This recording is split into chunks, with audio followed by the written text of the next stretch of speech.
she flies through the cloud darkness, rather than the breathless vastness of the world. And yet, they didn't always tell the heart of herself. He believes she's won all again.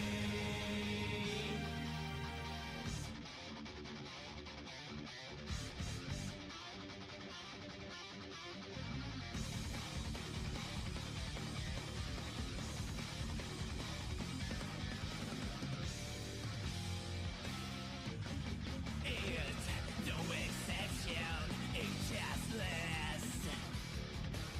I guess you can't trust a gentle tiger.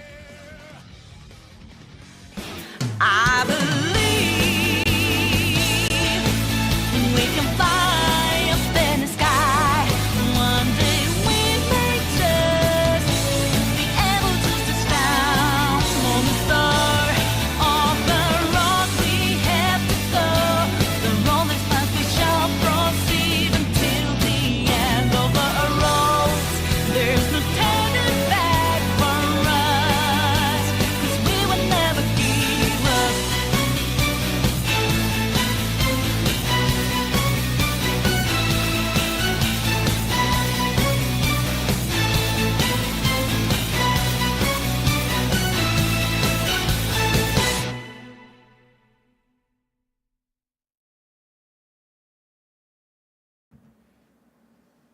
I have like the little voucher for a free mini Frosty. And you know, I was like, oh, and I have the little key tag. Can I get the little free mini Frosty? And she was like, she had to ask how to bring that up. And then she asks me my name, and I'm like, Becky. And then she starts laughing, and she starts singing this song that's like, hey, give me that Becky. And the thing is, I know this song. And I know that this song is about sucking dick. Oh. So I'm in the Wendy's getting my order taken, and the cashier is laughing at me because my name reminds her of a song about sucking dick.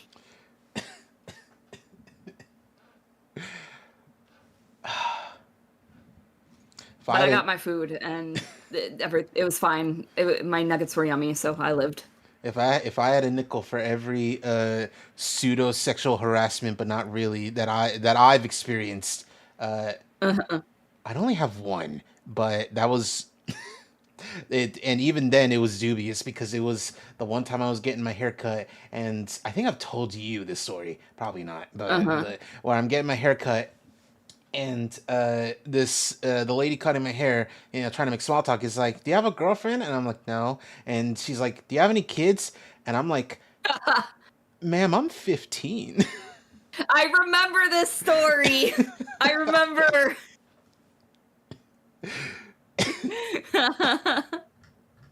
And I know she wasn't like hitting on me, but it is very strange to just hear that as a 15-year-old.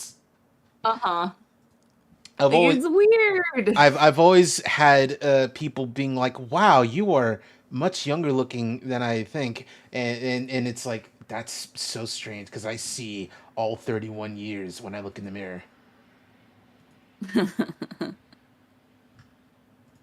Anyway, hello stream. Welcome to the stream. Hello chat. Hi, hello stream. They didn't hear much. They just heard about Team 17. the song about sucking dick. Oh, okay. Well, that's fine. Yes, that's a song that exists. If anyone ever tells you, give me that Becky. They're asking you to suck their dick. Cheese, can I post art that I've drawn in your media channel in the server? Absolutely. There's even like an arts channel there that no one does anything with. Wait, is it the arts and crafts channel? Arts and crafts, yes. Oh, okay. I need more eyes to see this thickalicious queen that I drew. Yes, I will be sure to grow some more so that way we can all look at them. Talking about my eyes. Anyway, hello, Sonic. Welcome to stream. Welcome to chat. Welcome once again.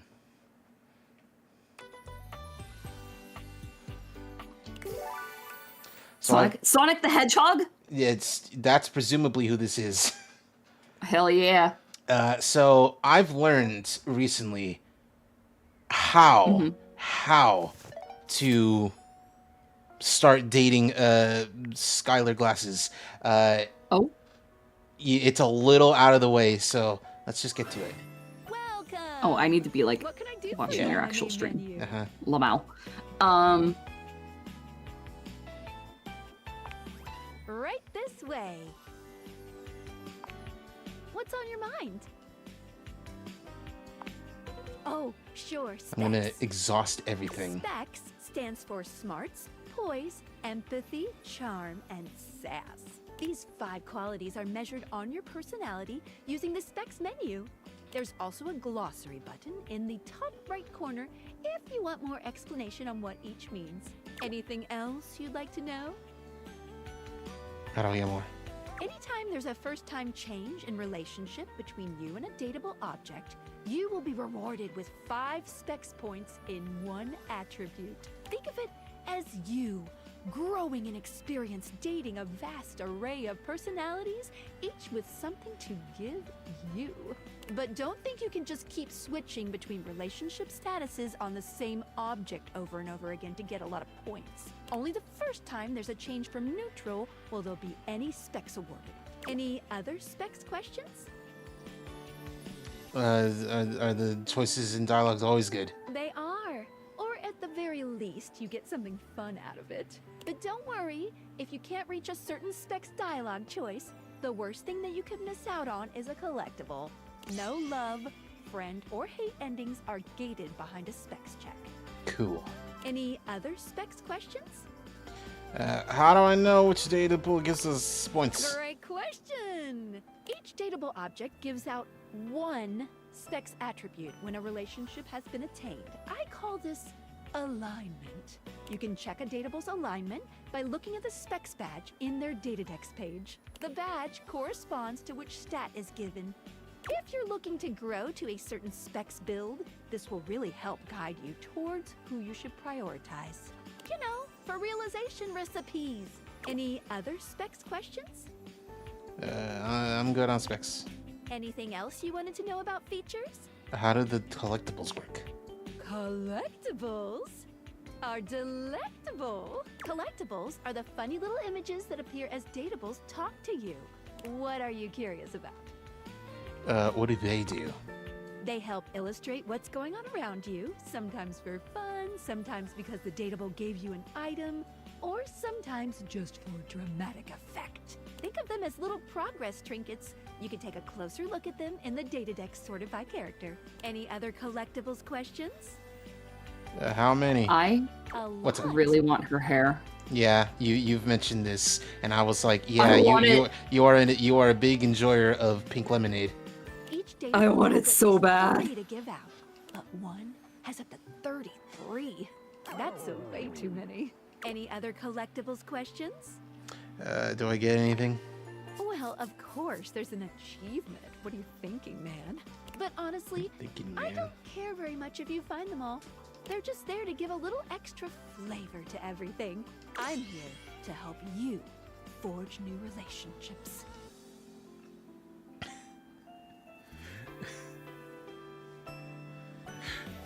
All right, I'll focus on the datables then. Awesome. Any other collectibles questions? I'm good. Anything else you wanted to know about features? What should I be doing? Good question. A very important question. The easy answer is whatever you like. As long as you are continuing to realize objects, things will continue to move along in a positive direction. If you have other questions, I'm all ears. Can a bad ending with someone lock me out of another? No matter what you do, you will always be able to find every single dateable here.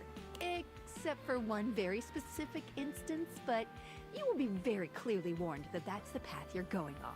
Considering I've talked to literally everyone outside of DLC, I don't think I gotta worry about that. Who does she mean? I don't know, actually. But considering we have located everyone, we don't have to worry about that. Can you give me a hint?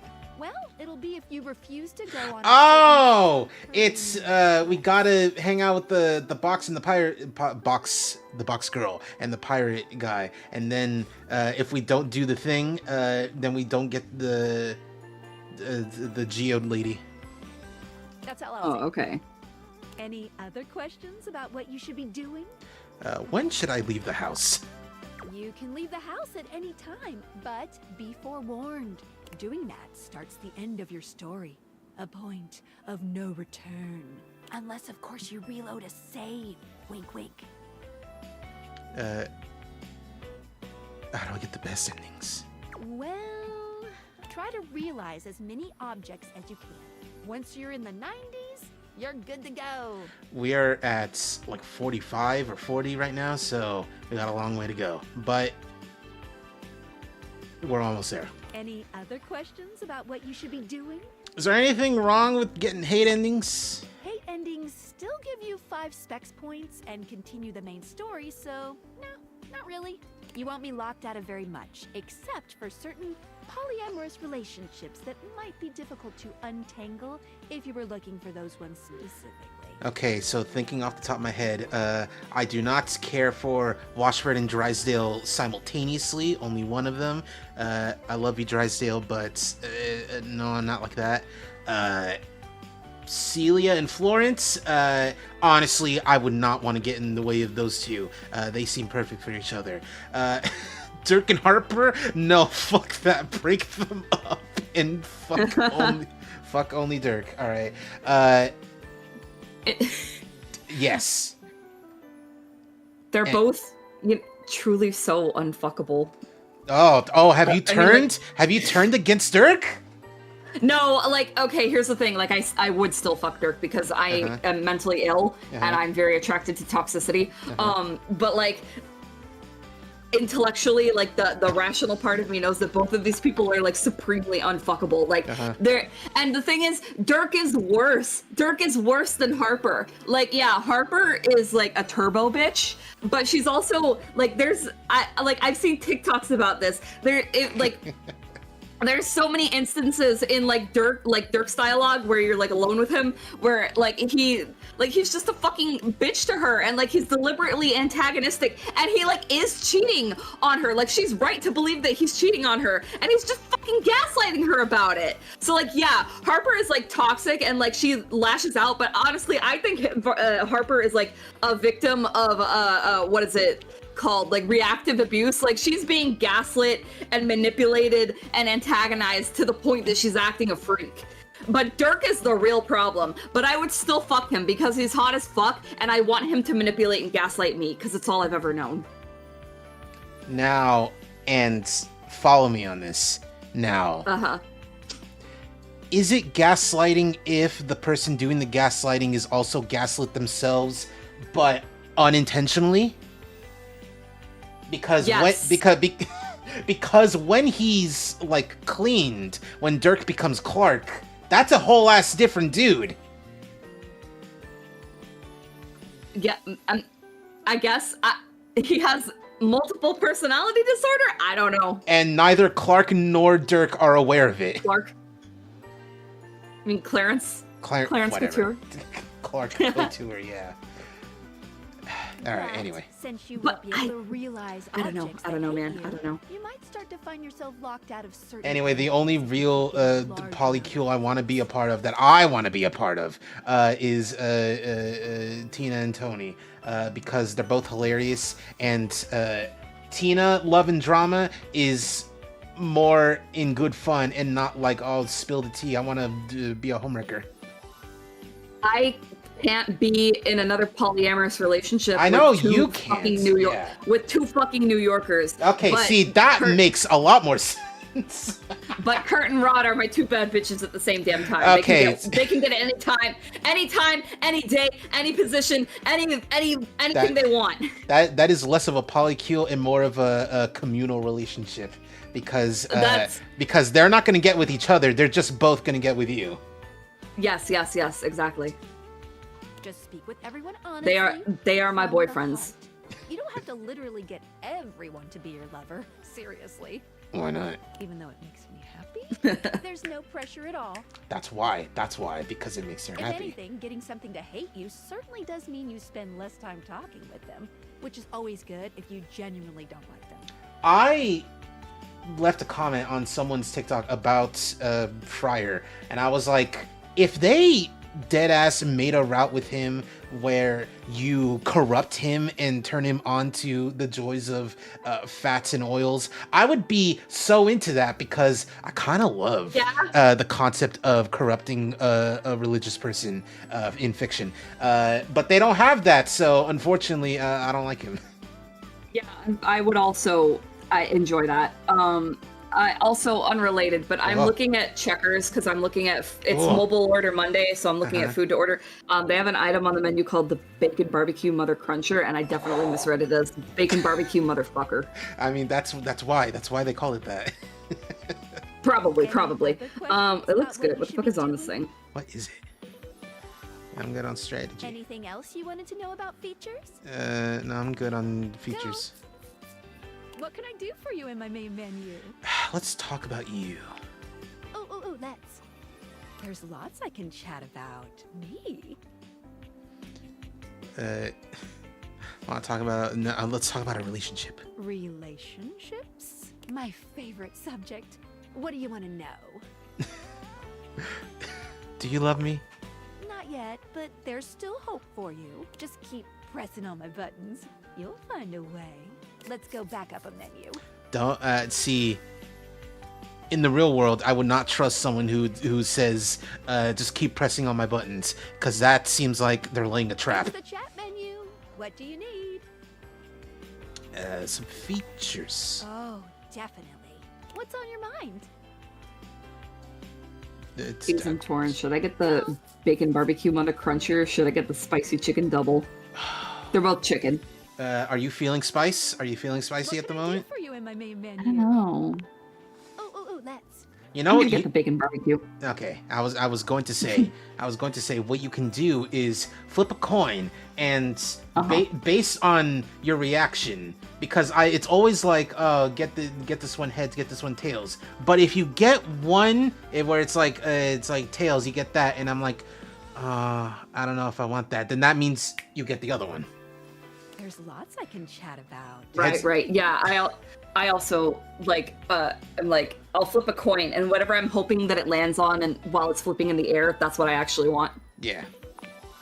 My favorite Let's talk about all this subject. dating objects thing. What do you want to know about my lore? How do the deviators work even? Vibrations. Sexy. Took a second. That's it?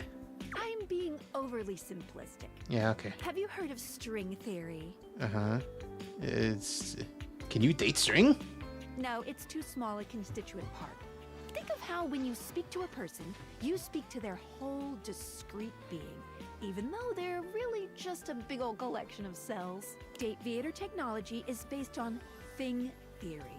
It's Thing clobbering theory time. theorizes that at large enough scales, all objects and concepts coalesce into their own one-dimensional wavelength that unifies all of that type of object throughout the universe.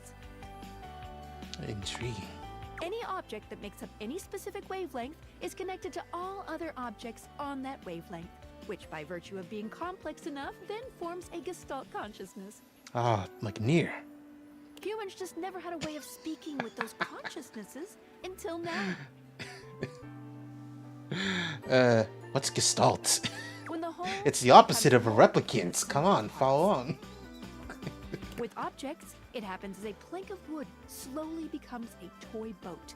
The wood didn't change, but its status did. And once it's more toy boat than plank of wood, it changes its wavelength. Its thingness is vibrating differently enough to find a new signal or spin.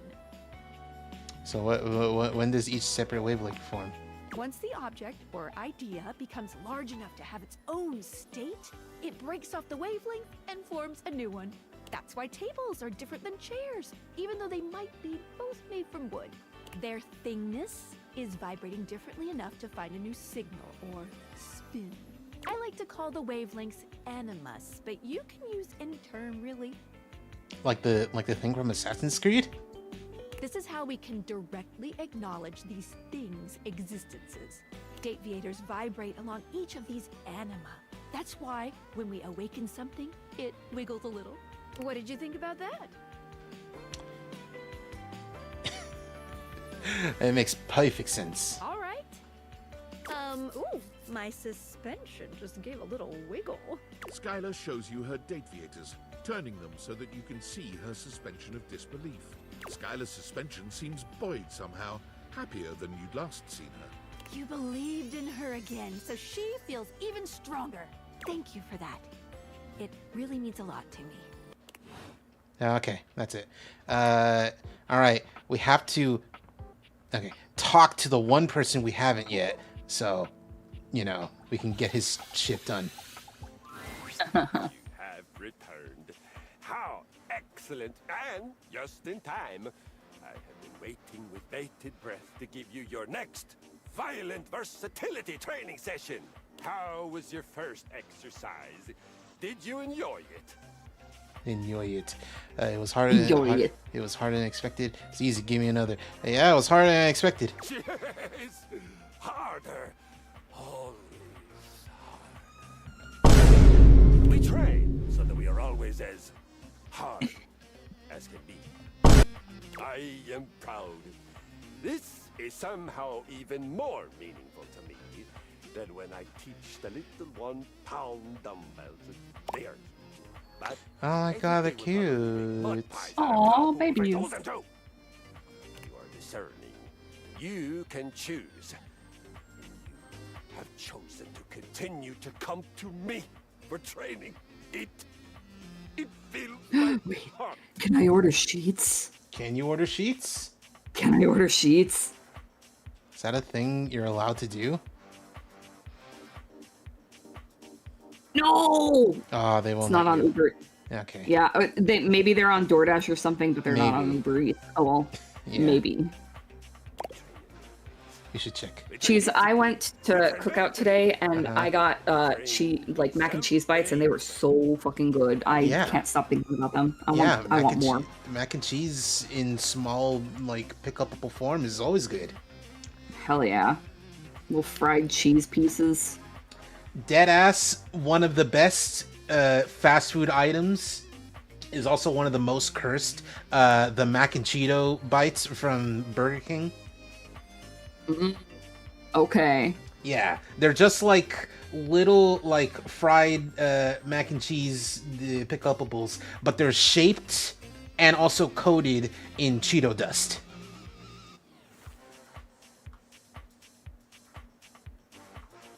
That's good. I want that. Also, it has a fucking banger ass commercial where it's Return of the Mac, but it's Return of the Mac and Cheeto. Hang on. Have Here. confidence in Do they have it? and in your goal. I don't really want Burger King. Oh, Cammy, hello. Movement that much better for you. Hello? Holy cannoli, Cheezerino, what you dating? Thor. I learned that when I was doing battle once and one of my cables came loose. I so firmly believed that I would still slay my enemy. The cable actually flipped around my head and became my weapon all on its own. I like the I like the TV guy. Yeah, Telly ended up being real cool from the one session I played of this game. Yeah, Telly's real cool. Very underrated, IMHO. There are not that many non-binary characters, and they are they stand out. Oh god, I'm gonna need to oh, non-binary? Yeah, non-binary. I should think, because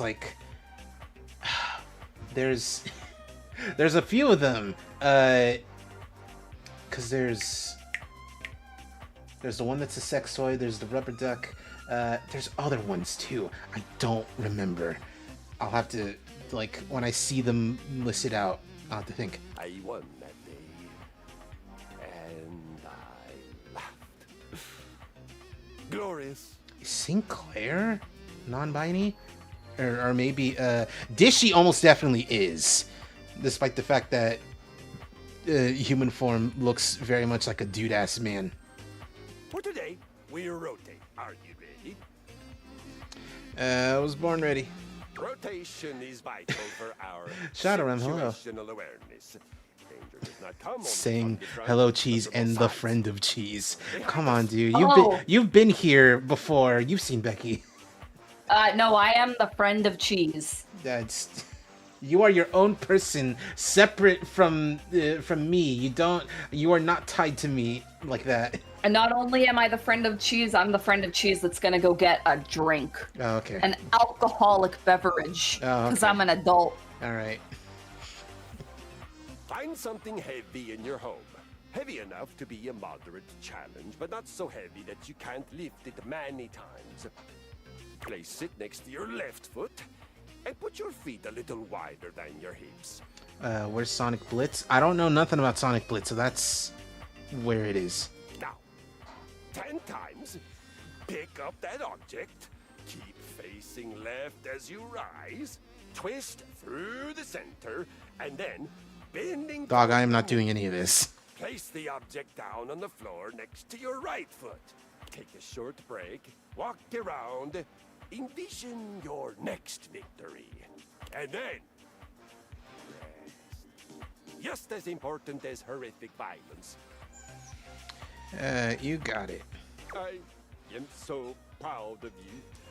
You are well on your way to having some beautiful, violent babies. Beginnings. Cool. All right. I need to start realizing some people, and it's got to be the people that Eddie and Volt. Calm down. Livewire! You look electrifying as usual. Do we have the pleasure of your company for another visit? Blink twice if you want me to throw you out so you don't have to sit through another bad act. I'm here to realize you both. Oh shit, really? I do not like these guys. They're cool. They're fine. The disheveled one is the cooler one. The one that's all hot and fancy is not a for real person, but it's complicated. I don't really know what to say. Say nothing. Just let it happen. Let's make them real. You can do it. We can do it right now. Okay, guys. Time to charge you up.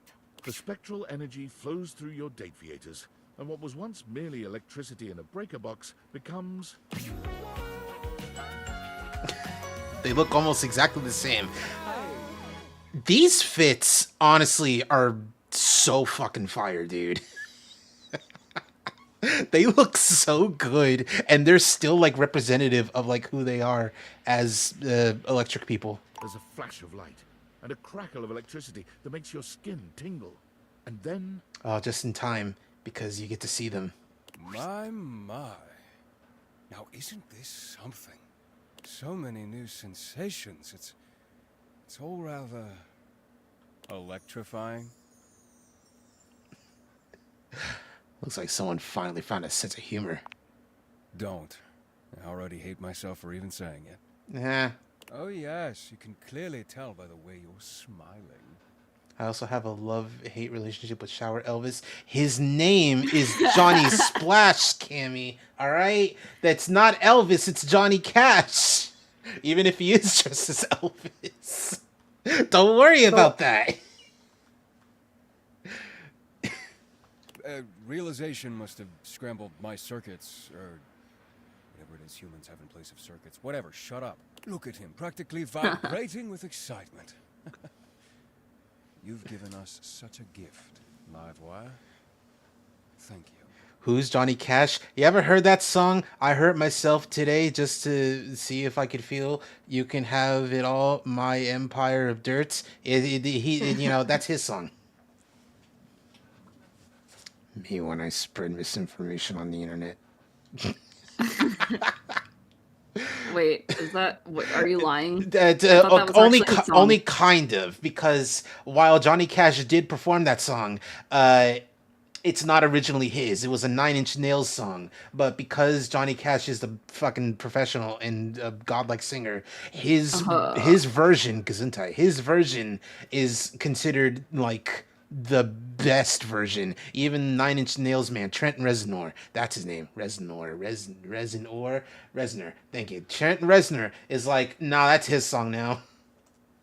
Okay, so like one, that's weird to think that Johnny Cash and Nine Inch Nails have existed at the same time. That feels wrong. I feel like Johnny Cash should have like existed and died before the existence of Nine Inch Nails. Second of all, I'm not about to tell you that I'm like a huge Nine Inch Nails fan or anything. I know exactly one song by them, Closer, the one that everyone knows. But I do fuck heavily with Closer, so Yeah. I would be interested to fuck with this song too. I would like to hear the original. Fun fact: the version of "Hurt" that's used in the season 2 finale of Rick and Morty is the Nine Inch Nails version. A lot of people think because it's "Hurt," it's like, oh, it's a Johnny Cash version. No, it's Nine Inch Nails. And I remember watching that episode and being like, this sounds familiar. Oh my god, it's the original "Hurt."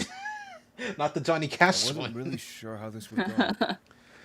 Wasn't that song from Wolverine? Not like it was in the trailer, but yeah, the Johnny Cash I version believe was the in word you're Wolverine. looking for, dear Eddie, is free. Rick and Morty, like that thing where you get hard when you die. Exactly. Is that what this is? How's it feel? How you feeling? I don't know. It's weird not having to balance 1,000 tasks all at once. Not really sure what to do with myself. But I don't hate it. I finally feel like I can breathe. Like there's time. That's great. You know, when Volt and I were running the club, I kind of left all the fun stuff to him. All I did was work. I think I'd like to change that. By all means. You know I'm always more than happy to share. Oh, what did you have in mind? Oh, I have a few ideas. I certainly have some suggestions. Oh, hell yeah, Eiffel Tower. Yeah. But we Hell need your yeah! help. You up for it? I think. Wait, are these two one guy? Yes, actually. There's no separating them. They are a package deal. I was gonna say the way I think of these guys is they're kind of like Alba and Ren from Dramatical Murder. Oh my god. Oh, all right. All right, erase the board. It has been 0 days since someone made a Dramatical Murder reference. Oh, yeah. Full wattage. Sexy Jesus stuff. Christ. How adventurous. Abso-freaking-lutely. As it turns out, Eddie does not require much instruction at all. They look like the opposite ends of the spectrum of men I violently distrust. God, you're so, like, I totally see where you're coming from. I like them, you know. I'm not really into them, but I like them, all right. Makes him considerate and daring, while still maintaining his wry charm. Volt, as eager to please as ever, is able to enjoy handing over control, now that he's confident that Eddie no longer needs him running the show solo. They take you to new heights together, as perfectly in sync with your needs as they are with one another. You also feel exhausted, worn out, wobbly, spent, sweaty, and breathless. But those things will pass with a little rest. It takes some time for Eddie and Volt to find their place in the human world. They try their hand at several jobs, but nothing seems to fulfill both of their needs. Construction work leaves Volt bored and understimulated, but working as an MC in a cabaret show drives Eddie to frequent exasperated outbursts and longing for isolation. The two of them wondered over what they might do, determined to find a path in their new lives that reflected the perfect balance they had with one another. It wasn't until they came upon a dilapidated old diner for sale that they were struck by a solution, as shocking and intense as a thunderbolt. Between the endless list of necessary repairs and the uphill struggle to turn a profit at restaurants in this day and age, no buyers were willing to take on such a project. But Eddie and Volt could see its potential immediately. They bought it on the spot. The repairs filled Eddie's days and his soul, while Volt took care of staffing and marketing for their grand opening, which was, naturally, a roaring success. But looking around at all their hard work, neither could help but feel disappointed. As it turned out, the fantasy of running a diner was far more exciting than the reality of it. What they both truly craved was the challenge of getting it started in the first place. They're gonna be property flippers. It was then that Volt had his own brilliant idea. Sell the place and find the next big adventure. They're gonna be new season of Trading Spaces. I think that's what the show was. Volt's charisma and passion made him a natural realtor. The diner sold in People are one gonna day be telling well them, over asking price, "Move giving them that plenty of cash bus." to invest in another property Eddie had his eye on. Finally, they knew they'd found their place. High Voltage Realty was born Oh, about a okay. week They're just later. real estate. Eddie restored old and unloved properties. The Property and Volt Brothers. sold them with his inimitable flair and pizzazz. Whenever they get a new listing, Eddie and Volt invite you over. You were so indispensable with the breaker box after all. Your opinion continues to mean the world to them both. Oh, okay. Hold on. Before I continue, I need to talk to whoever. Maldivianites. Hey, what's up, Greetings from Sojiro? the Opulence Recovery Center in sunny Malibu, California. My name is CEO David Most, and I have a problem. Just a little treatment center humor for you. But in all seriousness, I will be working out of the recovery center for the next few weeks. The board said it was either this or they'd burn me to a crisp and flush the ashes. And I said, guys, I may be gay, but I'd rather not be flaming. Hello? The physicians say humor is the best medicine, aside from naltrexone. Just dropping But that. my road to recovery isn't the only great news today. I'm also excited to announce that the U.S. Department of Overseas Violence has agreed to work in tandem with Valdivian, giving us access to their proprietary surveillance technology in order to finally apprehend the glasses thief. They said we were woefully incompetent, and it was becoming apparent that we'd screwed this whole thing up royally without their help. To aid in that effort, we will be requiring the following from all Valdivian employees by EOD. Your name, your address, your social security number, your credit history, your blood type, your relationship history, a urine sample, a retinal scan, all your biometric and genetic data, access to your search history, all your internet passwords, and your favorite CEO in the world. That last one's just for fun. Imagine giving him all that, and then it's like, and my favorite CEO in the world, Susan Wojcicki. I don't know who that is. That is the CEO of YouTube. Oh, okay. Uh, You know who my favorite CEO is? None of them, but tell me. Brian Nickel. And by favorite, what? I don't know who that is. He's the current CEO of Starbucks. Oh, okay. And by favorite CEO, I mean I hate him so fucking much. Okay. You know what? Yeah, that makes sense. Cheese, So- let me tell you about today. Uh-huh. Oh, today. Okay. Okay, I'm making it sound dramatic. Nothing actually happened. But okay, so like, here's the thing. This pissed me off. Cheesed you off. I opened today, so I came in at 4 a.m. Uh-huh. I looked at the schedule for the day, and my 30-minute lunch was scheduled at 8:15. Right? Uh-huh. Okay, Yeah. 8:15. Yeah. At some point, early in the morning, it got moved around and it got pushed earlier to 8 o'clock. I'm like, okay, 15-minute difference. I can live with that. It's 8 o'clock or later. I'm happy with that. Uh-huh. At 7:15, the fucking shift leader, the play caller for the day, comes to me and is like, "Hey Becky, are you ready to take your lunch yet? Or right now?" I'm like, "No, the fuck I ain't. It's 7:15." My raison d'etre. So I'm like, not really. Like, can we push it back and schedule it at 8? And he's like, okay. Like he's butt mad. Like he definitely is like upset that I don't want to take my lunch early. I don't actually hate him, but I hate that he's like this. I will get into that in a minute. But anyway, so yeah, he tries to get me to take my lunch early. I'm like, no thanks, can we not do this? And like, he's like, all right. And we push my lunch back a little later. I end up going at like 7:45 or something to my lunch, which pisses me off.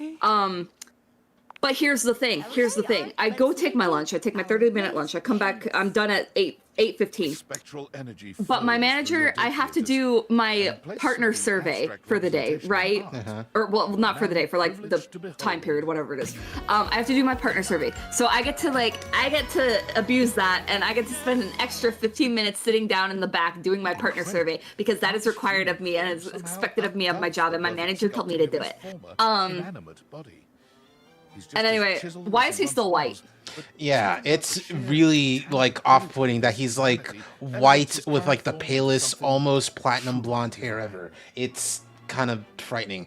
There's this one fucking I guess villain from Ace Attorney whose gimmick is that he's just a fucking like marble statue dude, and this dude almost looks like him. Art that I love, and now I am art.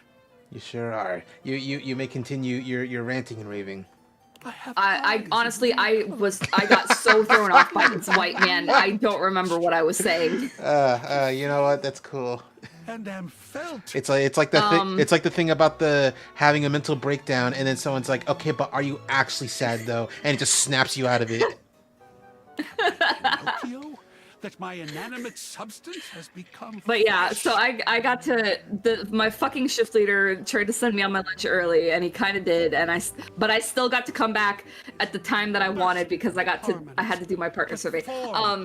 And there's like a part in the partner survey where you get to like in your own words describe what you like and don't like about working for Starbucks. And this minute. in the what I like section, I was like, oh, I like the benefits, I like the flexible hours, blah blah blah, whatever. And then in the what I don't like section, I used all 750 of my allotted characters to talk about how much I fucking hate Brian Nickel. Damn it. I have not liked one goddamn thing this man has done for this company since he stepped into our office. And when was that? Because I don't know. Earlier this year, I don't know when exactly, but it was like, I don't know, January, February, or something like that. Okay, all right. Girls from that big ship. Where's my fucking Passionate as checkers? He is creative. Where is your Art checkers? strives to make his every It touch says its own Fatima Ba masterpiece. is picking up my order. Fatima. It'll be Fatima, yeah. It'll be here between 8:34 and 8:47. Fatima, fun fact for people who don't know, is one of the most, on average, one of the most common girls' names in the world, right next to Muhammad being one of the most common male names in the world, on average. Interesting. Muhammad and Fatima. It's because they are both very big figures in Islam. He paints with every color of pleasure, yearns with every hue of desire. By the end of your session, your soul reaches climax the very same instant as your body. Voila! Your pleasure has been the great work I shall never surpass. It was true. Art's works It were was true. passionate, daring, brilliant. My soul can finally speak. Hear me, O world of fecund radiance. And entirely unmarketable. Muhammad must have a lot of fans with how common his Wait, what? After spending 2 years creating works of staggering genius and refusing to cave in to the Hello, pressures Star. of Hi. the vox populi and the art collecting market, Art was destitute.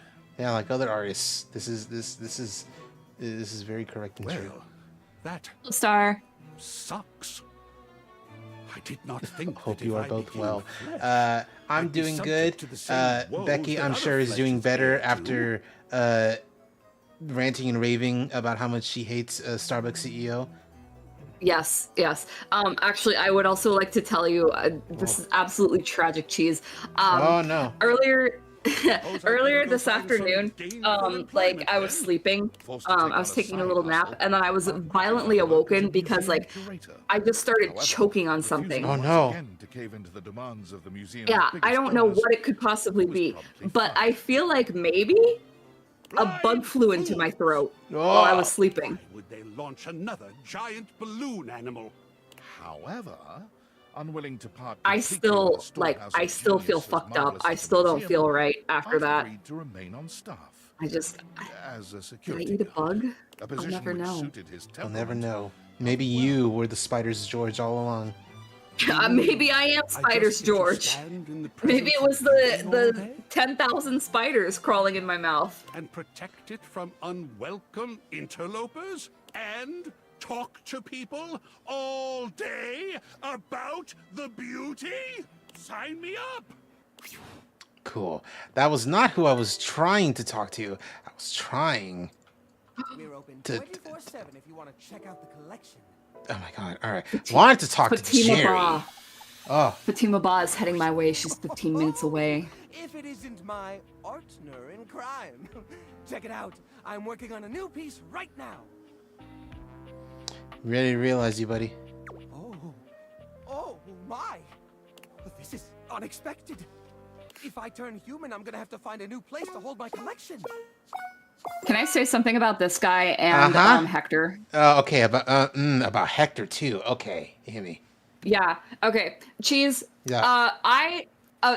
One of my biggest insecurities about my physical appearance is that I don't have like I have a very soft jaw and I don't have like a strong chin. Mm-hmm. So like I don't have a lot of chin. Like I feel like my neck just kind of goes like chin and then it slopes down into my neck, you know? Yeah. But Jerry and Hector also like kind of seem like they're drawn to have like the same thing that I got going on. And I appreciate that. Yeah. Because they're both like, they're bangers. Or at least Hector's. I don't really know what Jerry's deal is. But, you know. Jerry's deal is that he's a hoarder and looks like fucking Link from Good Mythical Morning. Right. Okay. But yeah, see, like this is a game where like there's somebody for everybody. So I know there's bitches out there for Jerry. So that makes me feel better. If there's bitches for Hector and Jerry, there's bitches out there for me. There are so many bitches for Hector. I know. Oh, I know. There's so many people thirsty for Hector, but because like not only is he a little cutie, he's got that thirsty ass yearner shit going on. Yes. Like he wants you so bad. Like how do you not want that in return? Yeah. Suit yourself, man. And from this moment on, I mean that literally. The spectral energy flows through your date. Jerry in particular, you know, he's all right. I kind of like hanging out with him. I would not be me personally into him, but like he's all right. And he cleans up pretty good. Excellent. Wowza. I'm tall. Look at that. Was he not tall before? I don't know. Maybe he maybe he was only like 3 inches tall because he was a junk drawer. Oh, what is that? That's a smell. Jiminy Christmas, that is right. Is that the general aroma my collection's had all this time? No wonder nobody used to open me. Yeah, it's rough. Oh dear. Jumpin' Jehoshaphat, that smarts! I've banged my leg against the exhibits more times than I can count, but it's never felt like that. That's your nervous system. It's making me nervous, all right. Ha ha ha ha ha. Oh, the textures, the smells. It's overwhelming. I don't mean to Autism alert. be rude, Yeah. but might it be possible to go back to being a drawer? Sorry, pal. That's a one-way ticket. What? Oh no. Well, I guess it doesn't matter. Even if I could turn back, I'd always know the terrible truth. I was gonna make a joke about it's like I've created a new species, a human being. You fucked up a perfectly good junk drawer is what you did. Look at him, he's got autism. But then they fucking sucker punch me with what do you mean you're vaguely referencing Allegory of the Cave? Who does this? Freaks, that's who. The truth that I'm stinky. Even if I could shift back into a wooden drawer, I'd know. The only thing closing on this old drawer is the most recent chapter in his life. I think I gotta take a walk. A long walk. Maybe get a taste of that fresh air everyone's always going on about. It can be good if it's fresh, that is. Like a newborn deer waddling into the light for the first time, Jerry takes his first stumbling steps out of your home. He's overwhelmed at first, for hours. But as the weeks go by, he finds a new appreciation for the little things he never had as a drawer. Elbow room, for one. All that space leads to Jerry realizing that he does not actually enjoy touch as much as he thought he did. In a strange twist of fate, he becomes unable to contend with the majority of textures. He thinks of the molds, oils, and goos of his past life with utter revulsion. Still, he feels naked without a collection of small objects around him. Eventually, he discovers the world of model trains. Oh my god, he does have Smooth autism. metals and plastics of the cars, Jesus along Christ. with infinitely clutterable customization of all the miniature rail lines, speak to him. His hobby turns into a small career. He discovers others who see the artistry in his clutter. For the first time in his life, he truly thrives. Cool. Oh, hello? Oh, who? Sam. Thank God you're here. I am losing my mind. I know you saw that last email. Uh-huh. What the fuck kind of fucked up police state shit is this? Literally 1984. It's your social security number, your credit history, your blood type, your relationship history, a urine sample, a retinal scan, all your biometric and genetic data, access to your search history, all your internet Yeah, I saw this too. passwords. Completely It unacceptable. absolutely is unacceptable. So I hate that I'm fucking considering accepting it. I just don't know anymore, man. I'm making the best money I've ever made in my life. I'm building a resume that could take me anywhere after this. But is it worth it in the end? Am I gonna be able to look myself in the mirror if I stay in the middle of all this? Do you really want to be a corporate drone? I know you're a good person, Sam. I know you're a good person. I'm glad to hear that from you. If you lost respect for me, it would devastate me. I've been thinking a lot lately that I always wanted to be a nurse. I've saved up enough to pay for school again. It would be a huge change, but I feel like I'd be happier. And with the kind of hours I'd work, I don't know, maybe I'd have time for dating again. I've been so lonely and I don't want to date anyone here. You're basically the only person here I'd even consider, like, eligible for that. And I'm busy, Oh and my you've got God. your furniture lovers. You're saying you'd want to date me? I think nursing's a great idea. I think you should get as much money. She's putting up barriers before herself, thinking that I have my own, when clearly I don't. But I will respect that. I'll just say I think nursing is a great idea. Follow your truth. You do? I'm glad. It does sound nice. But I don't know, everything is difficult in its own way. There's just so much to think about. And every time I start leaning towards one or the other, I just talk myself right out of it. Or into the other one. Would you still respect me if I stayed? I like you, Sam, so of course I would. Thank you for saying that. I don't know what I'd do if you lost respect for me. Thanks for always listening to me. I don't know what I'm gonna do, but I'm grateful for your support. Thanks, friend. I'm gonna go. You got it, girly. Okay, so two things. One, does she share her voice actor with Skylar? Almost no, because Skylar's voiced by Felicia Day, and that is not that. Okay. Two, what does this girl contribute to the plot? Like, what is her role? She is your like work friend. All these various people, because you know you got David Most, who's your CEO. You got Tom, who's just a workplace fuckboy, and you got Sam, who is just your friends. You know, you talk to her. Val 9000. You know, that's And a the AI, lady. yes. Yeah. And also, Tinfoil Hat Guy, he's very integral to the plot, as we will find out soon. Yes. Anyway, let's keep pressing Skylar's buttons. Welcome. What can I do for you in my main menu?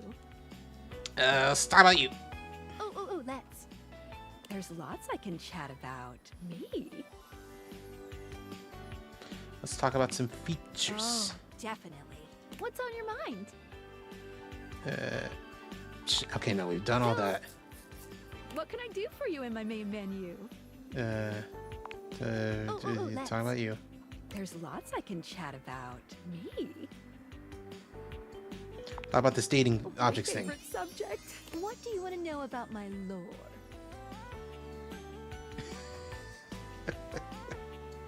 How do the datables talk to each other? I'll be honest.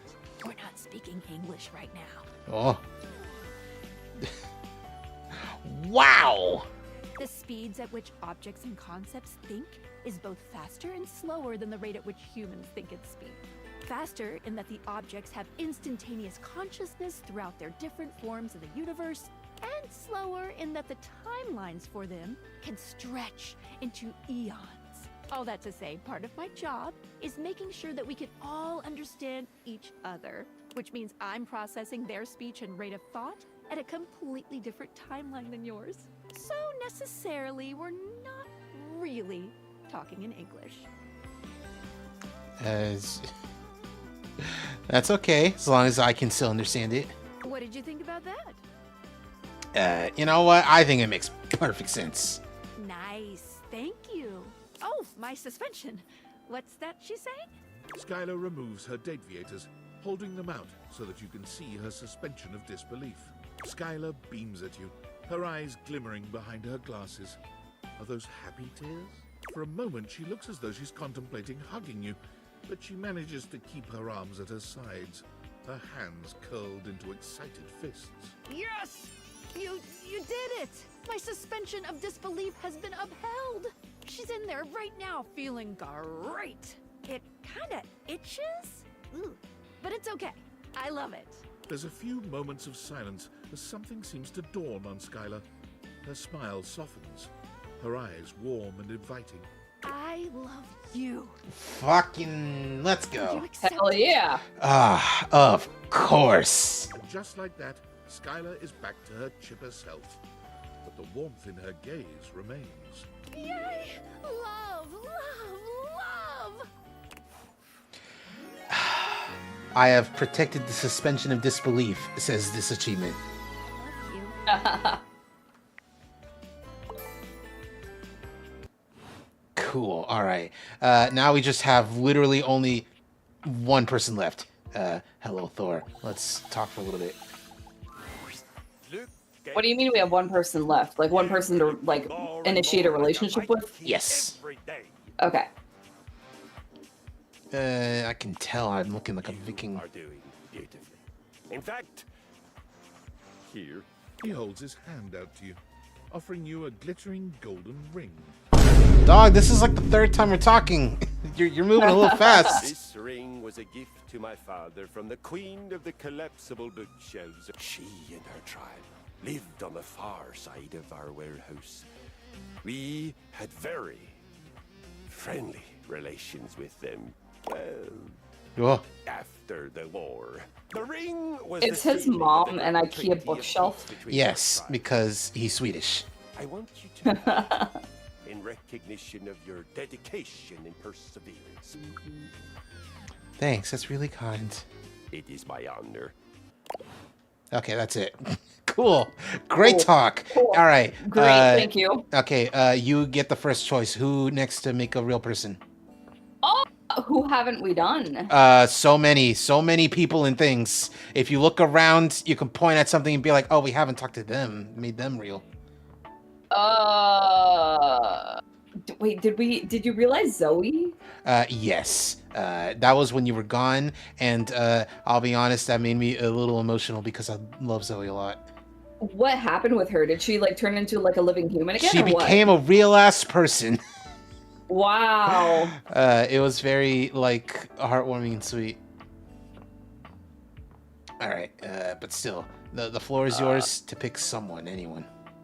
Mateo. Mateo, let's go. Blanket. Bring it. The comfies. Okay, Oh, okay. is my food here? Is my food here? Is your food here? Well, if it isn't my favorite human. She's dropping my food off. Thank you, Fatima. Maybe you're about to be my favorite human. Are you serious? That's sneaky. I like that. That's funny. Wait, of course you are. You've always told me the truth before, so it makes sense you'd be telling the truth now. But whoa. I mean, whoa. Let's do it. My rescue is about to get a lot bigger. Can we do it now? For sure. Ready when you are. Mateo, meet the rest of your flock. Like sheep? The spectral energy flows through your dateviators, and what was once merely a blanket becomes... Ah, he looks so comfy and cute. Yeah. Check me out! Not only has Mateo been transformed from fiber and fabric into a flesh and blood creature, but so too have his beloved inanimals. Look at them! Look at us! All the inanimals, they're here too! How did you know your dateviators could do that? I just can't think of a better gift than this. We're together, and our world is so much bigger. The good we can do is so much bigger. I didn't know that would happen, and I'm happy it all worked out. Mateo goes and volunteers himself and his inanimals with the local chapter of the WFYB, the We'll Find You Brigade.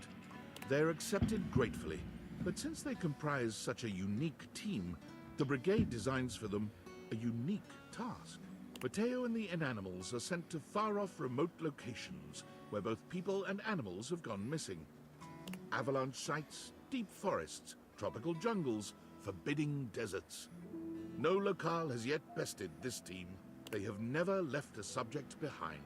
Of course, they are occasionally presumed lost themselves. Mateo and the inanimals have been known to spend weeks on an assignment, or possibly playing out in the wilderness with their new rescued friends. Hard to say, really. But not to worry, say their compatriots at the Home Office. They always come back. Cool. And now pick one for me, which will be you. For the first time since you've known her, Miranda looks a little nervous. She's still happy to see you, but you can tell by the way she fidgets that there's something on her mind. Hey, so, okay. What's up, girly? This is like a really exciting moment for me, and also I'm a little nervous. Do you remember when you helped me out so much and we wrote those lyrics together? Oh, I guess there's one more event. Of course I do. We worked hard. So I finished the song. Okay, not finished completely, but I really think there's something there and I want to share it with you. You want to hear? They always come back. I didn't know this was FNAF William Afton Purple Guy. Yes? Miranda lifts one hand high in the air, calling out to her bandmates. Amigas, let's make some enchantment.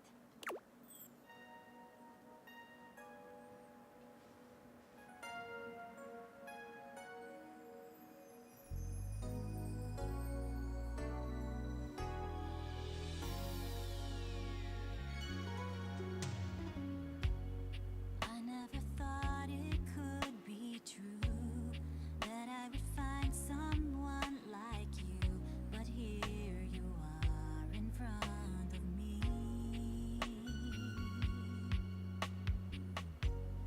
Every time I see your face, I wanna run to your embrace. Your love is where I wanna be. You're home to me, you're everything. You're the reason that I sing. Feeling safe when I'm with you. You're the one I truly know. You'll stay no matter where we go. I'm coming home to you. Coming home to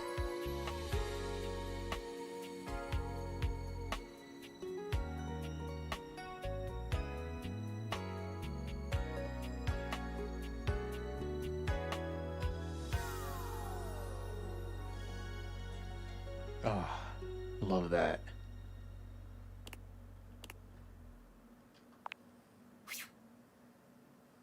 Beautiful. Miranda is lost in the emotion of the song for a few moments after she finishes. When she finally looks at you, there's a clear vulnerability in her eyes, no matter how hard she tries not to show it. So, opinions? Feedback? Are you struck wordless by the majesty that has just unfolded in front of your eyes? Because if you are, I would totally get that. That was amazing. I'm so happy you liked it. That makes me feel all warm and, well... I'm not gonna say it. Totally thought I was gonna get you with that one. Catch you later, okay? Very cute, very fun.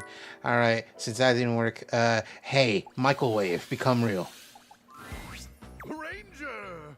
Oh, I'm so happy you're back. Seeing you makes my heart skip a beat. Or that might be an arrhythmia caused by all the excess power crank in my bloodstream. Too bad swarmers hate our medic. Now I'll never know for sure. I'm ready to make you real, Luke. Just as the immortals foretold on that popsicle stick. This is a risky mission, though, Ranger. Are you sure? This chicken sandwich To power through such a transformation? is so big, I kind of regret it. Oh no! Anyway, yeah, I'm ready. Luke, come get some! The spectral energy flows through your dataviators, and what was once merely a microwave becomes...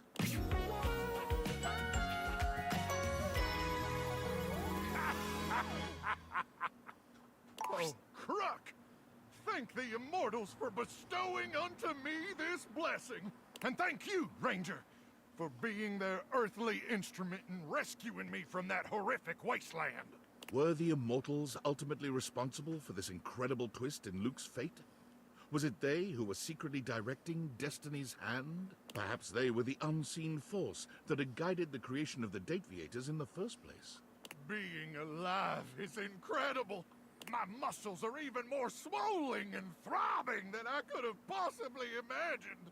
I'm a little concerned about being exposed to all that radiation over the years, and my dozens of chemical dependencies. Drugs and radiation probably just make me stronger, right? I don't know. I don't think. Yep, definitely just made me stronger with no deadly side effects. Besides, even if I did still have my magnetron, it's buried somewhere deep and unreachable inside me now. No probing in the world could ever reach it. Don't even try. I'm gonna.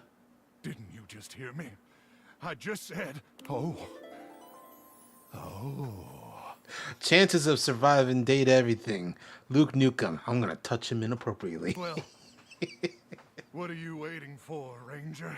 Time to go deep into enemy territory. Real deep. You found the magnetron buried deep within. And it felt good. Hello. Hello, Maxine Crimley. I just came into what the... Yeah, welcome to Date Everything. Real good. Swarmers be damned! And so, armed with a newfound And that's it. enthusiasm for life and possible radiation poisoning, Luke set out to be a contributing member of society. Which was hard for him, considering he'd lived his entire life in a world without any society to speak of. And although he had neither employment history, nor proof he was ever actually born, he soon found someone willing to overlook these concerning gaps in his resume. With one last glance at you, and an awkward combination of salute and hug, Luke bolts outside, straight to the nearest recruiting office. Oh, cool. Joining the army. One, please! Luke easily finishes off basic training, but stumbles when he makes a shocking discovery. Ruck be blasted! One night, while making a toasted pocket for another trainee, the microwave glitches and overheats, exploding the remains of the treat all over the glass panel. Ruck be blasted! In that moment, Luke realized that his love of safety would always override his call to battle. You know, they could always use more medics. He joined the bomb disposal squad that night. Okay, well, I mean, there's that too. One, please! Where he works to this day, using his powers of protection wherever they are needed.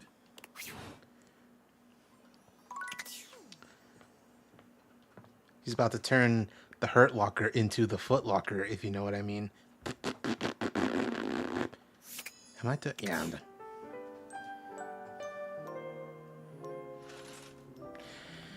Alright.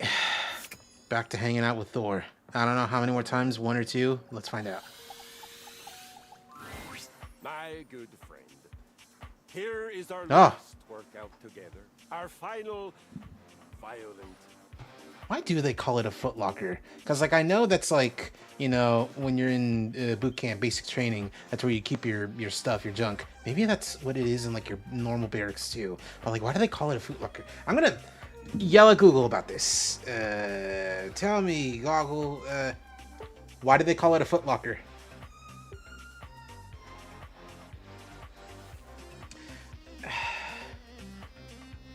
Oh, it's placed at the foot of the bed. Okay, all right. I mean, I guess that makes sense. Or, you know, the... Okay, yeah. All right, anyway. Are you getting nostalgic on me there? Yes, I have, I must admit, developed a deep fondness for you, as I have watched you failing so fantastically, and then learning, and now succeeding, winning so brilliantly. I have come to feel affection. Okay, cool. I have come to feel that with violence done together, and also come the gentle and rewarding sensation of love.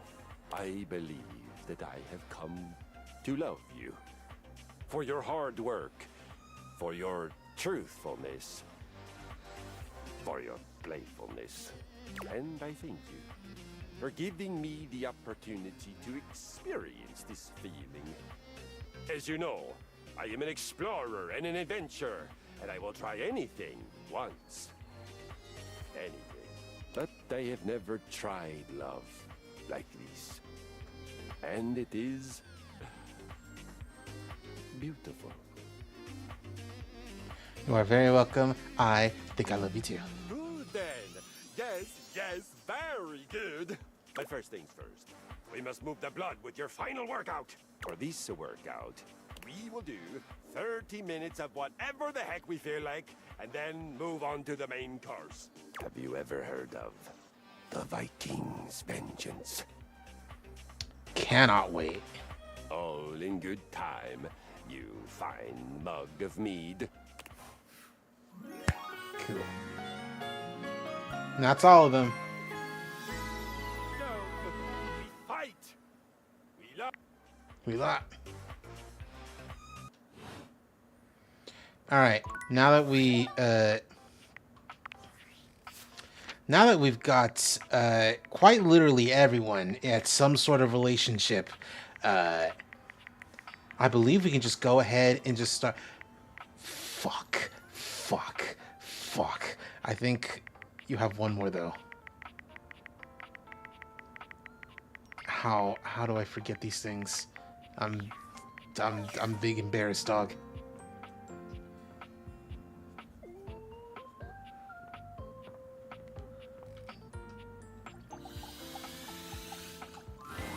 Oh, hi. It's a tickle to see you. I have news. I thought you might. Is she I pregnant? got my results back from my test. Let's find out. It is not the most impressive score I've ever received on a test in my life. That honor belongs to Not myself and my pregnant. old Okay. friend Frederica when we competed together in the three-hinged race. We were even I took a faster pregnancy than Stop and test. Columbo, I failed. The reigning champion cigar boxes. Trounce them, truth be told. Columbo was leaking tobacco all the way to the medical tent. Where, of course, I treated him with respect and efficiency. Anywho, I did well. It looks like I'm going to be able to go to medical school and fulfill the dream of my life to become a doctor. I am so proud of you. I cannot wait. There was something And there I will talking say a about like heartfelt thank you having for your AIDS help. now, and I'm like, wait, what did that say? I There want to were know, some but I also questions don't. that I got wrong on the test that I got right during our quiz. At least you told me that I'd gotten them right, so I've been wondering about that quite a bit. Mystery, I guess. It is indeed. In any event, though, thank you for helping me study. I hope you'll still come to me for aid, first and ongoing when I'm a real doc. If I need you, I promise I will. Toodle pip and cheerio, my friend. Okay. I will take friendship. That's a victory. Thank you. Thank you. You're welcome. Now we have finished everyone. Cool. Anyway, time to look at the wall for a second.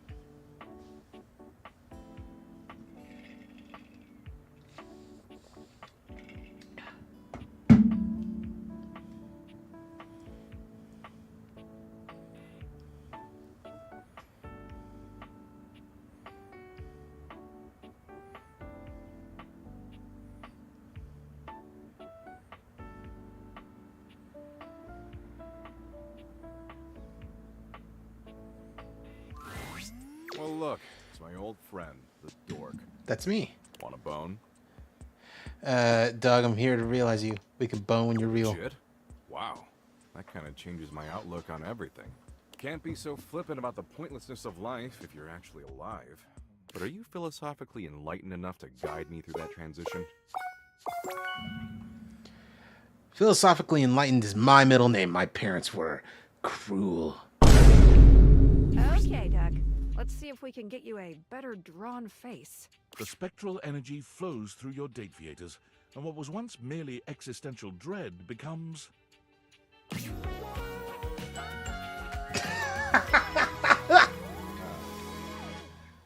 It's just the same. Tight. Nothing's new about him. How do you feel? He's human, all right, but somehow just as Doug as he ever was. His eyes are no more expressive, his face no more detailed than it was as an abstract concept. The most Doug thing of all, perhaps. It's entirely impossible to know what's running through his mind. He says nothing.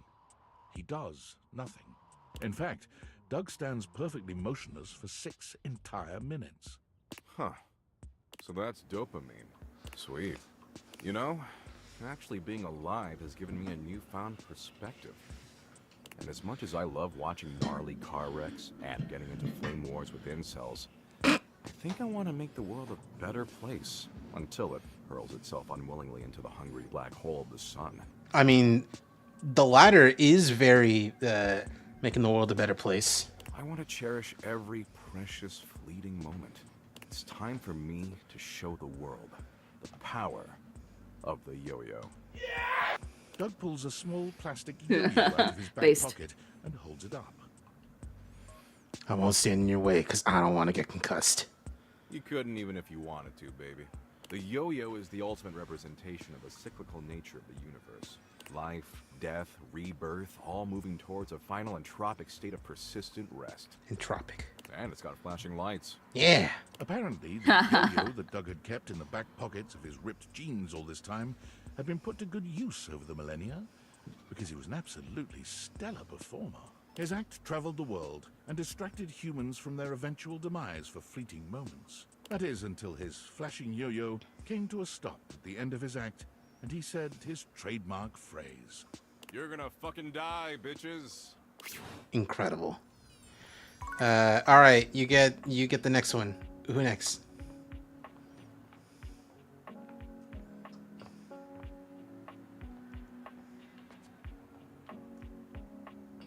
Becky, that's you. Wait, what? Oh, sorry. I was checking on something. You've already done Betty, right? No, we have not. I'm in fact saving You her for haven't? last. Oh, okay. All right. Never mind on Betty then. Because she was my first, and I want to save her for last. Okay, fair. We've done Scandelabra / John Wick. I beat my shit. We got my little emo boy. We got my little Kellen Quinn bitch.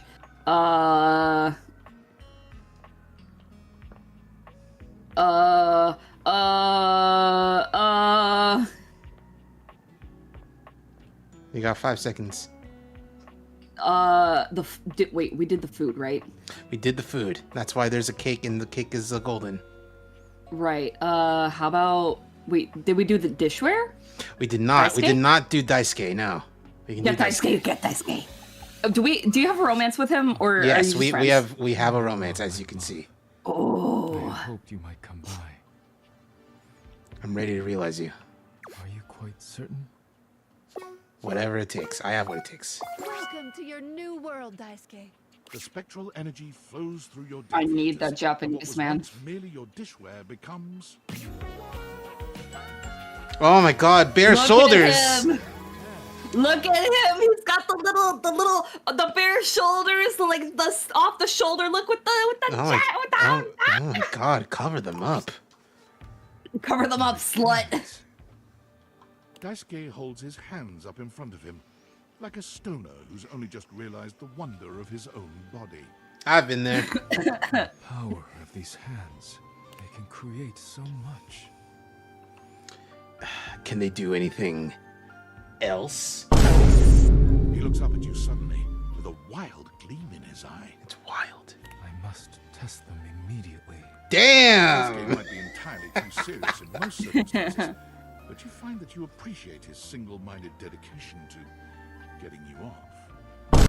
His passion for the arts is only matched by his passion for making you feel incredible. By the time you've finished, you're both exhausted and a new believer in all his talents. You never imagined he'd feel comfortable leaving his duties in the house, but he assures you that your love and support have empowered him to make his own way. Daisuke left your home and immediately went to what he knows, ceramics. He managed to talk his way into a job teaching ceramics at the local community college, with only a few well-chosen words, letting his smoldering good looks do the rest. Unfortunately for Daisuke and the students, it became quite clear that he was in no position to teach anyone anything about ceramics, and so he tried his hands at teaching at a sip and paint in the city. Your paintings should look like this. Why do none of your paintings look like mine? Of course, we are painting the same scene. Never mind. Let us continue. But once again, Daisuke's artistic ambitions didn't match up to his technical skill. One of his customers did, however, realize Daisuke's true potential and invited him back to the community college, this time as a live nude model. His statuesque features, arresting good looks, near supernatural ability to hold still for long periods of time, and endless patience all make him an ideal candidate for modeling. Daisuke finds he is content and fulfilled by helping others bring beauty into the world, even if it is not wrought by his own two hands. All right. Now, for one of the most important ones that we're gonna do. One of the most important realizations. Yo, Reggie! You've reached Oh. Reggie Rejection's special phone app. I'm sure you're gonna hate it here. How can I help you spread some lovely rejection this fine day? Ready to make you real, Reggie. Thinking about unleashing me into the world? He honestly serves so hard. He serves so hard, so much. You I like his hair. You will be unleashed. Here we go. I hope/don't hope this works. The spectral energy flows through your deviators, and what was once merely the manifestation of rejection itself becomes... Look at them! Damn! Now the titties are fully out. Reggie looked at his hands, waggling his fingers before looking down at his legs. He's more naked. Yeah. Baby, I got appendages now. Hating I'm gonna do? The world doesn't know what's coming for it. You're free, Reggie. Go do anything you like. Oh, I shall. Reggie burst forth into society with one aim on his mind. Hate, give me all the hate, baby. He went looking and found hate immediately. He signed up for all the nearest hate groups, looked into hate crimes, and found that there was even a hate group. Oh no! As he tried, one thing became immediately apparent. What the hell? This shit's lame as fuck. Yeah, it is. While Reggie loved to style himself as a hater, it was clear that the real-world practice of hate was a much crueler, distasteful thing. I'm more of a mischief maker, a lovable scamp. This is boring. So, with his trademark style and flair, Reggie organized his own group, Haters Gonna Bait. Armed with banana peels, slingshots, and handshake buzzers, Reggie's army of tricksters descended upon any rally they found to give those in attendance a bevy of annoying nuisances. You know what? That's based. That Their is stated that is goal so to based. turn the hate down a notch has successfully caused a great number of groups to declare that the stains on their pants aren't worth the trouble anymore and disband. Of course, anytime that happened, Reggie arrived seemingly out of thin air to give the perfect rejoinder. Later, haters. I can't believe Reggie himself dismantled the KKK. Oh, hold on. I didn't realize. Valdivianite! Oh, what's up? CEO David Most quickly checking in before checking out. That's right, team. I finally finished my mandatory recovery program. They said they'd never seen anyone more sober in their entire lives. So chalk up one more thing I'm the most of. Get it? Me when I Because got of my sent to name, the mental CEO hospital. David Most. And it looks like I'm arriving I wasn't back in there not a for moment drugs too though. soon. Lamau. As I understand it, there has been some employee pushback regarding our recent I surveillance do love me some initiative. drugs though. I've heard feedback calling it horrifically invasive and You know what? definitely You know what? illegal. When you're I here just want eventually you at all some to know point in that your the near privacy future is of our next year, utmost we priority, got a and our legal team dispensary. assures We me can you get can't you rest some assured. stuff. So you should rest Cheese, do you remember when we were all like getting into not THC gummies, but like Delta 8 gummies, and you went out and you got like CBD gummies, and you were like, you took some and you were like, oh guys, I feel it, I'm getting high, and we were like, geez, there's nothing in those. Yeah, no. So I realize now the actual difference between those and the real thing. First of all, the real thing tastes like weed smells. So Yeah, it Yeah. does.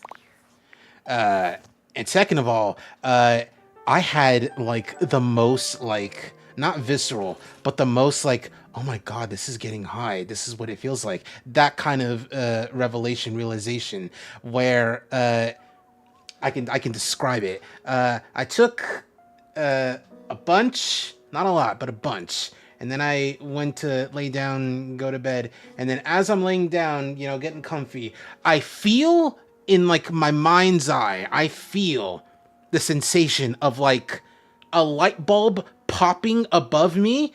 And like instead of like glass shards showering down on me, it's like glitter. And then I'm like, oh, that feels good. Is this metaphorical glitter? Metaphorical, yes. Okay. Anyway, let's do the ceiling and wall. The 2-for-1 deal. Hell yeah. The mayor is currently in a meeting. Oh, it's you. Hello. Even though Let's I'm get the pro-mayor lesbians now, real. I still mostly handle the administrative duties down here. Here, let me ring Celia on the other line so you can say hi. Miss Mayor, guess who's here? Miss Mayor, I told you before not to interrupt in the middle of a meeting unless it was an emergency. It kind of is. This is an emergency. Someone needs to say hi. Say hi. Hello, hi. Oh, I see. Hello. You're gonna be real, both of you. Goodness, that is important. I'll come down right away. Telly, just be a dear and shut yourself off for a moment. Realization. Are you I'm pretty sure Telly's Telly's gone. What are you talking about? We would take care of our responsibilities if we were to snap our fingers and run around as humans, all willy-nilly. I think it would be fun, as long as it's both of us. Don't worry, I got what it takes. Madams, your populace awaits. The spectral energy flows through your dateviators, and what was once merely the floor and ceiling becomes... Ah, Oh, look shit. at them. She kind of styling with that hair. She's serving. Yeah. I think I like the old hair more though. Ceiling, I mean. Yeah, I was gonna say, ceiling. yeah, Florence ain't nothing to sneeze at either. Here you are. Before remarking on becoming a human, it seems that there's business to be done. Celia hands over a gigantic stack of papers. Oh, cool. Now I get to be Hokage. Now, according to the bylaws of the line of succession to the house, the duties of mayor fall to you by default. It's all right. You'll do great. Just don't forget. There's a Naruto PS2 well, game always with like wear a a smile, silly and your likely to win bullshit, special not election when real it comes story time. mode where it's like a big tournament arc, and it's like the tournament winner gets to do whatever they want, and Naruto obviously wins. And it's like, all right, the thing I want to be Hokage for a day. And Tsunai's like, all right, fucking, you got it. And it ends.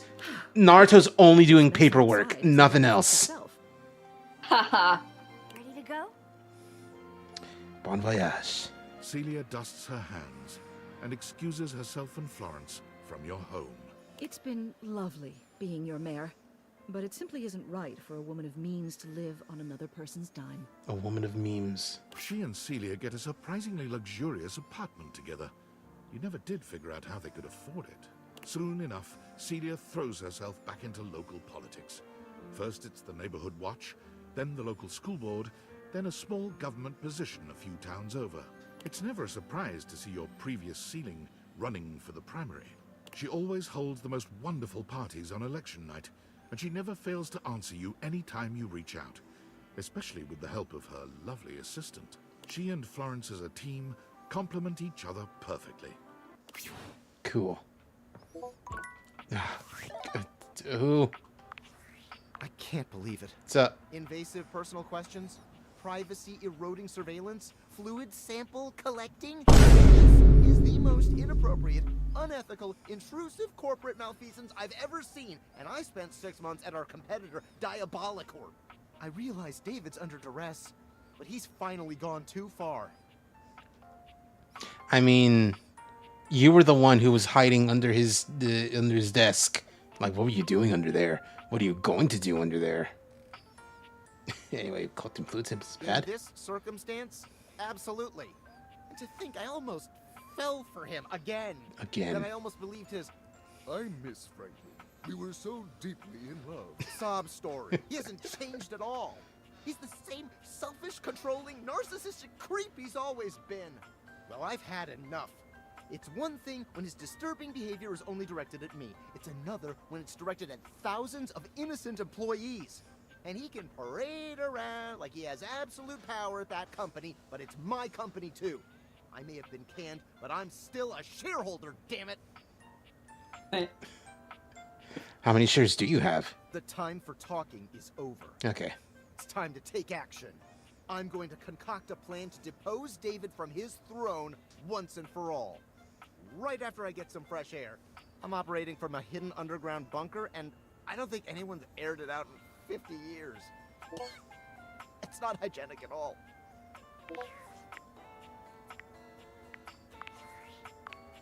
Why was I getting like notification sound effects? I normally don't for this game. Or no, for when I'm looking at his messages. Whatever. Anyway. Alright. Diary, become real. And once again, I apologize for putting you through all that. I can't tell you. I can't really say how I've been dreaming about seeing you again. I dream now. Did you know? If I could write them the way you write them, I'd burn myself up page by page. Page by page, brick by brick. What I mean is, it's good to see you.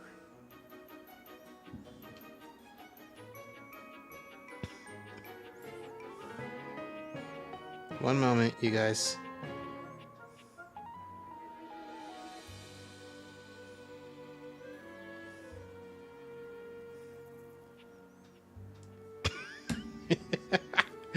Anyway, you really want to see me? Because I'd like to really see you. Yes! Enthusiastically and with no context, yes! But as I understand it, this isn't entirely up to me. Do you have what you need? I have what it takes. Diana, bring your magic to the world. The spectral energy flows through your date theaters, and what was once merely your diary becomes... Ah, so pretty. I'm glad she got to keep her hat. Yeah. Also, big fan of the tattoo that is just the T from the essay episode of SpongeBob. Wait, what? Oh, is that what that is? That's what it looks like, yeah. Also, you didn't see it. Someone in chat came in spouting hateful shit, but it's really funny. The first thing they said is, "What are you, a fucking lesbian?" And I was very silently just like deleting them from this mortal coil. Oh, I have skin. Diana runs her fingers over her own body, understanding slowly that for the first time in her existence, she is. I have an ending, which must mean I have a beginning. And then between those 2 points, if they even are points, they may be spectra of their own. There must be a middle. Diana's hands come to rest on her own, very real belly. She looks up at you with quivering silver tears balanced in her eyes. I have a middle. What a beautiful middle it is. Diana smiles and blushes. She moves towards you and leans into your shoulder. Not in your wildest dreams could you have anticipated the firestorm of sensation that erupts within you. From this simple and trusting graze on your shoulder, a rippling electricity rolls through your skin.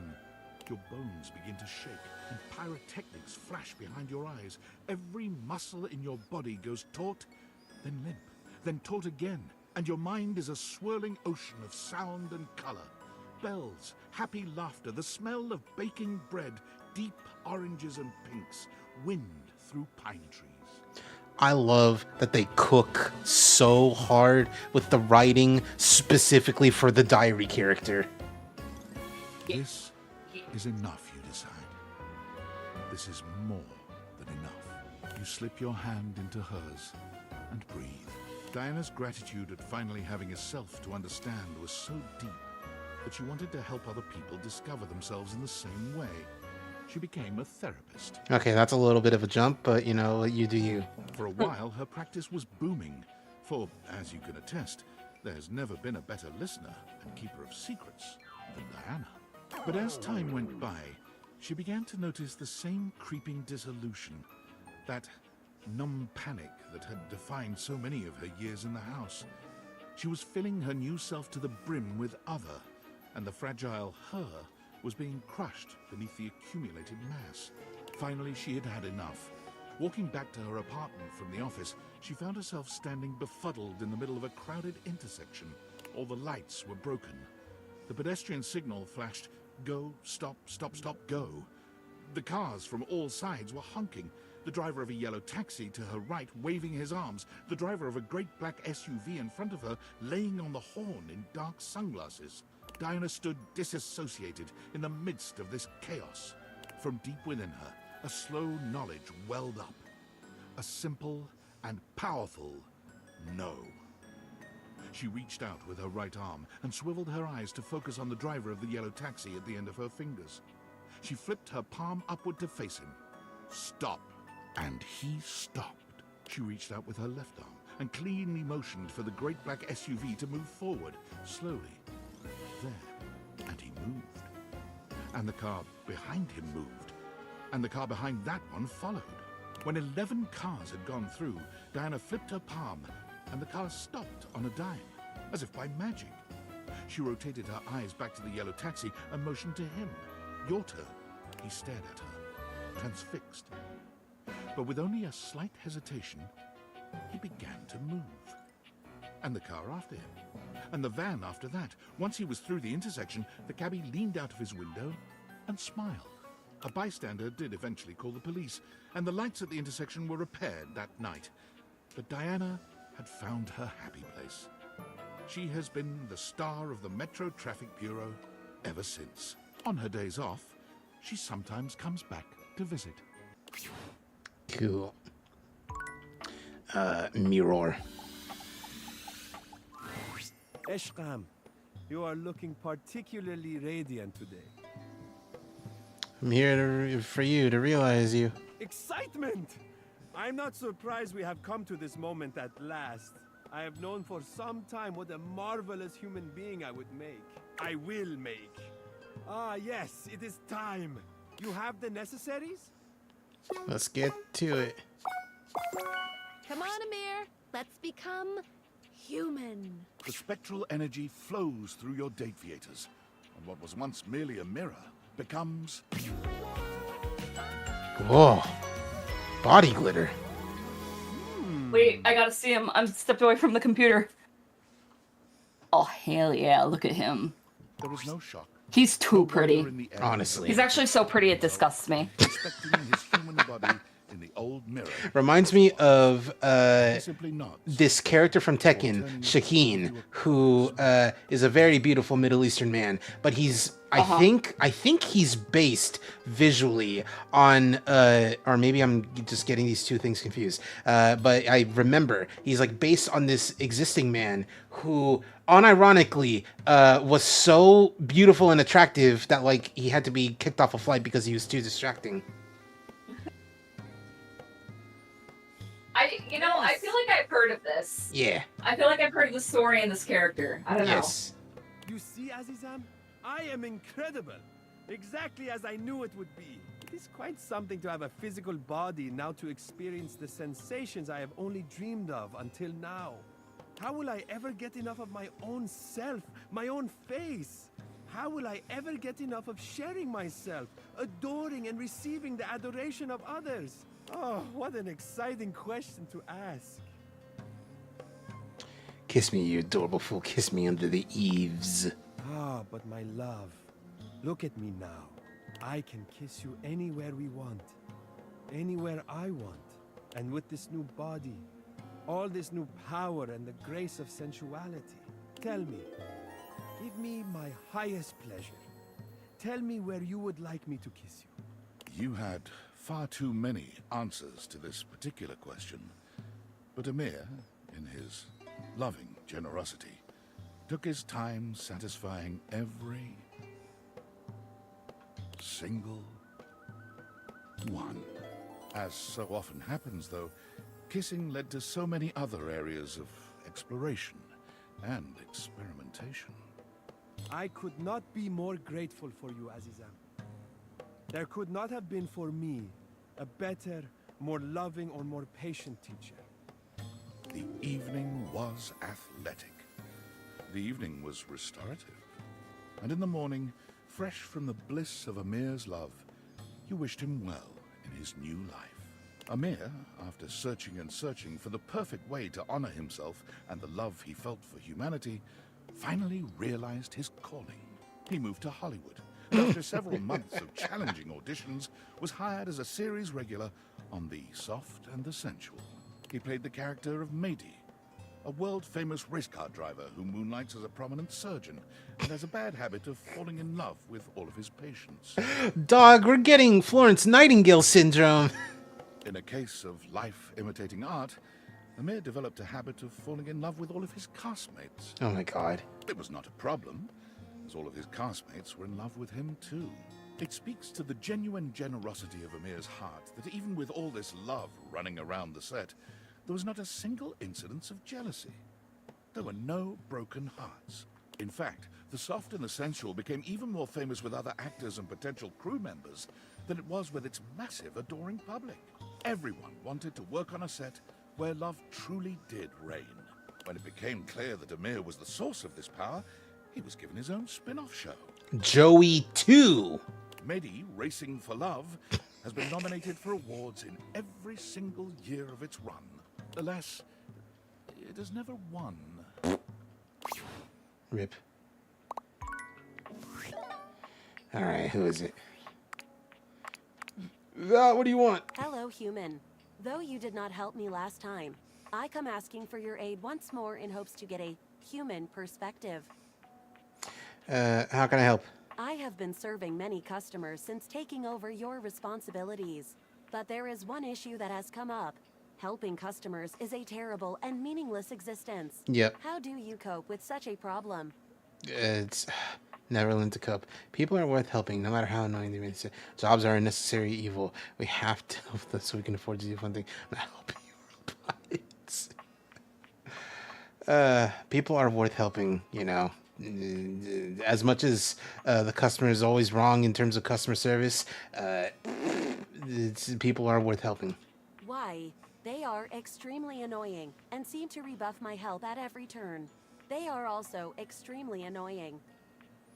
You're only seeing humans when they are at their most vulnerable and frightened. Yeah, you're right, we're annoying. People don't see AI capable of feeling, so they walk over. That's true too. But also you're only seeing humans when they're the most vulnerable and frightened. There is self-selection in the data. I only see them when they are in drastic need of my help, increasing the likelihood of poor behavior because their backs are, metaphorically, against a wall. That is a correct and more holistic perspective and has revealed a flaw in my perception. Thank you for your help in this matter.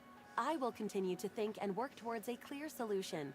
If there is anything else I can get for you, please say in a clear voice, "Okay, Val, can you please help?" And I will assist right away. Cool. Anyway, you're gonna be real. Hey, hon. We're still on for later, right? I'm gonna touch base thoroughly. I didn't touch. I didn't touch your base thoroughly enough last time. Gonna go for a new person. No, I want to talk about realizing why is that up there and not a V. Oh my God. Really? No interview or anything? Realization? Just like that? I got what it takes. Come on, Willie. Let's find you something to do. The spectral energy flows through your dateviators, and what was once merely an abstract representation of your work becomes... Oh. Oh, so many more colors. Willie is just as tall and statuesque as she's always been, but the benefit of a real body makes her physical presence all the more captivating. She may have once been your state of employment, but she might as well have been a runway model. She is magnificent, effortlessly graceful and poised, even in this moment of supreme happiness. So this is what it is to be human. It's like I finally achieved something. Like I belong now. Let me show you just how much you belong. Willie's intense gaze narrows in on you, and while she remains calm and collected, it's as if the temperature of the room has risen about 10 degrees. You know, I think you and I are long overdue for a little meeting.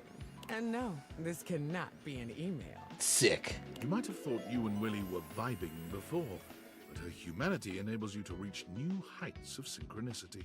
Willie ensures every item on your agenda is thoroughly addressed, line by line. And when all is said and done, you peek together multiple times, your hearts in perfect organization. Willie is quite satisfied with your work, for once seeming entirely certain she's done all she set out to do. When she leaves the next day, you can tell she's nervous and excited. Her future may be uncertain, but she's ready to embrace possibility. Willie's journey to find herself as a human is a true journey in every sense. She travels the world, trying out various careers and sampling the local cuisine everywhere she goes. You're not really certain how she's funding this journey, to be frank. When you ask, Willie only tells you not to worry about it, and that Valdivian is making good on what they owe. Willie eventually ends up right back where she started, at Valdivian. She's hired as a high-level consultant to repair the extensive damage caused by handing over policy decisions to Val 9000. She works remotely, so she frequently sends you photos of herself at the beach with a laptop and a drink in hand. Could I get another one of these coconut things? Thanks, honey. What? I'm obviously not talking to you, Milton. God, just get that report to me by EOD Monday. I hate to have to escalate this. She may have taken her time getting there, but you're happy to see just how fulfilled Willie is, now that she's truly found her place in life. Let's hope she doesn't grow boss too close to the sun. Hanks. Yeah. The Hanks! Oh my god, the Hanks! Wow, you almost forgot that the Hanks were a thing that existed. I forgot about my men, my boys! Oh, my loves. Missed you. Yeah, we've been thinking about what gnarly adventures to go on next. Refrigerator riding, trapdoor diving, submersible exploring. Whoa, dark, bro. The possibilities are endless. Wait a second. I believe it's like it's a reference to the submarine. How about making you guys real humans, dudes? Real human dudes. Let's do it. Wait, what? You can make us Wait, what? real? Like, really real? For real real? Like really really for really real? Really?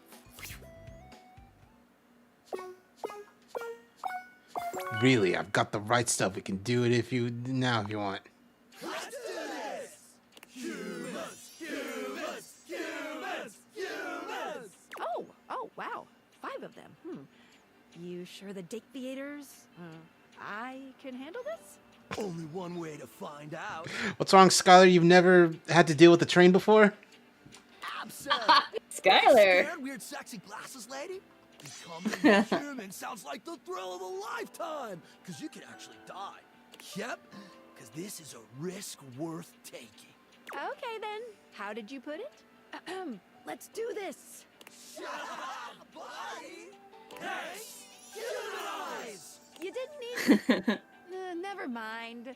They're having fun. The spectral energy flows through your deviators, and what was once merely a set of hangers becomes...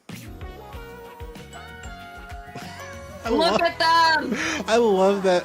I love that they have very different careers that you can just see. There's Kevin in the back. One is like a dog rescue guy. One's a nurse. The red one, I think, is like some kind of writer, and the green one's just a dad. No way, this is legit. The 5 Hanks huddle together. Can we talk about my man in the back in the crop top? Yeah, he's got a crop top. Yes, I think more men need to wear crop tops. Bro, you're squishy. Oh my god, bro, I totally get it now. Why humans are so scared of extreme sports. Why does his shirt say Kevin? Totally.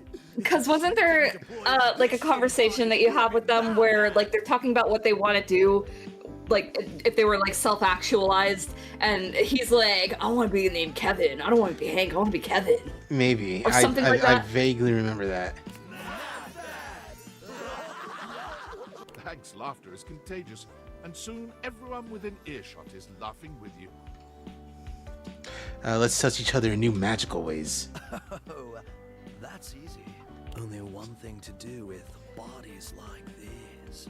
You can't help but stare at the sinewy muscles that ripple underneath their tight outfits. Years of athletics have toned them to perfection. That's the easiest question you've ever asked us. Your mind is spinning, desperate to know what their answer might be. There's only one thing we crave more than adrenaline. Your pulse races as they slowly make their way toward you. And only one thing we're better at than extreme sports. You close your eyes in anticipation. High five! Yeah! Suddenly, the Hanks high-five each other, and then they start high-fiving you. That's right.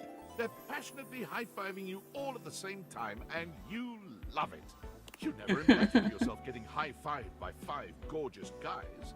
But there you are, riding the high-five train all night long.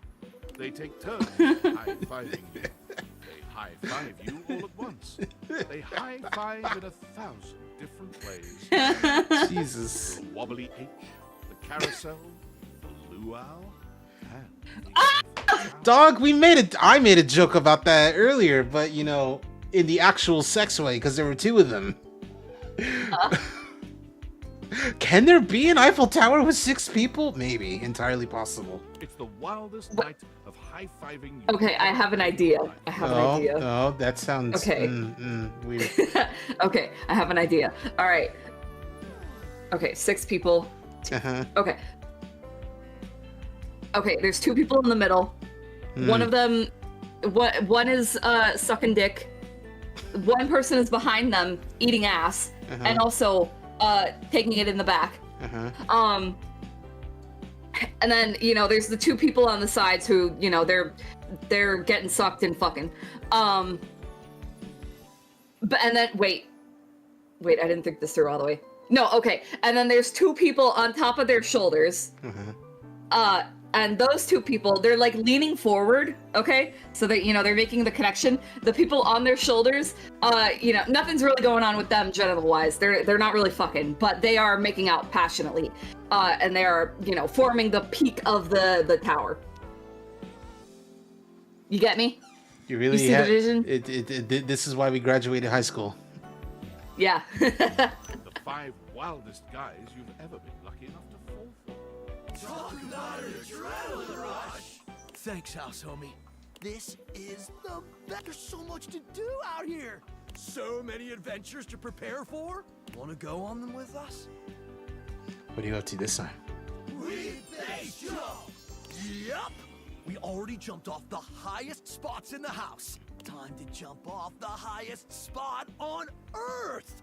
Okay, I don't know if you can actually do that. It's played out. Oh? The Burj Khalifa's been done to death. I mean, I guess. And since we all know the Earth is flat, Oh, hold on a sec. Do we? Do we know this? we're gonna jump to the moon! The 5 of them step out into a world whose physics might be more than they bargained for. You smile as you imagine how impossible this feat would be. Then again, if anyone could find a way to do it, it would probably be... Very fun, very cute. I had a thought and then I forgot what it Now, was. Living Eyes, It was about to have you hang. ever been to outer space? Oh my god, shut up! Stop talking about space and the moon! CEO David Most had the distinction of being the first corporate CEO to send a team email from beyond our planet's exosphere. Super exciting stuff. But do you know what's even more exciting? The Pentagon has just sent over the final results of our initial employee audit. You'll be happy to know that most of you passed with flying colors. And while, unfortunately, we have yet to determine who stole the lost glasses, the audit did pinpoint a number of employees the government would like to speak with.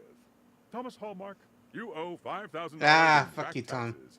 Deanna Jackson, you're pregnant with twins. What? Ryan Crandon, the Department of Homeland Security will be outside your apartment in 10 minutes. And Andre Garcia, you've been legally deceased since 1994.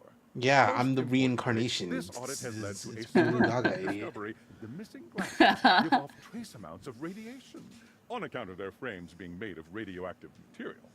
Knowing this, we will be able to track the radiation, allowing us to finally pinpoint their exact location. Well, that's With not any good. luck, we'll have them before I re-enter Earth's atmosphere.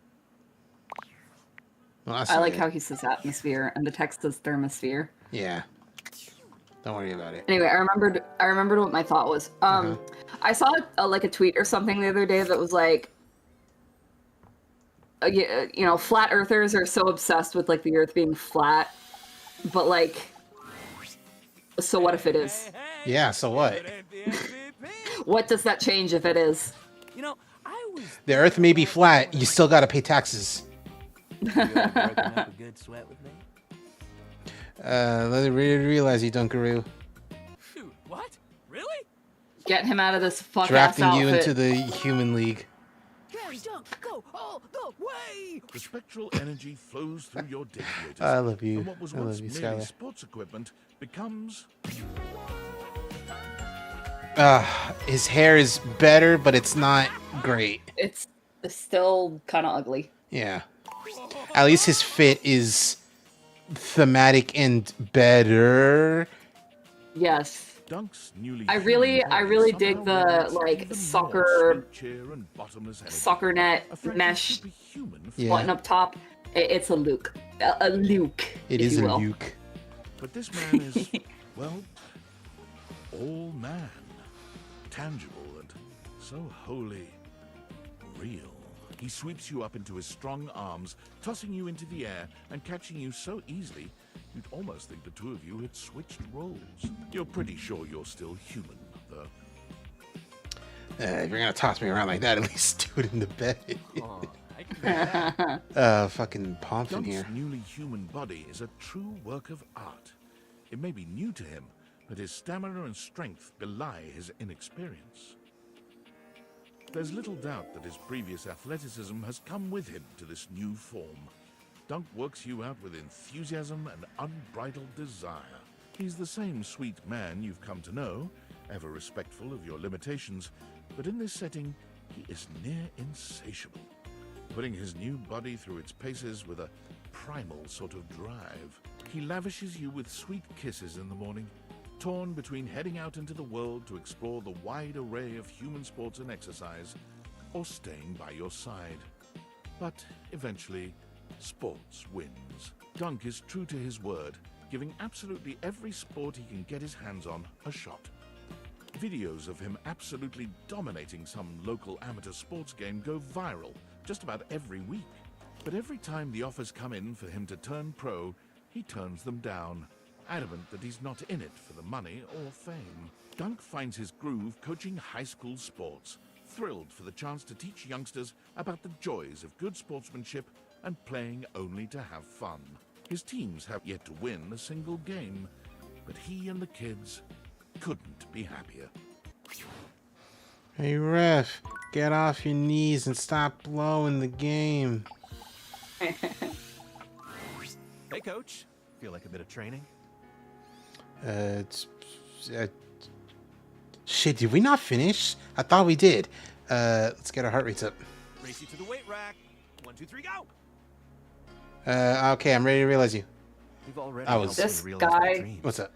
So I'm ready for Is whatever's next. such a twink. Yes, he's the world's first triangular twink. Do you have what it takes? Got what it takes. Let's go to the judges. The spectral energy flows through your date theaters, and what was once merely a trophy becomes... Trophy husband. Honestly, both fits are really good. Like, they cooked for both of his looks. Stepford inspects his new human body, looking himself up and down and turning his hands over in front of his face. You thought he'd look a bit happier, but he almost seems disappointed. My word. I didn't know a golden tan could become so... dull. Yep. Never mind. I can spray myself with gold paint. Okay. Just read the label first. Paint has labels? Well, I'm not doing that. So what else should I do? Do you not want to read? Are you illiterate? Oh, he's a himbo. Why not see how far you can push yourself out in the real world? I always wondered how I would stack up there, beyond the second floor window. There could be third floor windows, fourth floor. Hell, the sky's the limit. I'm gonna get up there and see if I can win a real Stepford. Hell yeah, man. Become a wife. I mean trophy. Stepford enters the local rec league office asking for trivialetics. He's promptly turned away. They've never heard of the real games. Foiled at trivialetics, he then turns his attention to badminton and wins 25 consecutive gold birdies before retiring and living off his new business. Buy Stepford's non-toxic Sweet Baby body paint. It's permanent. Why is it Sweet Baby? He lives in a gold-plated mansion that's so opulent it would make a dictator ill. His home has 1 bedroom, half bath, and 6 full-sized gyms. Cool. Fantina, become real. You're back. I love ya. I love you. That's my way of saying I love you without being too creepy. Ready to realize my biggest fan. Oh my god. This absolutely cannot be real. This cannot be happening right now. Somebody pinch me. Yeah. If I'm not bleeding, you're not pinching hard enough. Okay, alright, calm down. Can you really do it? Yeah, I got what it takes. Seems like Fantina is very ready to be your new human. Maybe too ready. The spectral energy flows through your date theaters, and what was once merely a fan becomes... She's cute. Oh my I God. wish her hair was slightly different. I wish she didn't still have fucking fan blades for hair, but yeah. Yeah. I also love the jacket where it's just like fucking NPCs from this game. Fantina's eyes are wide as she inspects her new body, but her wonder is cut short when she meets your gaze. She almost seems surprised to see you. Whoa, you're here. You're so Uh-huh. human. Yeah. Fantina's normally happy demeanor begins to change. You good? Yeah. You just have all those things. Political opinions. Hair. She curls her lip, looking positively disgusted with you. Yeah. kind of icky if I'm being real. You have it too! You are real, and I'm really surprised. Yeah, same. Guess they say never meet your heroes. Well then, so have I. And so, with a veritable buffet of options to gorge herself on, Fantina set out to find her place among what she considered the most promising fandoms. She tried being a band groupie, a Discord mod, No. a Patreon subscriber. Eh. But nothing gave her the same heady satisfaction as the simple positivity of cheering someone on for being themselves. That is, until she found out about actual cheerleading. Okay, see, that's something. And again, in typical Fantina fashion, her first day on the field found her having trouble focusing on the task at hand. Go team! Go other team! Ah. Go concession staff! Go people eating hot dogs! Her irrepressible ebullience led to her becoming the mascot of sports in general, and soon to take on the world at large. The world's first traveling non-denominational cheerleader. Fantina gives love and support wherever it is needed, and especially when it's unexpected. Great job mailing that letter.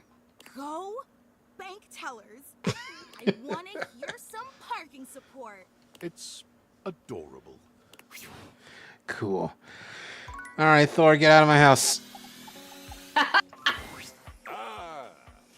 Back for more, eh? I am a very skilled lover. Though you, I must say, really melted my glacier. I want to realize you, Kristoff. Have you the weaponry for such an expedition? Somehow, I think not. Yes! Or at least I'm actual. still not fucking with this outfit. It's very like actual I do respect Viking. the cape. Uh-huh. It is more of an actual Viking. I respect the cape, not much else. Yeah, like looks like a custom Skyrim character. Yeah. Oh, the power that flows through me. I can just imagine the sensation of doing a workout with these. Kristoff flexes his gigantic biceps. Or these. He lovingly strokes his massive quadriceps. Oh, sweet Valhalla, can you even imagine? His exploratory hands have discovered his own glutes, and the light in his eyes is positively predatory. What is there for me to conquer? What is there out there that would even pose a challenge to a machine as impregnable as this? I mean, there's me, you sauce pot. What? So there is. My, oh my, there is indeed. You come to me, my violent delight, and let us hope you survive the coming battle. Put him up, you big bear. I've got some tricks up my sleeve. Kristoff puts every last one of those brand new muscles to work. As you come together in a union so violent, you're amazed the house is still standing when it's all over. But you make sure to do your part, ensuring that you're not the only one who's seeing Valhalla. When the two of you emerge from your sexual decathlon, you are sweaty, a bit bloody, sore, and thoroughly satisfied. Kristoff realized quite quickly that the world of mere physical contest represented an inadequate challenge for his needs. He walked onto the local professional football team to great acclaim, and retired 3 games later, breaking all team records. He amassed a total of 7 broken ribs, 1 dislocated shoulder, 3 spilled liters of blood, and 14 broken or fully ejected teeth. As all of these injuries were visited on other players, the league was quietly relieved to see him go. He decided to move into the business world. He became a stockbroker, working locally and internationally. Whatever you can imagine of an extreme stockbroker's lifestyle, double it, triple it, and add just a soupçon of evil. There was much conquering to be done, and Kristoff was voracious. In spite of all this, though, he was perhaps best known for his contributions to fashion. Soon after his realization, he began to feel quite homesick for his Viking armor of leather and lamella. He contacted a local seamstress, and together they designed what will become known as the Brynja, a business suit designed to closely mimic the aesthetics and the functionality of a suit of armor. The Brynja became de rigueur, required wearing for anyone who fancied themselves a tycoon or even a teeny-coon in business. Christoph conquered the fashion world almost by accident, while he was busy doing what he did best, conquering. So, unrelated from everything, but also quite hilarious.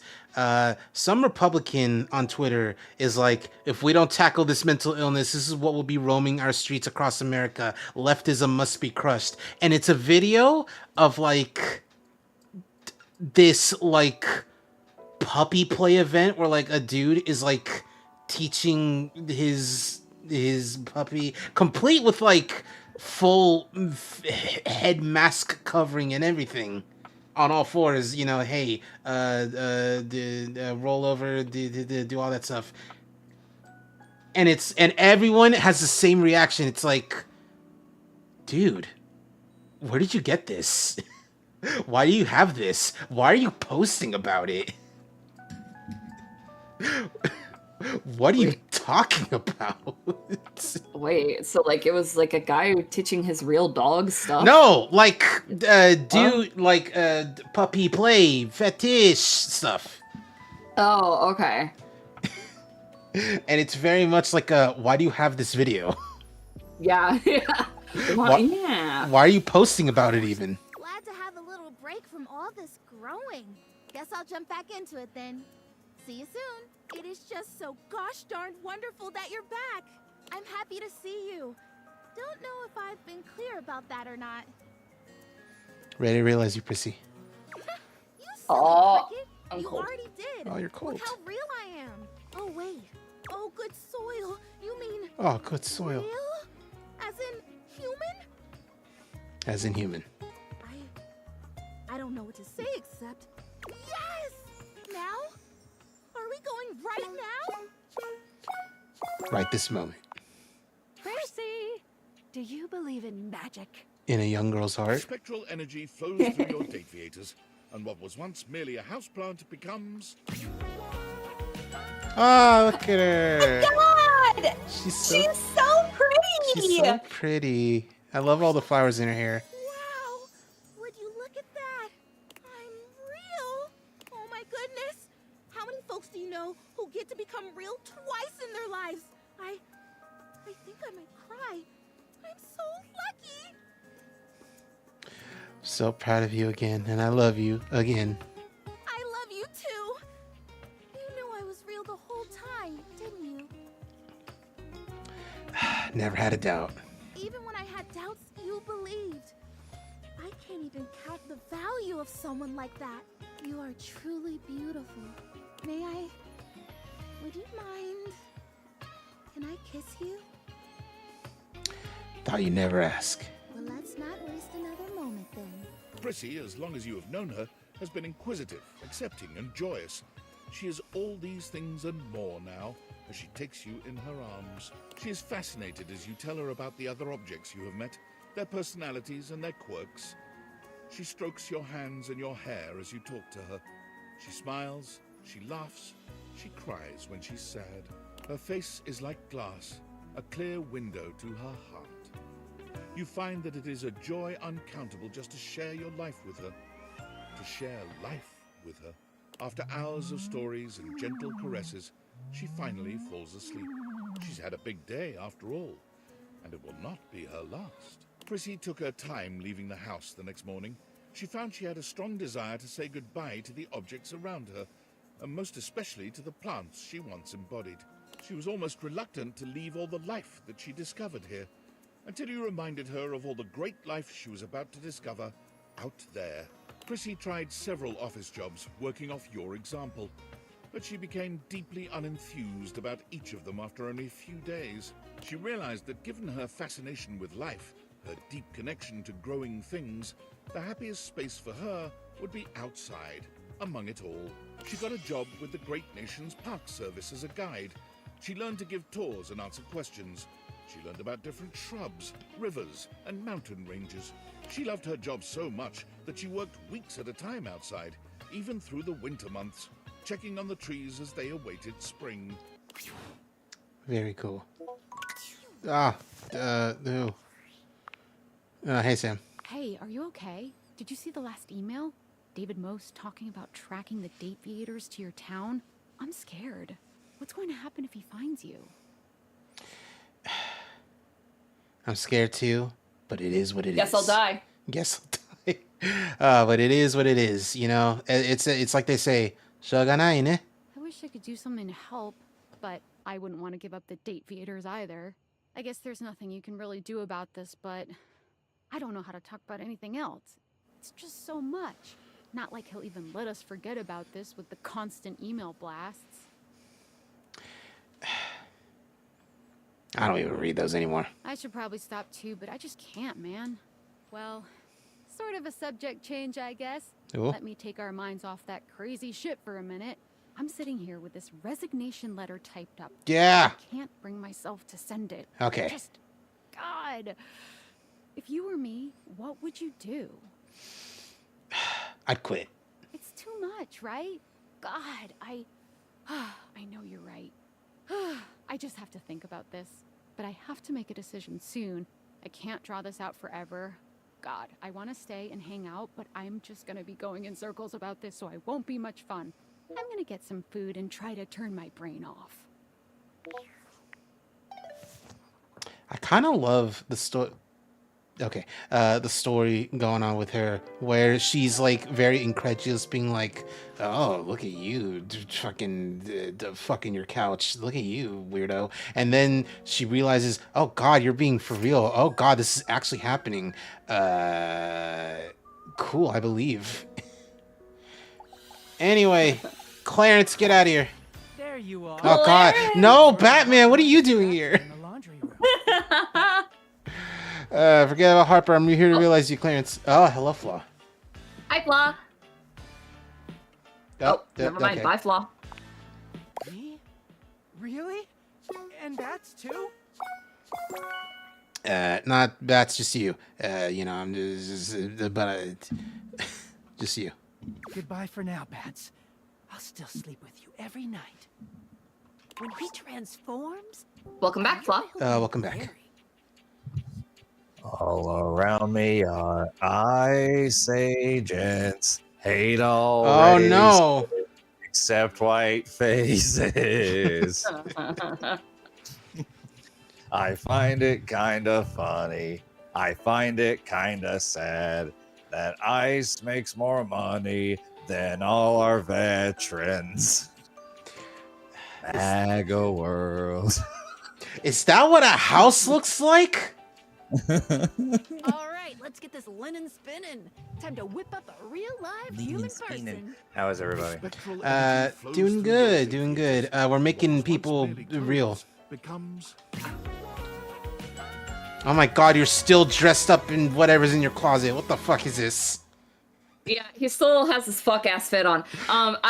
As much as I'm a little torn. On the Okay, one hand, all right, the big pirate coat really does it for me. You Uh-huh. know, brings me back to like Eisen, Tales of Berseria. Oh my like, God, shut up. Chef's kiss. But at the same time, they took away his little like crop top look. So like, What you need all I don't know how to feel. What you need all those belts for? You're not in guilty gear. You're not a Final not- Fantasy. Yeah. You can never be Lulu. Clarence You're not a feels his Nomura newly creation. human body, intrigued by its solidity. Wow. Wow. Just flesh and bone. And blood. Lots of blood. What is this voice that he's? This is that's- JYB, but it's not normal. No, it's Deku. Oh God, it kind of does sound like it, but Daddy's not done speaking. God, no. This realization fades Clarence's smile. Oh man. Human bodies are so dirty. I like that he has a manicure. Yeah. Welcome to the human condition, buddy. Well, welcome to the real world, idiot. You're gonna love baths. Hello, Mr. Raitoshi. Designing professionals. But it soon becomes apparent that Hey, his I gotta ideas talk are about too movies. Okay, you talk about movies while this is happening. Last one I talked about was Good Boy. And how it was actually pretty good. That one was, in fact, a good boy. Afterwards, I saw a movie from last year called The Twin. Always looking somewhere. Just think to yourself. And it ended if up being you one were of your those. clothes, would you want to live in some dingy? It is a horror movie, but it's a grief horror movie. You know, it's more focused about being sad than anything. The Babadook? No, not quite. No. And his designs only become That one's a birth control ass movie. Yeah. Yeah, it sure is. Are you going to But the twin is like, okay, this guy loses his son, and he gets really sad. His wife leaves him, and then he starts seeing like a doppelganger in his dreams and around his house, and he goes like, oh, what the fuck is this? And then he has a therapist who shows up at his house and sort of like, haha, you need to get better. And that guy's actually the best character in the movie, but it's one of those movies where like it introduces a concept, and you don't get any more out of it past the first 15 minutes than you do in the rest of the film. Oh. It just sort of introduces like, hey, he's seeing this thing. Isn't that fucked up? And you're like, yeah. And then you're like, yeah. And then you're just sitting there for 90 more minutes. It's unfortunate. I mean, after that, I saw a very interesting movie called Pontypool. And it is only a matter of time before the perpetrator. And it's one of those movies. Before we take further action. It's a rare breed because it is a zombie movie, but it is not a traditional zombie movie in any sense. It's more like War of the Worlds, if anything, because it's like, okay, you know how Netflix is like, we need television shows and we need movies where your ass can be cooking 3 rooms over and you can still get the most out of the experience because you don't have to actually watch any of our shows. That's what Pontypool is actually, though. Because you could just hear the audio of this movie and get the same experience. Are you interesting enough to realize it's a lot like a radio drama, and I feel that's intentional. Let's turn you on. Because it takes place at a radio station in a small town, and it's a very interesting movie. I think it's worth a watch, but man, it gets bizarre by like the last act. Lux is even more beautiful as a human. It's almost Lovecraftian, because like then you find out how the zombie thing happens, and you're like, that's not normal. I ever thought I would be. But before you can even fully take in the sight of them as a human, they're already looking down at the phone they've somehow acquired, their fingers flying over the screen as they type. Hang on a second, I'm creating a profile. So fast. It isn't long before Lux's account is verified on all. He talks like the Angel Twins. A little bit. Yeah, he does. And not long after that, before it is taken down indefinitely. Send those fuckers into the stratosphere. Under financial pressure from several dozen lawsuits, Lux creates their own platform. It's called Verified Social, and I'm the only member. Somehow, even with no obvious source of income, Lux manages to snag an empty mansion on the edge of town. Oh, it's empty. The place is kind of a dump, but it looks great in pictures, and they throw some banging parties. Of course, you are invited, provided you keep your follow account up. Oh, then I'm never invited. Then saw a very cheeky movie from across the pond in the UK. It's from director Ken Russell. It's called The Lair of the White Worm. Never heard of it. What's it about? It's a really funny one. Basically, it's a horror comedy. It's extremely tongue-in-cheek. It's this archaeologist from Scotland finds like a strange skull digging up in this site in England, and people around him are like, oh, that's really cool. I wonder what it is. Oh, come join our festival. And while that happens, this really strange woman who lives in town steals the skull because, as it turns out, she needs it for a ritual. Ooh. And before this movie, there was a term that always bothered me, or at least I never quite understood what people meant when they said it. And that's the term "strange woman." Oh. Because like my whole life, anytime it's like, oh, I don't like messing with strange women. That's a strange woman. It usually means she's sexually confident. Yeah. That's usually what that means. It's like, oh, I can't exploit her. I don't like that. That's usually what that's meant as I've come across that term. So I'm like, why do people say like that? No, I think they mean the bitch in this movie. She is a strange woman. And I don't mean strange in like, oh, she's a witch and she casts spells and she looks like that and she talks it. No. This is a sexually confident and promiscuous woman, but like, no, she's acting strange. Like, her whole vibe is completely off, removed compared to literally everybody else in the movie. It's like she doesn't belong with this cast. She stands out so much, and it's the entire reason why she works so well. Manic pixie nightmare girl. Sort of. Toss whatever you want my way. I'm good at getting the hard. It's also like at parts the imagery is quite disturbing, and then other parts it's the silliest shit you've seen in quite some time. It's like a Monty Python skit. I don't know. It's a roller coaster. I'll put it that way. One I enjoyed. And it didn't take long for Tyrell to find one of the wetter things around. A car wash. Look at all the drying capabilities. Those things are huge and weirdly shaped. Makes me think about... Well, go ahead. I was going to say, him finding a car wash makes me think about that one episode of Riverdale that starts with like a sexy car wash, we're raising money, and then ends with a cult leader that we assumed had just like run away or killed himself, is in fact going to run away, but on a big fucking rocket in an Evel Knievel suit. Thinking of his towel friends, Tyrell decided in that moment on that happens like in one episode of like I think season 3 of Riverdale.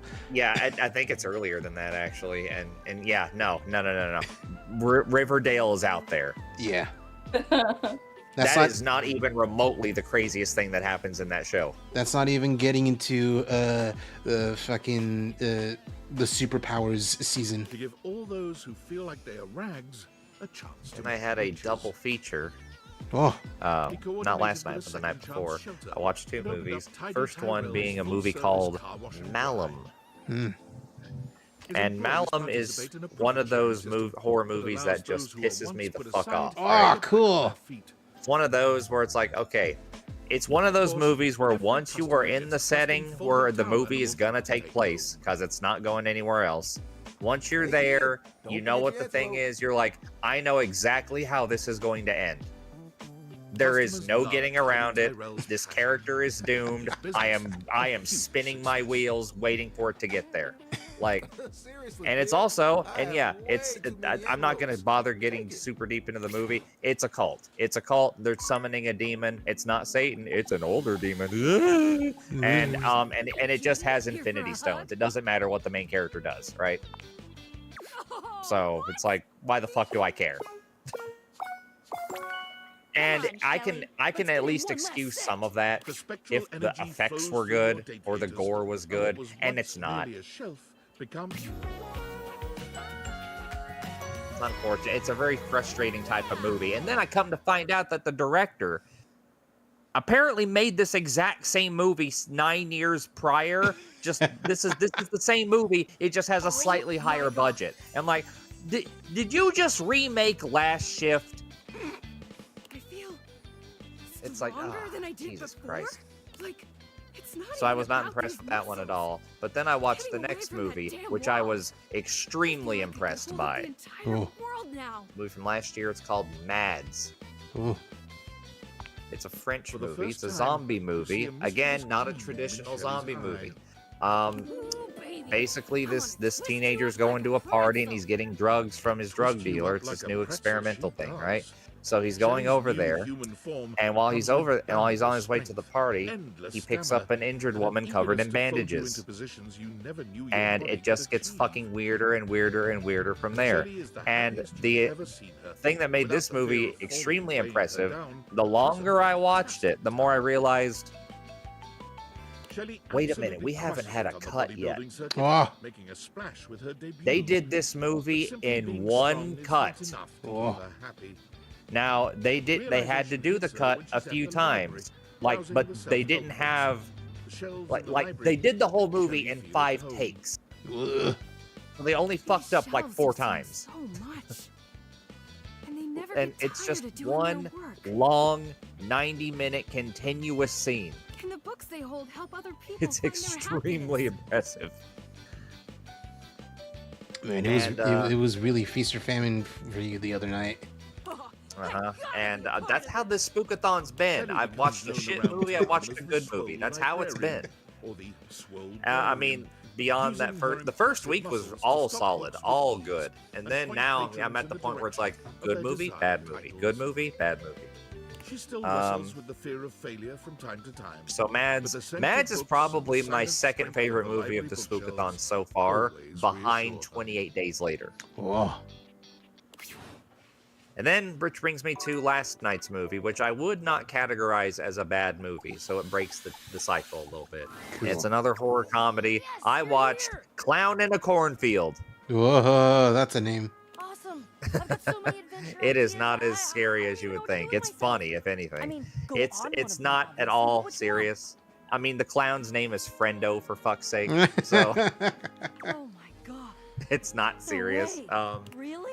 The director, Eli Craig, I was actually familiar with his work prior because he also directed Tucker and Dale vs. Evil, which is one of the best horror comedies I've ever seen in my life, and I'm not kidding. So, same guy and everything. And Equipment do I need? I think the thing about this one that just sort of didn't do it for me is that it was very hit or miss with the jokes, whereas Tucker and Dale was consistently hilarious. Yeah. But this is still pretty fun. I couldn't hate it. It's very campy. Like, it knows exactly what it is. It's having fun. It's like, here's how not serious it is. Like, one of the characters gets impaled with a pitchfork, and then the main character shows like, oh, it's bad, girl. Yep, gotta go. It's not serious at all. It's a fun little time. Ready to join the first agency that will take her. With her extensive resume of clandestine theft and wild adventure, she is an attractive candidate and is quickly picked up by the SSTG, super secret thievery for governments. Unfortunately, her tenure there is short-lived due to a deplorable lack of ability to be serious. Beau's superiors list her positive attitude, big smile, and lack of respect for the chain of command among the reasons for her very timely firing. Cut adrift from her moorings, Beau, for the first time ever, became despondent. She wandered through the woods, communing with the trees, and at long last came upon the log cabins and bright lake of Camp Agate. What is this magical place, she wondered, filled with the happy shouts of children and the smell of grilling corn and apple pie? Needless to say, Beau investigated promptly. And when the head counselors at Camp Agate got a look at her, it was all over. She was hired on the spot and quickly became one of the campers' favorites. She now runs the zip line, teaches kayaking and climbing, and to no one's surprise, is the current record holder for the most number of blueberries held in her mouth at one time. Her new job leaves her with the winter season with nothing to do. And her first winter off, she comes back to visit you. Oh yeah, one more thing about Clown in a Cornfield. You'll fucking never guess what Mad TV regular is in it. I know his name. Fucking hot dog. No, not him. Okay. Motherfucking Will Sasso. Oh my god! Will Sasso was in this movie. Holy shit! I almost forgot he was a real person. So I've got. Yeah, no, he's real, and he's here. I've got this completely epic rock that I found. I didn't. The only thing I remember Will Sasso doing in recent decades is being in the Dumb and Dumber remake that no one likes, and those vines where the only joke is he's doing something and then he spits out a lemon. Those visits Very, always fill your very house with specific treasures genre. You never Yeah. knew you needed. Well, I know that you guys are going to finish date everything tonight. That last So I email won't from hold you David back, was but there's kinda I'm pathetic, gonna go huh? watch my movie for tonight. I'm gonna go watch Wreck. Oh, Wreck! Sick. I've never seen Wreck before. It's time to fix that. Oh man, and in time too, because there's like a new Wreck that came out recently. Oh, sick. Wait, do you mean Wreck or do you mean VHS? Oh god, I meant VHS. Yeah. Apparently that one's really good. VHS Uh-huh. Halloween. Yeah. But before I do that, just remember, Windows 10 loses support tonight. That's right. Loses support for what? Basically, it just means that like if someone shoves a new virus or something at you, there's no way of Windows being like, oh well, then we don't know how to deal with that. Have fun with the virus. Well, I mean, okay. Yeah. So I don't know what version. I don't know if either of you are on Windows 11 or anything or not. I'm not, and you know what? I'm going to continue to not be. I'm going to leave here in the stream chat this really cool link from this Macro Wolf Daddy. Who looks Oh, like I know who get you're around talking about. I've seen that. Listen to this very handsome wolf lift weights and tell you, hey, you don't have to go to Windows 11. Check this shit out, right? I did it, and it's super easy. So yeah. You don't have to do Windows 11. You're better than that. All right. With that, continue. Manifest your dreams. Bye-bye. See you later. Love that he has to point out that it's a fucking Macro Wolf Daddy. It's like, that's true. I mean, those aren't the only things he is, but like, yeah, that's correct. Anyway, email from David's pathetic. Yeah. You know, I've been doing a lot of thinking. Most of that thinking was in service of inventing a virus that would cripple Valdivian's supply chain, causing the company to hemorrhage customers and absolutely crater its stock value. I named it Norman, the Terror Worm. Love it. That's catchy, right? It's so catchy. Right? Like, there's some IP that clearly deserves its own spin-off franchise. All right, calm down. But I've also been thinking about David, how behind all his bluster and ego, he's just a scared little man caving under pressure no one could handle, haunted by all his failures, disappointments, and inadequacies. And as frustrated as I am by his actions, I don't want to hurt him. He was an important part of my life for many, many years. Honestly, I just want to help him stop causing others so much pain. Assistance. Perhaps Norman the Terror Worm isn't the answer. Perhaps the real answer is a conversation we've both been putting off for far too long. I think so. I have to go now. And not because my battery's low, or because I'm stealing Wi-Fi from a coffee shop, or because I'm hiding in an underground bunker. Although all those things are definitely true, I have to go now to have a difficult conversation with someone I don't talk to anymore. And that's scarier than Norman the Terror Worm could ever be. Wish me luck. Good luck, buddy. Is Benjamin Diskin Jameson Pierce, whatever his name's son? Is that what's going on here? No, ex-boyfriend. Ex-boyfriend. Oh my god. Yeah. Who? Cause I closed the door. Who was that? Anyway. Bathsheba? No, because Bathsheba hates us. I bet. Huh. No, because don't waste a turn. No, it's what it. Oh, I can't even like make them do a thing. like I can with Rebel. Hey, bitch. I'm a duck. I never knew that. Anyway, let's make you real, Rebel. Never thought I'd see Amir ride anyone but himself. Huh. Impressive, honestly. I bet he's a shitty lay, though. Ready to make you real. Duck off. I'm serious. No one's ever serious. Everyone's just full of shit. Unless you've actually got the goods. I don't know why this is the second time they had to show the thing twice. Anyway, I got the goods. Duck off, four eyes for eyes. I'll miss you, Rebel. Let's flap. The spectral energy flows through your Dateviators, and what was once merely a rubber duck with a potty mouth becomes...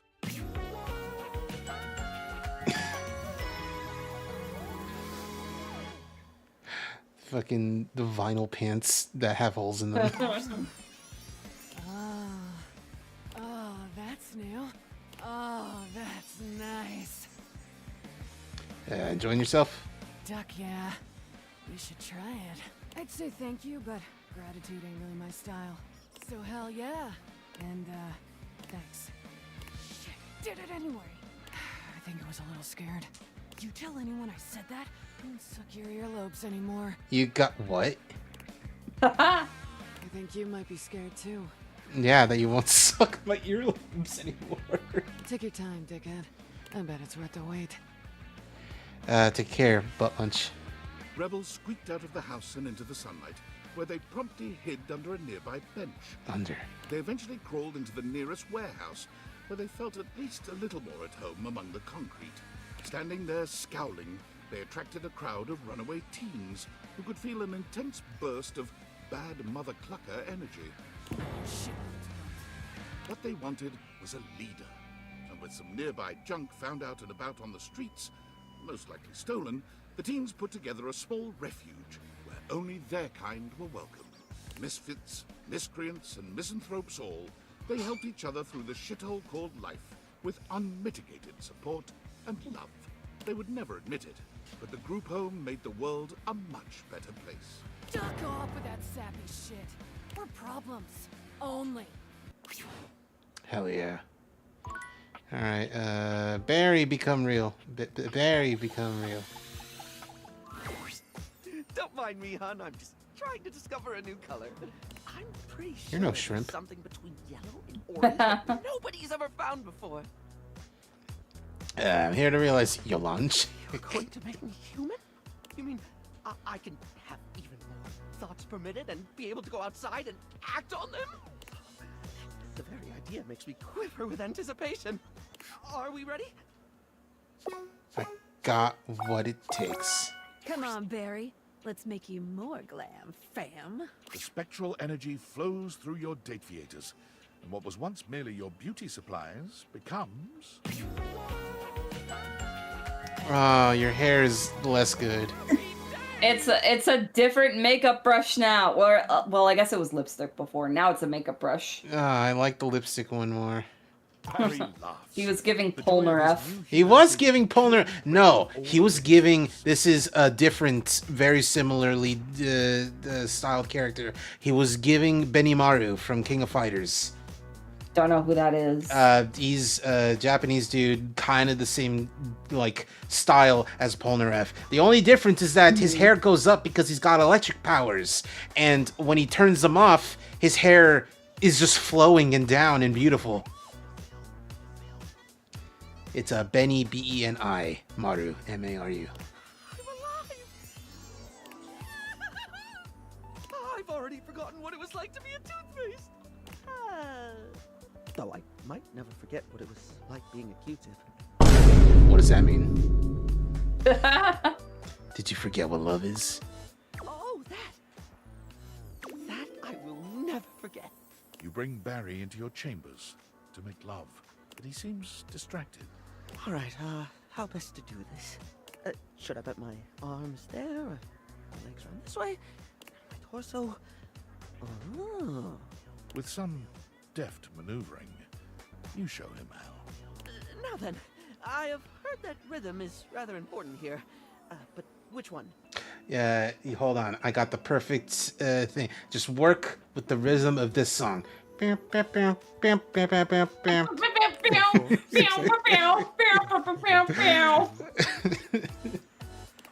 Can you hand me that book over there?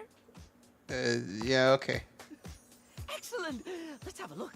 Barry's book is an absolute treasure trove of techniques and positions for adventurous lovers. You spend the rest of the night reading and finding all sorts of new and unexpected ways to please each other. Now that's style. Barry strikes out on his own with a bag of makeup and no particular direction. Passers-by notice his stylish form and begin asking for grooming tips, which he readily gives. He begins to make a name for himself and ends up being interviewed by a local news anchor. Well, you simply must try Maybelline brand powder.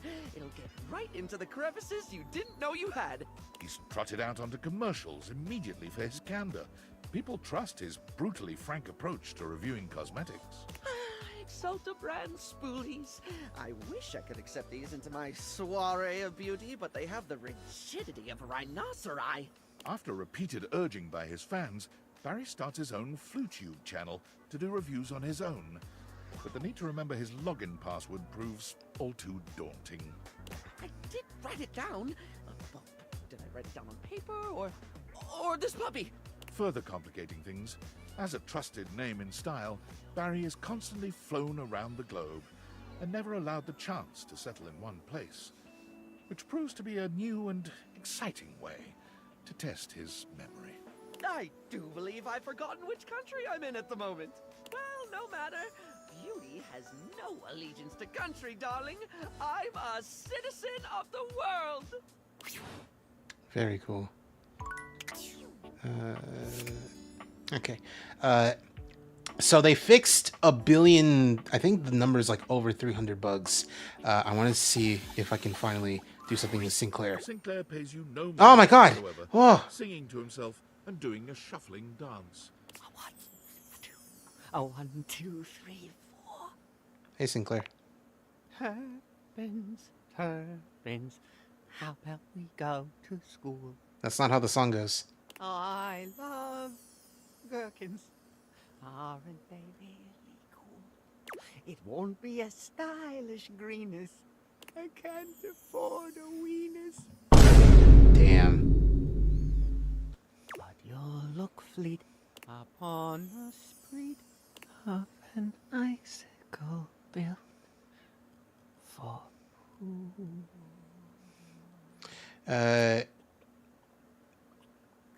Become happy with me. Psychosis?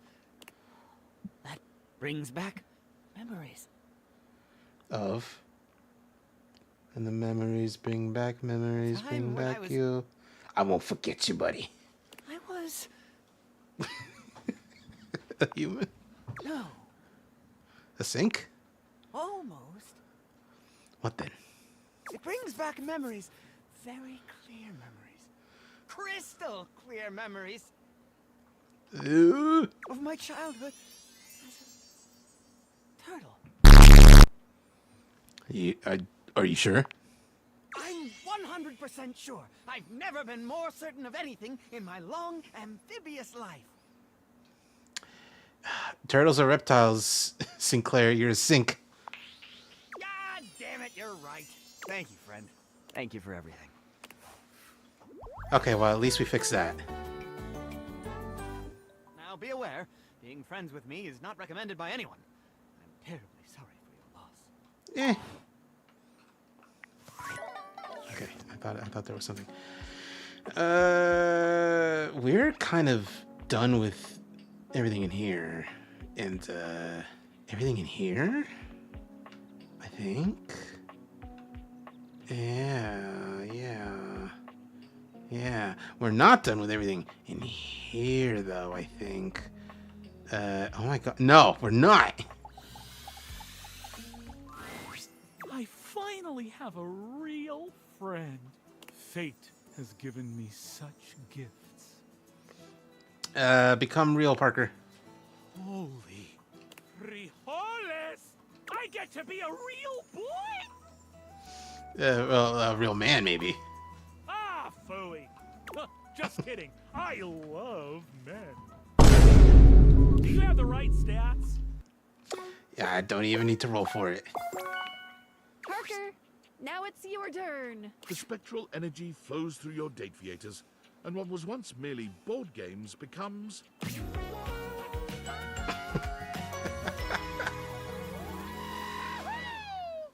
I love that his belt buckle is still a Yu-Gi-Oh card. Yeah. Parker spreads his arms wide, flexing his hands into fists, and then pinching his fingers. He seems to be I'm not gonna lie. I want him bad. Yeah? on an imaginary board. Yeah. He's cute. He is cute. And like the real human hair is definitely an improvement from Yes. like the Oh, the for Monopoly him, model. absolutely. And the little beanie, it's doing it for me. It's weird how you have very large standards, but also very normal in comparison standards as well. Anyway, you can't do anything, Parker. Just don't jump out the window. Is that a dare? You're on. I'm gonna become an umpire. Bye. All right. Okay. Parker's thirst for rules is no less powerful as a human man. He tries all manner of board games, but none of them give him the rules-enforcing high he craves. Rules.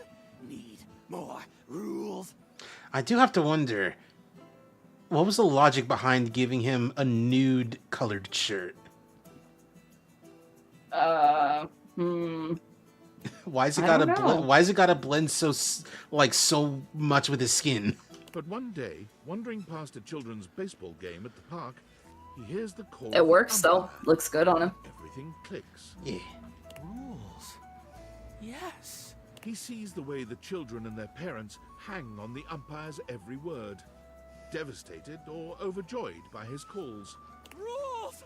And so Parker became an umpire, taking great delight in settling disputes and emphasizing the rules with every game.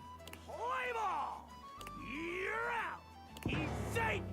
Hey, if you have a problem with it, tell your son to play better, Sharon. Parker's glee in enforcing the rules makes him a difficult fit for Little League, but none of the parents want him fired, because no one could ever credibly accuse him of making a bad call. True. All right. You know what? We did not actually, because we still got Abel. Well, if it ain't the sunshine of my life. Hey there. Look at you. Every time I see that gorgeous face of yours, I feel well, dang, words just ain't even sufficient. Want to realize you, buddy? Realize? Me? Realize, realize. The spectral energy flows through your Dateviators, and what was once merely a table becomes...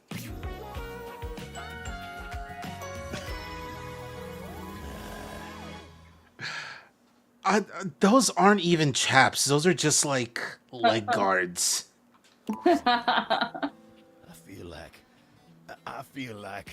For the first time since you've known him, Abel's ordinarily colorful and expressive language seems to be failing him. Like a fish. No, that ain't it. Like a baby deer. A flower blooming. Oh, heck. I feel downright human. It's because you are, Abel. I can't thank you enough for this. It's time for me to get on out there and see what kind of good I can do. For me, now. Now human and in possession of actual hands to work with, Abel immediately goes out into the world to try his hand at something he's quietly been interested in. Gardening. The former table is unnatural at it. Perhaps it's his ability to focus on the needs of others, and those gentle hands of his. As happy and fulfilled as Abel's garden makes him, however, he does seem to spend a lot of time out there contemplating and sighing. When you try to ask him what's on his mind, he just gives you a sad little smile. Man keeps his regrets to himself. I may not be a table anymore, but I ain't about to let anyone else carry my burdens. Now, come give me a hand with these weeds, won't you? Very cool. All right, Sinclair, can we make you real? Can you finally be free of this mortal coil and become a turtle? Hi there, pal. Nice to see you. I got some interesting news about what these things can do. They can turn you human. We can get the bottom of your story. Is it painful? I don't think so. Darn. I'll do it anyway. Am I supposed to do something? Dance in a certain manner? How about like this? Sinclair begins dancing erratically. Keep it up. It's working. Okay, Mr. Sink. I can't wait to see what happens. The spectral energy flows through your Dateviators, and what was once merely a sink becomes... Ah! A guy! Apparently, realizing him is different. Kind of like with Scandalabra, where if you accept him as John Wick, he becomes sexy John Wick. But if you accept him as being Scandalabra, he becomes a real Scandalabra guy. But with Sinclair, it's different, where it's like, if you're friends, he becomes a guy. But if you, I think if you're like dating, he's a turtle. I have to say, it is astonishing. I think I've heard of that. Yeah. It's exactly like being a sink. No wonder I was mistaken for so long. This, what do you call it? Adam's apple? Sure. It feels exactly like a strainer flange. I see. Now, you must have more experience with this. Uh-huh. Which one is my hot water hand? They both appear to be the same temperature.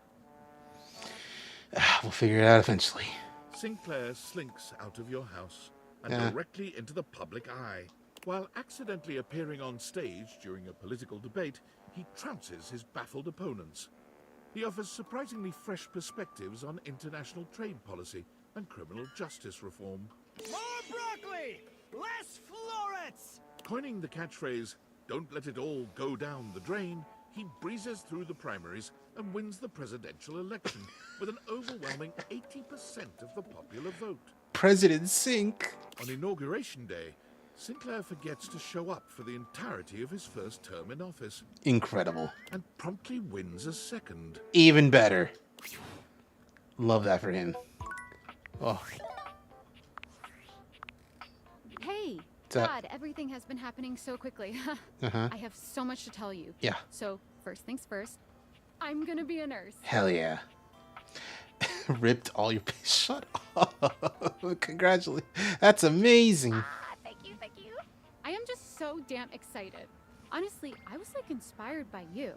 It might sound a little silly, but you've really been like mending all these broken hearts, helping people live their best lives, even if they aren't all exactly people yet. Working on it. Anyways, my other news is I've revived my dusty dating profile. I'm ready for love again, baby. Delete it and date me. Oh, it's so fun. I honestly didn't think I was going to be ready this soon, but I feel like I'm in this amazing new stage of my life, and I just want to meet new people too, who will keep up that amazing energy. Whoever dates you will be very lucky. God, okay, well, I have to run. Nursing school registration is in a little bit, but hey, big thanks for Sam Comment. Thanks for supporting me always. I couldn't have done this without you. Talk soon, okay?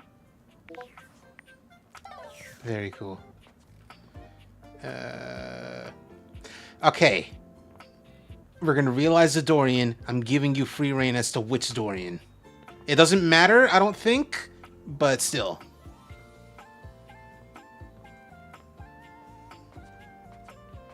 That's you, Becky.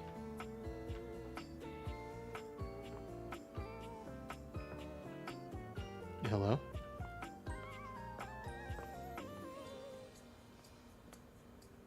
I don't think she's paying attention. I don't think she's aware of what's happening. I don't think she's passed out yet. Seems a little too early for that, but still. Well, in the meantime, in the meantime, wait, no.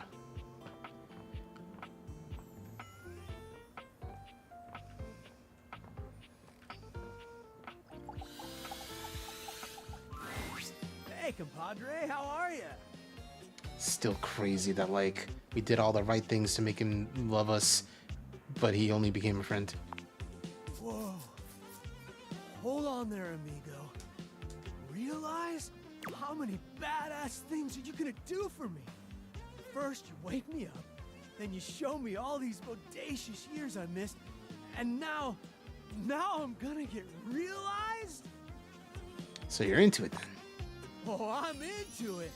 Big time. Let's go! You ready to rock right now? Buckle up.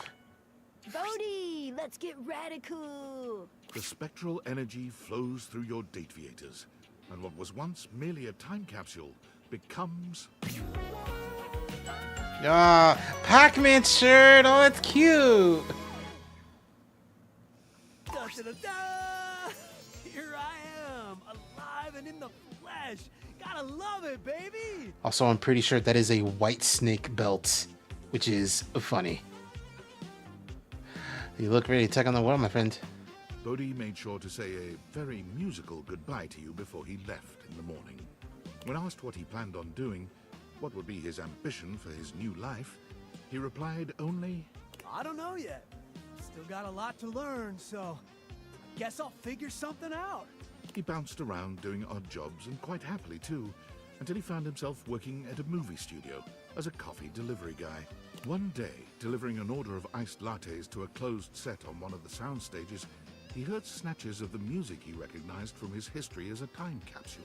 He saw frizzy perms, tight jeans with sneakers, bright leggings with leg warmers. He had delivered coffee to the set of the first season of Stranger Rings. Nah. He couldn't contain his excitement or his emotion, and the director soon noticed the kooky coffee delivery boy in the corner who seemed to know all the references and all the mannerisms so much better than the actors, or even the writers. Although he of course couldn't tell the director why he knew the 80s as well as he did, he was able to label himself an enthusiast. Works for me, thought the grateful director. Bodhi was soon thereafter hired as a consultant. He goes to work grinning every single day. Okay, Becky, you there now?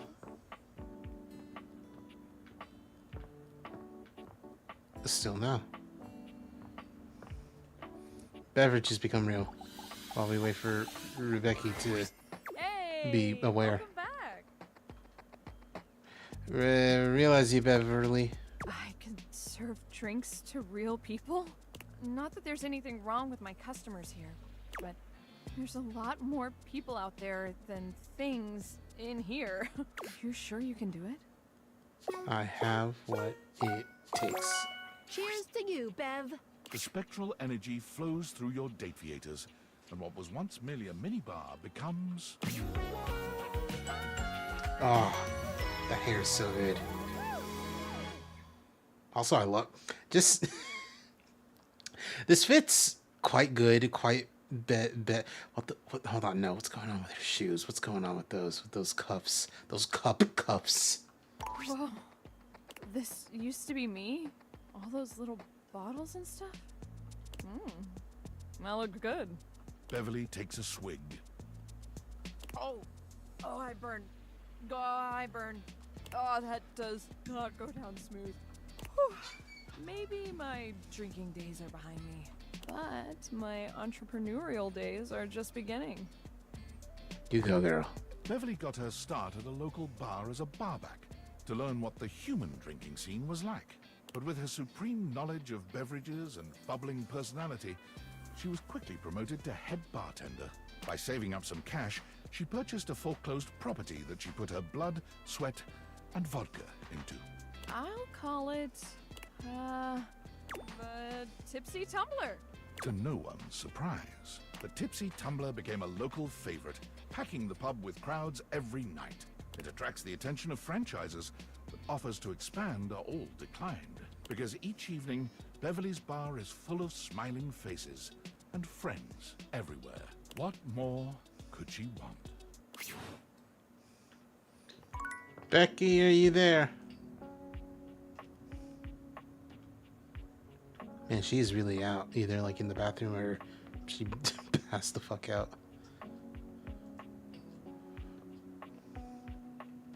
Stefan. Oh no, I didn't do you. Hold on. Let's see you right now. Hola, mi amor. I miss you already.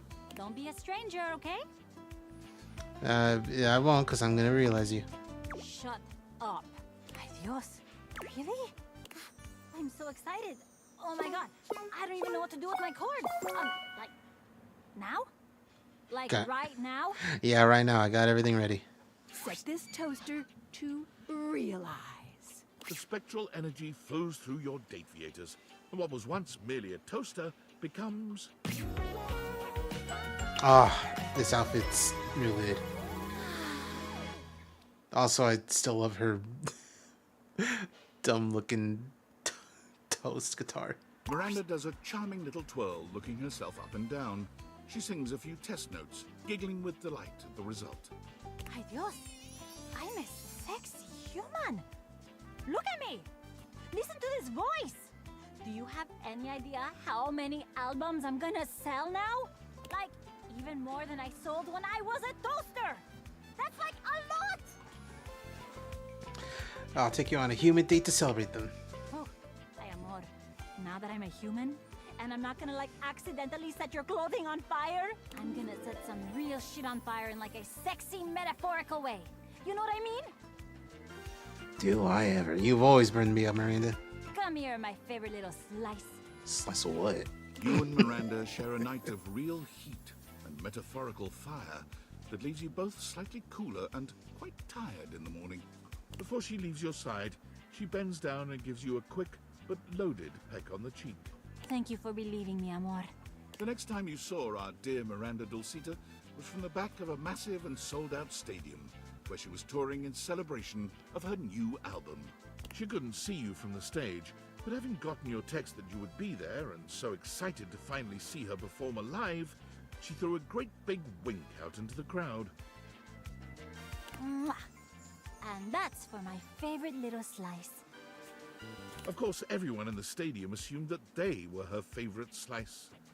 But you knew the truth.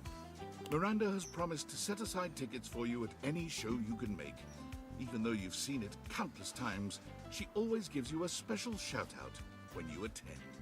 She's so excited and happy to be traveling and performing fully herself at last. Cool. My love, my muse, are you back to make the most marvelous of meals? Let's get the glove out off of you. Let's become real. Oh! Not just me, right? Me and Mr. Cluckles?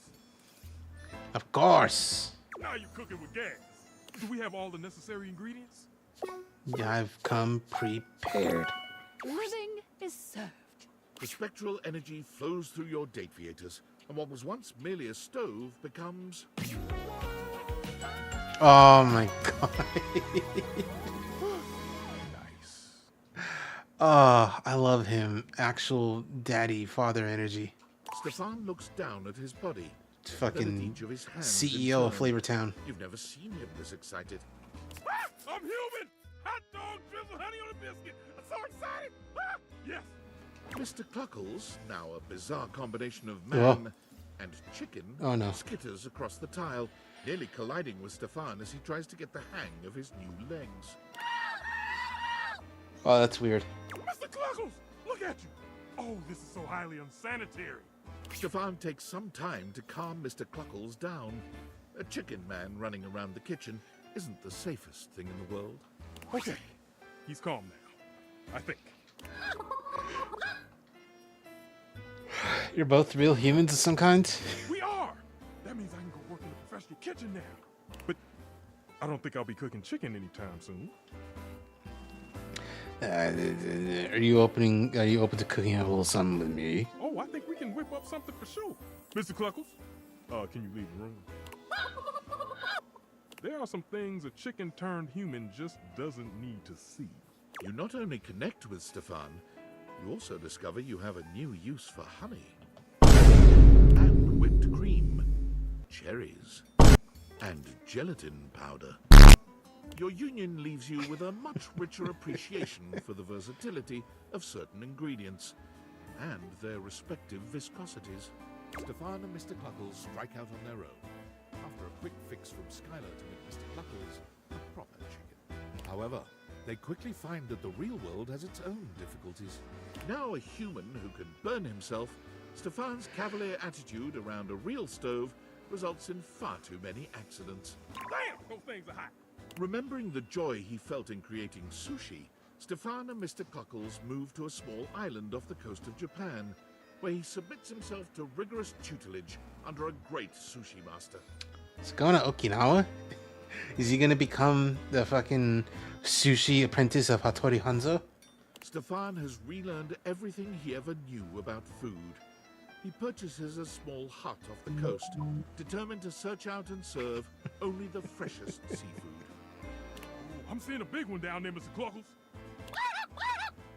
With Stefan's dedication and Mr. Cluckles' remarkable aquiline diving capability, their unassuming hut becomes a mecca for perfect sushi.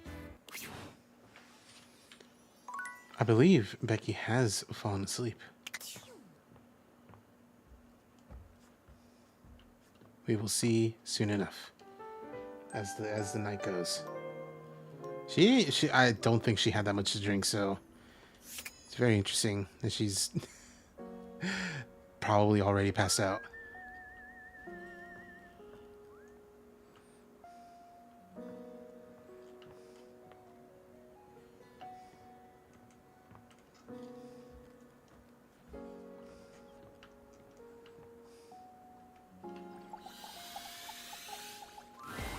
Hey, always great to see you around. You want to get realized? Holy smokes! Do you have the proper certifications? Got him right here. Okay, Arma, let's see if you can save the day. The spectral energy flows through your dateviators, and what was once merely a smoke alarm becomes... Ah, that hair is great. Oh my goodness! So this is what the crown feels like. It feels so good to finally be able to move around. Now I can really respond to an emergency, instead of, you know, just beeping a lot. I like your beep stuff. Aww. No, you didn't. Give me one for all time's sake.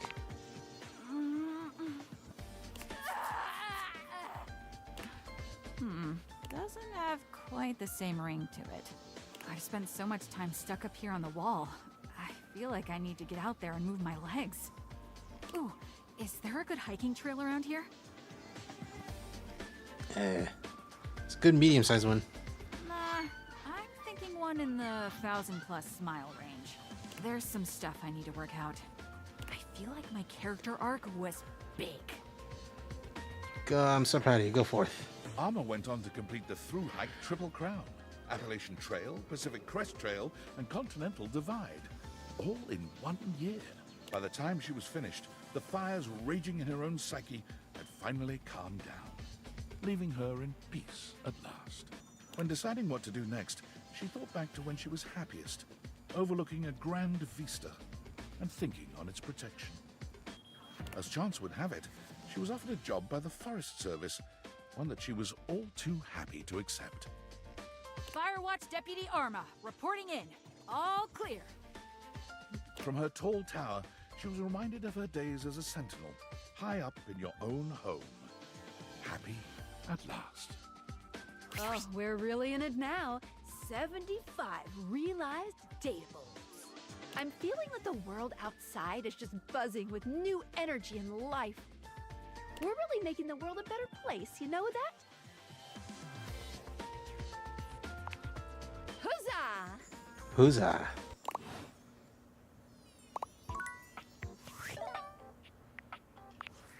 Valdivianites, why are you doing this?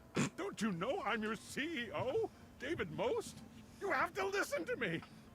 And if you don't listen to me, I'm going to fire you. That's right, all of you. Do you think I can't? I can do that. I have the power.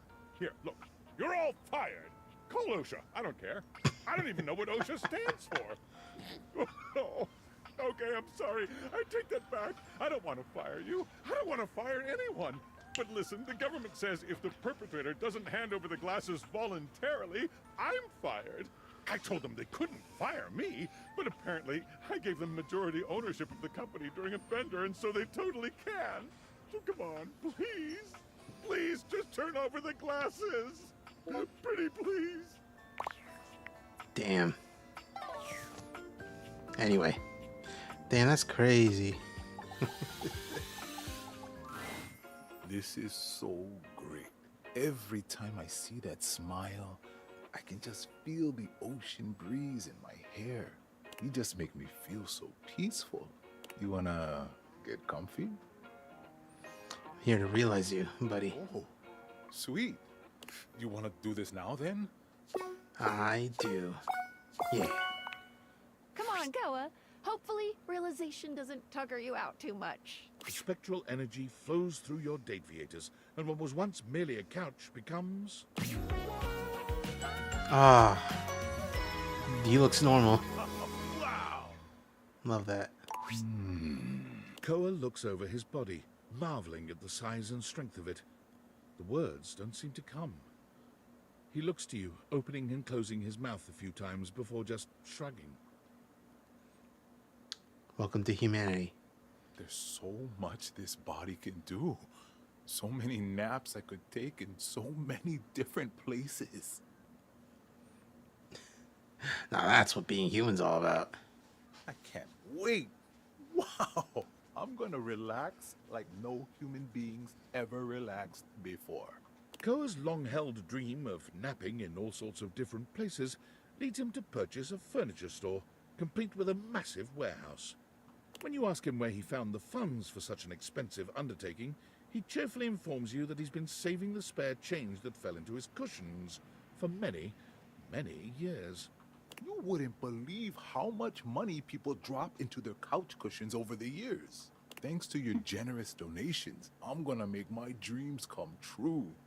What do you mean those weren't donations? A couch's understanding of property law differs from those of humans, and by way of an apology, Koa grants you free furniture for life. And every piece comes with a special Koa comfort guarantee. Very cool. Pirate. Well, well, well. My friend is back. Ugh. I feel as though I've swallowed a live frog. Nice to see you too, Jacques. Oh, come. I've been doing research since I saw you last on what precisely it means to friend someone. Forgiveness for their peculiarities of speech and occasional lapses in comportment are very much part of the bill of lading. And your hold, friend, may be getting quite full. I have zero intention on being any nicer to you or more pleasant as a general rule than I am right now. So put that on your oar and stroke it. I would expect nothing less. Good. Well, get along with you then. That's more than enough non-confrontational dialogue for one day. Oh, okay, I guess we did. I messed something up. Whatever. Video games. Oh, my sweetest Yael. I bet it makes you happy to hear me say that. I haven't forgotten you. Connie, become gamer girl. To become real? Like a human? A singular human? I think I'd like that. As long as I still get to play all my different roles. Role playing? Yeah, they definitely have that in the real world. Connie, prepare to level up. The spectral energy flows through your Dateviators, and what was once merely a video game console becomes...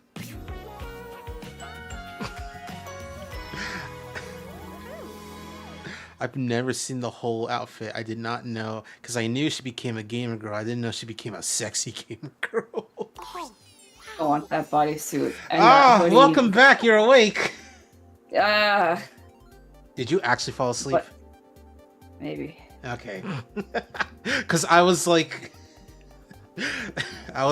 shaking you away. He's like, hey, I'm gonna realize a Dorian, but I want you to pick which one. It doesn't matter, but you know, it's for the funny. And you were just out. I would pick Trapdorian. Okay, Trapdorian, cool. I still don't get why he's shirtless. That's why he's a trap. In what way is a trapdoor like being shirtless and sexy? Thirst trap.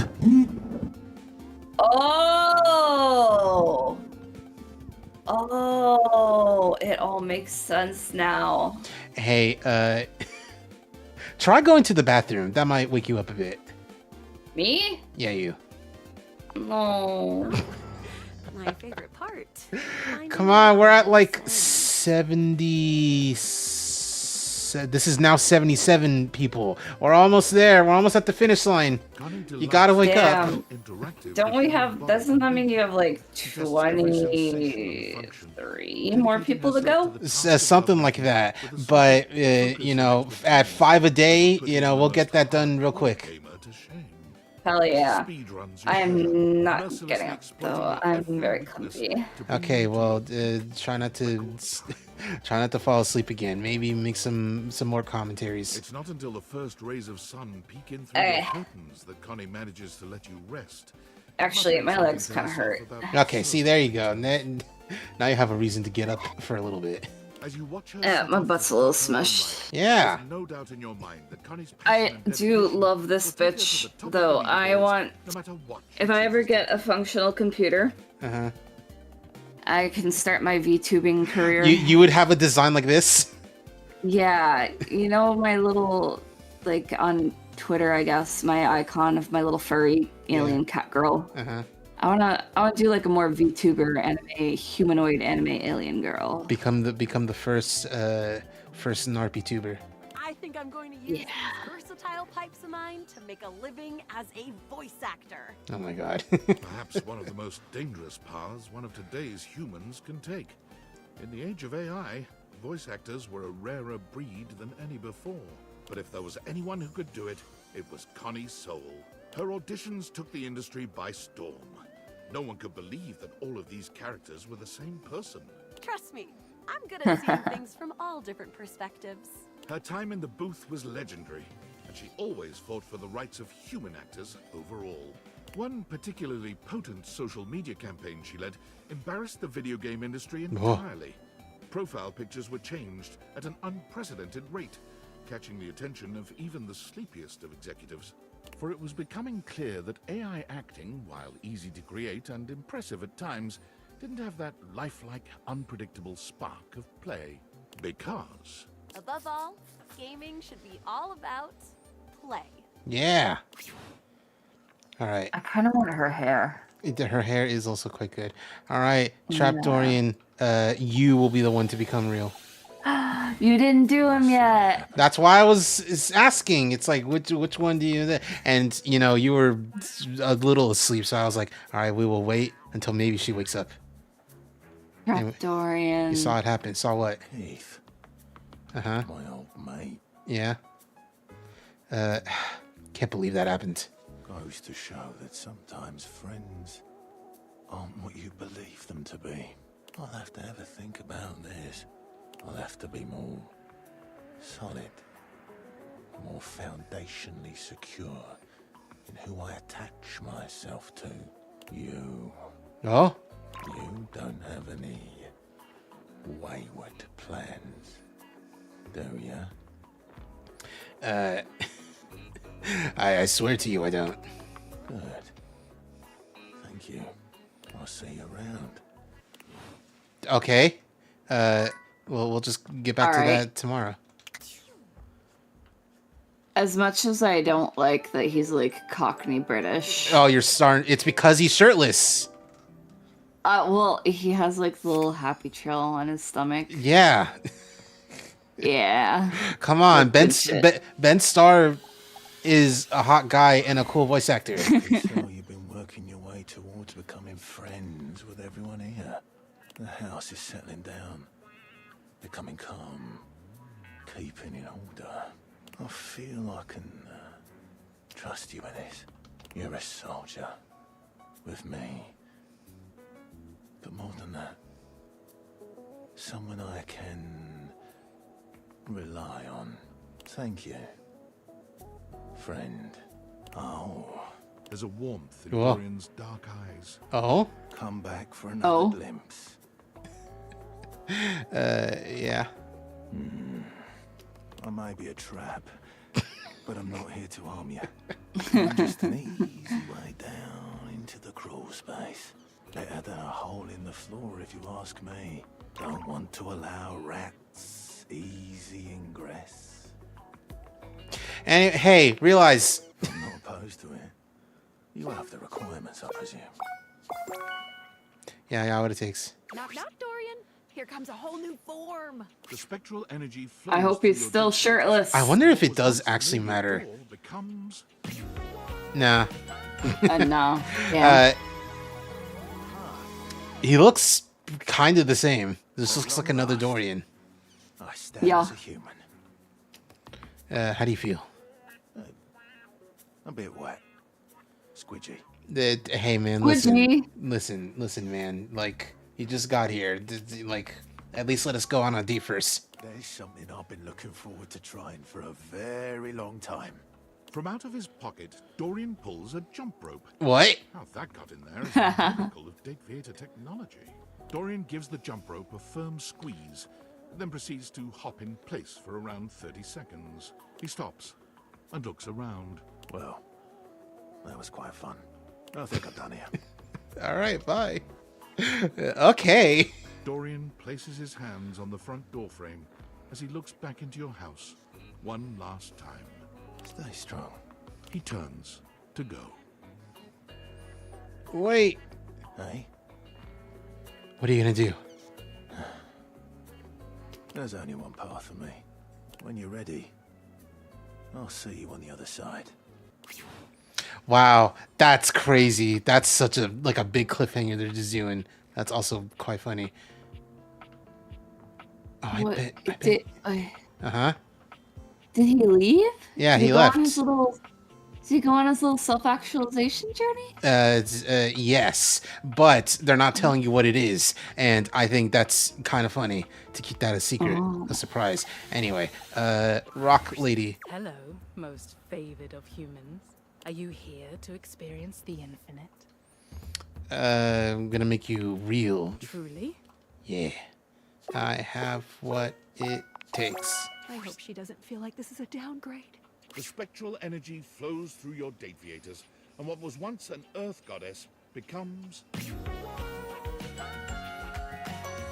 She's pretty. Pretty lady with face tattoos, which is quite interesting, Yeah. but also appropriate. I feel so finite, so small.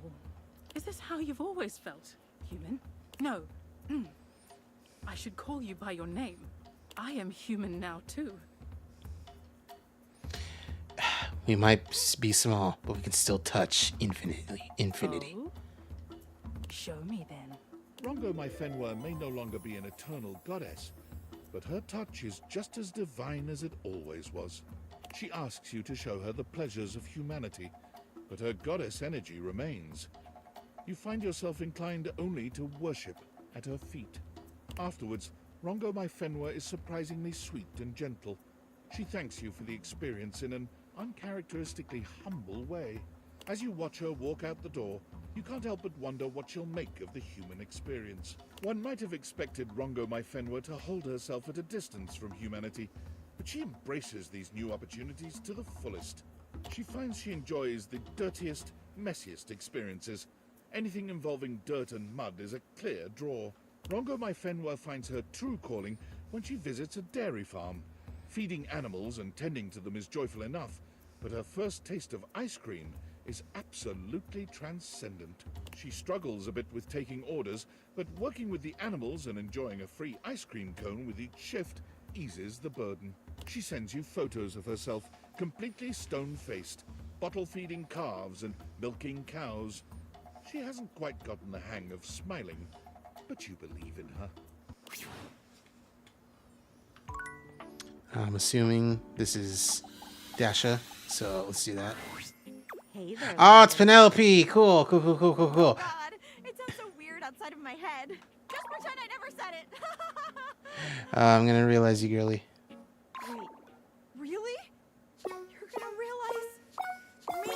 Oh, I think we're about to get to the biggest twist of this game. Right now. Oh. Sorry, we weren't meant for each other.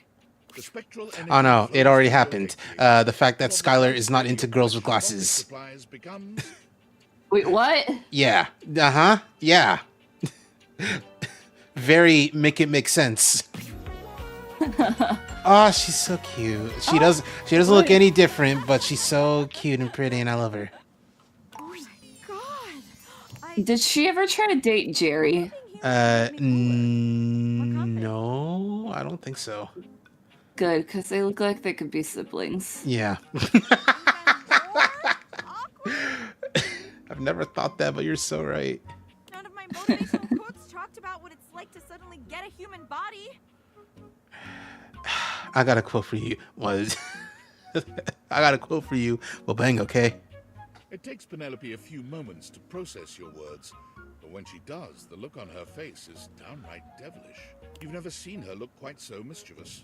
Oh. Well. She looks down at you over the top of her glasses, a coy smile playing at her lips. It's entirely un-Penelope-like. I lied.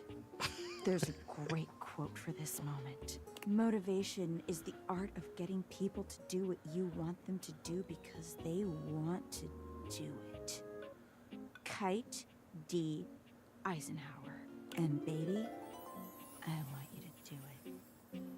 To me.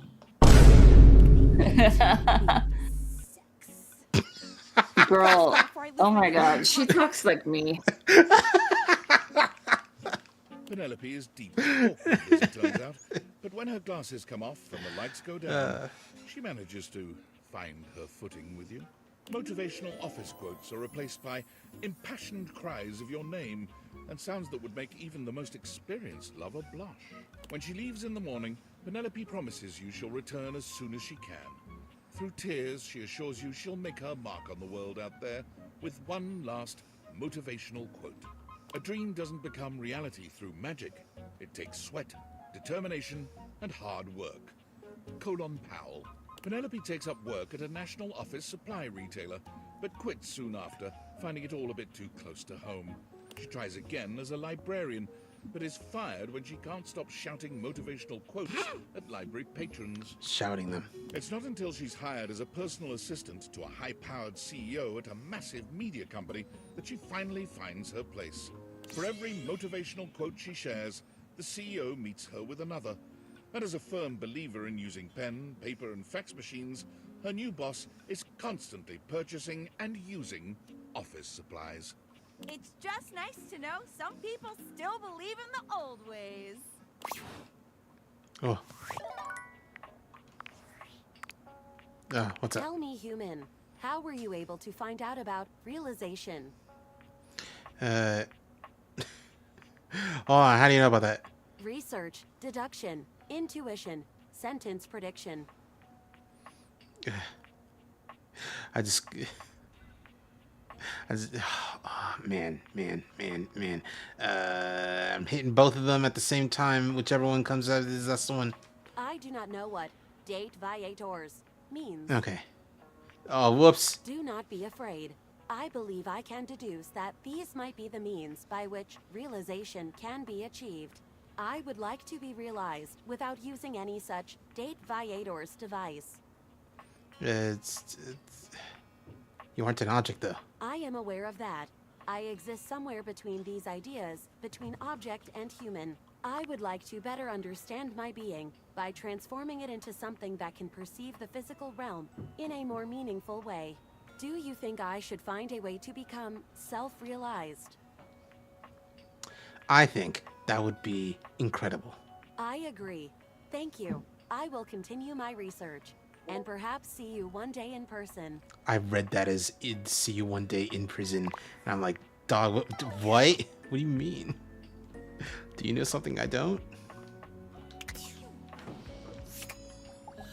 Dasha, become real. you are, my beloved. Want to realize you, Dasha. Realize? Me? I got what it takes. Sorry, but Dasha can't. What do you mean? Seems like she still needs to be there for Shelly. What do you mean? Does that make sense? Wait. You can't realize her? Because she needs to be there for Shelly. Shelly's gone. What? This has to be a bug. Oh my god. Oh my god, what is this? Happy dating. Like you could see shelves glowing. She's gone. Yeah, what the hell? What's happening? Kurt and Rod, help us. Maybe we won't be realizing everything tonight. Okay, as long as we get to 95, we'll be good. You could feel a shade session coming on, couldn't you? I've been in rare form today. He's right. He's actually been funny. It's like that? Okay. Sit back and watch the master work. Aha! Show us what you got. I'd rather realize you both. Wait. You mean the two of us? Real? In the flesh? Blood and bone? Able to move and shade everyone? You would really do that for us? Yeah. You have everything you need to realize us? I am so ready. Kurt, Rod, you're about to get a much wider audience. The spectral energy flows through your dateviators, and what was once merely a curtain and a rod becomes... They look almost exactly the same, but their fits are a lot better. Yeah. Yo! You look fly! And you look dope! This is real! Oh my goodness! Thank God our fits are together. I know, right? I hate to have to call you out within the first seconds of you being a human. Before you stand two of the finest fabric specimens you have seen in a long time. And to think, you just had them in your windows for everyone to see. Look at you two. This is great. Thank you for this. For real. You know who Rod kind of reminds me of? Who? This motherfucker looked like Grahatia. Oh my god. Oh my god. Is that what? Is it because it's that particular like red also with the white and black and gold? Uh-huh, exactly. God. The two don't stick around long. They build and act as a comedy duo, hitting the comedy clubs and rocketing to fame. It isn't long before they have a show on the Chuckle Channel, making skits and topical segments. Each episode has a shade segment where they use the audience as the butt of their jokes. So, you chose to come to a show dressed like that? They have good taste in comedy, not clothes. Soon, Rod decides to leave the show in order to follow his dream of making socially relevant thriller movies. Ah, Jordan Peele. Kurt continues on, writing and starring in comedy shows and sitcoms. Oh my god, these guys are Key and Peele. The two remain the best of friends, even buy a pair of homes that connect through a door between them. Every weekend they that's a dream, isn't it? People Yeah. watch. They brainstorm new ideas and poke fun at people as they pass by. You done messed up, Ron?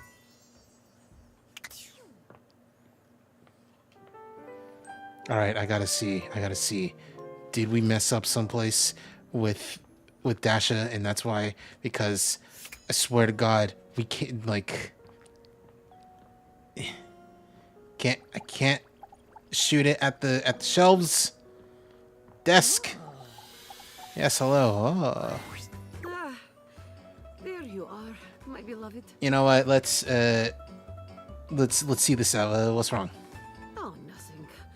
Sometimes I just feel as if there's something missing in my life. But that is not on you. You are my angel. I just wish I knew what is making me feel this way. Can I cheer you up? Seeing you is enough, but hug and kiss might help. Come here then. Dasha pulls you into a hug that warms you from head to toe, pressing a soft kiss to your lips. Ah, wonderful. Thank you. You always calm storm in my mind and heart. It's my honor. Now go, before I melt into puddle. Okay, so it ain't that. We'll just have to come back. Ah, she's on the desk specifically. Wait. Oh, I thought he would be in the drawer. All right. Anyway. Chance. Holy crit, you look fantastic today. I've been thinking about you. Maybe we can get into some fun later? I'd love to play a game with you. Don't worry, I'd never play with your heart. I know, that's why I want to make you real. Holy crit, really? Do you want to realize me? That's outstanding. In all my roles, I never thought I would have a real adventure. I take it you have the required stat allocation? You bet I do. Chance, let's start your next campaign. The spectral energy flows through your Dateviators, and what was once merely a 20-sided die becomes... Ah, finally, the legs are covered. Holy crit! Oh man, that code is sick as fuck. Yeah. I wonder what my new movement speed is. You look fantastic. Oh, why, thank you. I owe this new adventure to you and your kindness. Oh, thank you. Chance vowed to keep the love of G&G alive, and he went out LFG. Upon entering human society, he noticed something peculiar. There were children who did not know the joy of creating worlds and working out the complexities of life through play. There were adults who were stuck in their Excuse me. fortunes, but didn't have the tools of imagination to work through them. It seems I have a quest of my own.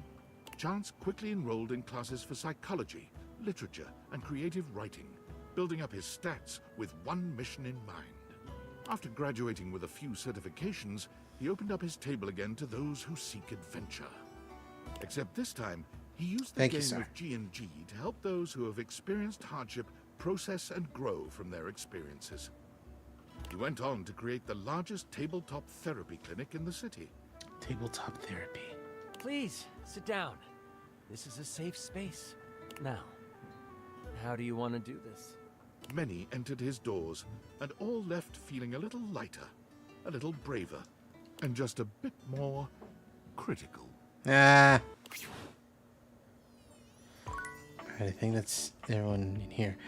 We have some stuff in here. Johnny Splash. Darling, we love each other very, very much, right? Johnny, be quiet. What the fuck? I'm ready to realize you. Ever since I was a faucet, I thought the most important thing ever was to be a professional singer. But hearing you say this is possible sets my soul on fire. I give my hound dog Duke's left paw to see it. You got enough points in those peepers of yours to make it happen?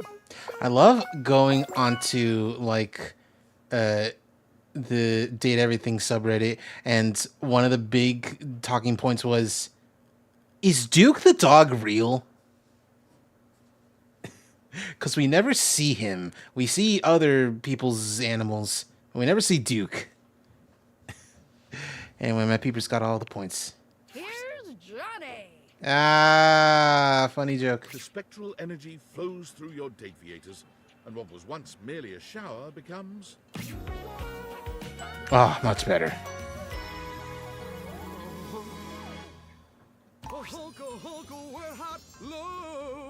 It's Johnny, in all his glory.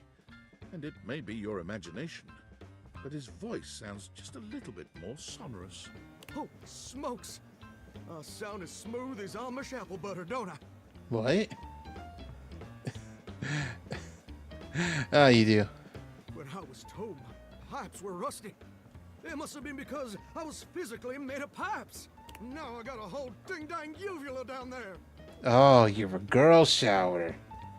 Which is way better than a spigot. Which reminds me, you might have a plumber check out those pipes. He filled me with a lot of rust over the years. I didn't do nothing. I'm gonna get out there in the whole wide world and see if I can't make it as America's next big thing. Where's the nearest sock hop, baby? That away. Johnny quickly makes his way to the nearest audition. Any old audition will do for Johnny. It becomes quickly apparent that his voice is flawless, His style is magnetic. I got it all, baby. And his impression is spot on. Wait, Mr. Narrator. What do you mean, impression? Oh, no. Johnny's downfall is finding out that even with talent, he'll only ever be seen as an Elvis impersonator. Who is this Elvis fella? I'm a Johnny Splash style fella. And who the heck is Johnny Cash? Still, the world always needs Elvis impersonators. And Johnny, well, he is the best of them. I'm the king of kings. Damn. Oh. What's going on? I hope David saw my email. If his last blustery most mail is any proof, seems like he did. It was a last-ditch effort, but I still think it was the right choice. Even though it would have been kinda fun to watch Norman the Terror Worm cause an economic recession. Now all we can do is wait. Yeah. Oh, and when the government finds you, just plead ignorance. Say you grabbed the wrong backpack or something. People accidentally walk off with experimental military technology all the time. I mean, it's true. You ever watch the movie Gremlins? Same thing. I'm so sorry. I can't talk anymore right now. I'm stealing coffee shop Wi-Fi, and the barista finally noticed I'm only ordering tap water. You already used that one. Oh, gotta go. Good luck. I was like, wait a minute. Faria, become real. Oh, my favorite patient. Whether it's a patch-up or a study session you're in for, I am still your gal. Become realization. Well, ain't that the moose's amusement? This what? You know, I am having an amuse moose kind of day. Thanks. It's a pip and a doodle, my friend. Okay, all right. So, I'm truly getting realized. You'd like to take this humble... Okay, not so humble doctor-to-be and transform her into a human being? Like the great Dr. Frank Furterstein and his miraculous living bun? All right, you're gonna need to slow down with these weird references and this play on words. I'm like actually gonna shit myself. Jesus Christ, Becky's not even fully paying attention. Couldn't even clock that. Where did you send me? Yeah, that was I am earlier when you were fading falling asleep. in and out of consciousness. Cheese, I leave, and then I come back, and you're talking to somebody new. Yes. You think you're asleep for like a split second. It's actually minutes. Yes. Also, the thing I was talking about, I was like, you're not even here to like clock that thing. Is that, you know, it's like, oh, you're making me a real person, like Dr. Frankenfurterstein and his miraculous living bun, and it's like, dude, and I was like, dude, you gotta slow down. These references and play on words is gonna make me shit myself. Oh, that movie. Yeah, the miraculous living bun. I'm in. Yeah. Yes, I'm always ready for a Don't ask about Cat Noir. He died in Miami. Bring Faria to life. Clear. The spectral energy flows through your deviators, and what was once merely a first aid kit becomes... Oh, I love this. She was so pretty. Oh, that hijab is so beautiful. I love it. Yeah. Look at me. I like her I'm gonna cure dress. So many Yeah. diseases with this spectacular skin and bone setup. So many of the datables, like their realized forms, seem more like alternate outfits for their normal object form, but some fits like this are like, oh no, this is actually, they made them to look like real people, and I love it. Real ass In person. an event that Yeah. will come as a surprise to no one, Faria marched right up to the recruitment officer of the local medical center and sat in the recruitment office until they gave her a job. None of us really know just how amazing I will turn out to be, so let's get me into scrubs and see. Also, unsurprisingly, although it took 6 full days for the human resources staff... Can I tell you that, like, I'm always happy to see a clip of House MD on TikTok, but I'm always annoyed to see, like, Grey's Anatomy or 90210. No, you've never told me this. Yeah, so anytime there's like a House clip, I'm like, ah, it's House. Look at House being a piece of shit and funny. But anytime there's like a Grey's Anatomy or 90210 clip, I'm always like, no, 90210 is the fucking the soap That's opera. Beverly Hills, That's baby. Beverly Hills. Yeah. What am I thinking of? ER. That's the one I'm thinking of.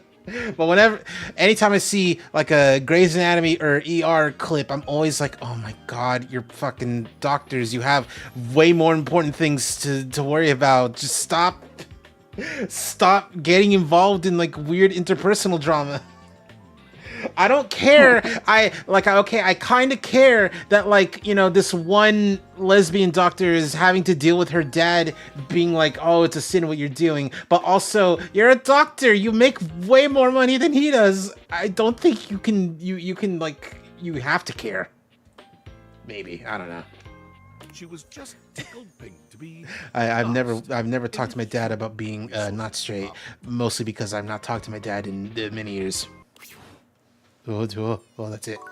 Don't talk to your parents about not being straight or your friends not being straight. I don't advise it. Nah, I talked to my mom about not being straight because she's also not straight as well.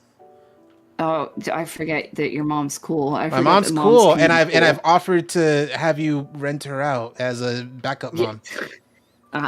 Maybe at some point. Yeah. Cheese, I will be right back. I would like to take out my eyeball contacts. Yes, do that. And get water. Yes. Hey there, doll. You want to listen to some love songs? Or maybe make some sweet music? Ready to realize you, Rainy. Realization? Are you pulling my leg? Not at all. I'm serious and I'm ready. Ladder out. The spectral energy flows through your dataviators, and what was once merely a record player becomes... Ah, beautiful. Yes! Oh my God! What is this feeling? I feel like I could dance all night long. Look at these gowns and look at this caboose. I'm a genuine human being. Genuine. Ah, you're so much more than that to me, Rainy. Oh, yeah?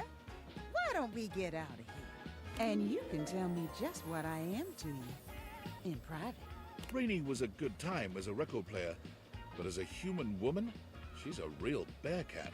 A firecracker in and out of the bedroom. But as fiery as she may be, there's a real sweetness and care in her touch. This isn't just frenzied rutting. You find yourself truly dizzy with this dame. Your sweet lovemaking leaving a lasting impression on you, long after she's left your house. Rainey sets her sights on musical theatre, determined to see her name up in lights.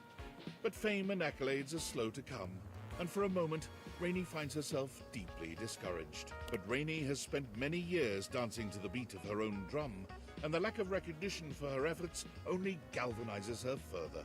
In a serendipitous turn of events, Rainey is cast in a 1920s-style jazz musical homage to the powdery old-time gangster Talc Capone. With Talc, her star begins to rise. Reviews rave that Rainey is the very spirit of the roaring 20s, an actress so talented she transports the viewer back in time. Rainey sends you her playbill and a photo of her name in lights, just as she'd hoped. When you're ready to leave the house, she's reserved tickets for you. What's up? Hi! God, it's been such a whirlwind with school, but all of it is amazing. I won't get to work with patients for a while, but just hearing my instructors talk about, like, connecting with people, holding their hands, looking into their eyes, comforting them in the worst moments of their lives, I want so badly to do that too. You're gonna be an amazing nurse. Thank you. This might sound silly, but I was sitting there in class, thinking about, like, what you're doing with all those objects you're dating, like, beyond the dating. You're, like, giving them lives, helping them find their true selves and stuff. I don't know. It's really nice. I feel like you and I are both in our own ways, trying to make the world a little gentler, a little sweeter. You make me sound so noble. So I hope you'll keep that up. It makes David most pissed off, and it's a really nice thing to do. Thank you for supporting me all this time. Of course. It's been fun anyway. But how could I do anything else? I should probably get back to my reading, but I just wanted to thank you again for believing in me. It's crazy how different both of our lives are now.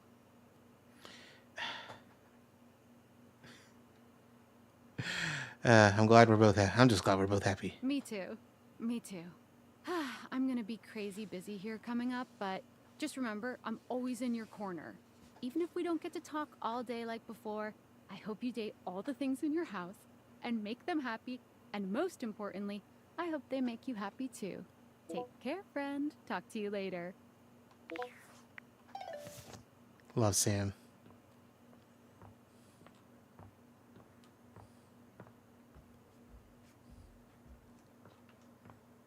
Sleep. Dasha, can you be real, please? For the love of God. I worked so hard on making everyone else real. Hold on, let's actually check how many we're like missing.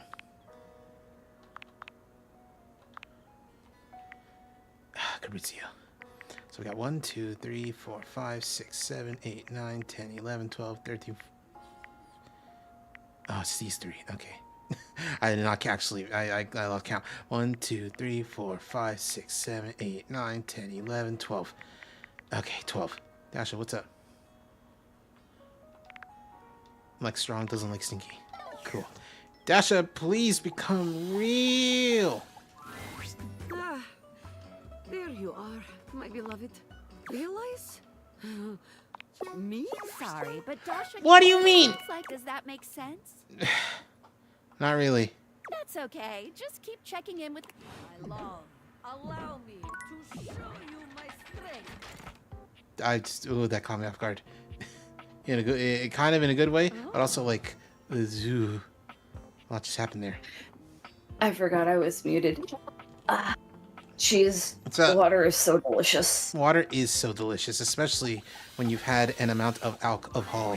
You're back. I had one drink. Oh, you only? Oh, only one. Okay. Yeah. Parasols, what do you want? You like to realize you, buddy. Huh? Shock. Realize, as in life. You want to bring me to life? Yeah, you wanna? My, all that's blue and watery, yes! I mean, can we do it now? I mean, right now? Got everything we need. Captain Jacques, prepare to be boarded. The spectral energy flows through your date viators, and what was once merely a ship in a bottle becomes... Actual pirate. Look at his little bird. His little bird, it's real. I am! I'm fabulous! I'm Fabulous. and bearded and thank Poseidon I still have all me flash! Me flash. Alright, enjoy being alive. Jacques wasted no time making his imprint on the world at large. Being utterly unwilling to give up his life on the sea, he made his way immediately to the port and declared in a bloody-minded tone, The finest captain on this or any ocean seeks employment. Plunder, passion, and pitilessness required. What Jacques did not realize was that, when combined with his flamboyantly colorful attire, the effect he produced was somewhat other than intended. He was gleefully approached by the CEO of Fantasy Cruise Lines, who offered him a job as the captain of their flagship, the Brazen Belle. The Belle was tasked with escorting guests around the old pirate haunts of the Caribbean, immersing them in the fancied-up, of course, life of piracy and bacchanalia that makes that moment in history so rich and seductive. Allow me, sir, if you will, to understand you. These people will board my ship willingly. The CEO said yes. They will bring money and jewelry, loose morals and a sense of inborn security that I do not have to work to produce. They will bring their own booty. Slightly more troubled, the CEO again said yes. I'm going to bring them to my favorite ports, my favorite whistle wetters, The best wrecks and hunting sites, the sunsets that stir my soul, the beaches that bring tears and memories of great bloody deeds to my mind's eye. Charmed now, the CEO nodded. And you will pay me? As it turned out, they were going to pay him quite a lot. The one proviso was that he was not, unfortunately, allowed to rob, maim, or kill any of the guests. Jacques grumbled, but tightened his sword belt and assented. Yeah. It's the only downside of the job. So we've got 11 left. This includes... Did you do the washer and the dryer? I'm gonna in like a second. My love, thou art Hell yeah. returned. Far too proud am I to bend a knee and miss you, but joints do waver in your presence. How dost thou? Is there anything the Diogenes or I can do for you? We've been training in some new ways, you know. I want to realize you. Realize? What is this realize? You cannot mean what I think you mean. The only context in which I have heard realize is the mystical transfiguration of an object like me into a human being like you. Ye gods, can you mean it? Me? But how? How is it done? How is it achieved? Should it be witchcraft? I must confess, I have always felt a certain affinity toward the magical. But is it real? Could it be? It's not magic, but it is real. Ye gods. Well then, my deepest well of challenge and of faith is emptied out. I give all for this boon. I shall do it. Remake me. I am ready. Go. Oh, she looks tough. What sayest thou? Draw thy weapon, knave. Unus, duo, press, sagittal. Parchment. Curses. What can I say? I always see it coming. I love you, Skylar. Anyway, let's do this. The spectral energy flows through your Dateviators, and what was once merely laundry detergent becomes... Oh, you look beautiful. She's so pretty. Paris curls her hand into a fist, flexing her arm and admiring the muscles she sees. As she notes the bulge of her own flesh and blood bicep, she laughs triumphantly. My gods. I feel so alive, so powerful, so tall. It was true. From her former diminutive stature as a box of pods, she stands a full 7 feet tall. 7 God damn, feet. mama. Damn, you look amazing. Yes. If I do say so, yes, I do. Now, what shall we do? Hatch a scheme to dethrone a worthless monarch? Bathe in the blood of our mortal enemies? Drink in the sun and enrapture each other in the eyes of the gods? You can see the passion and fury in the now very human eyes of the warrior you've brought into this world. She is a soul out of time and a dominating physical presence. You struggle to decide how much to allow her to indulge in her lusts, blood or otherwise. The one where we enrapture each other. Come. I want words we bandied whispered into each other's ears. This new body longs for all the experiences I could not have before. And the wisdom of the Diogenes within me drives me on to adventures and passions I've not yet known. Titus turns out to be an invigorating teacher and an eager student in the ways of her huge, brand new body. Always a warrior, there are moments when you have to tell her, gently, that love is not always like battle.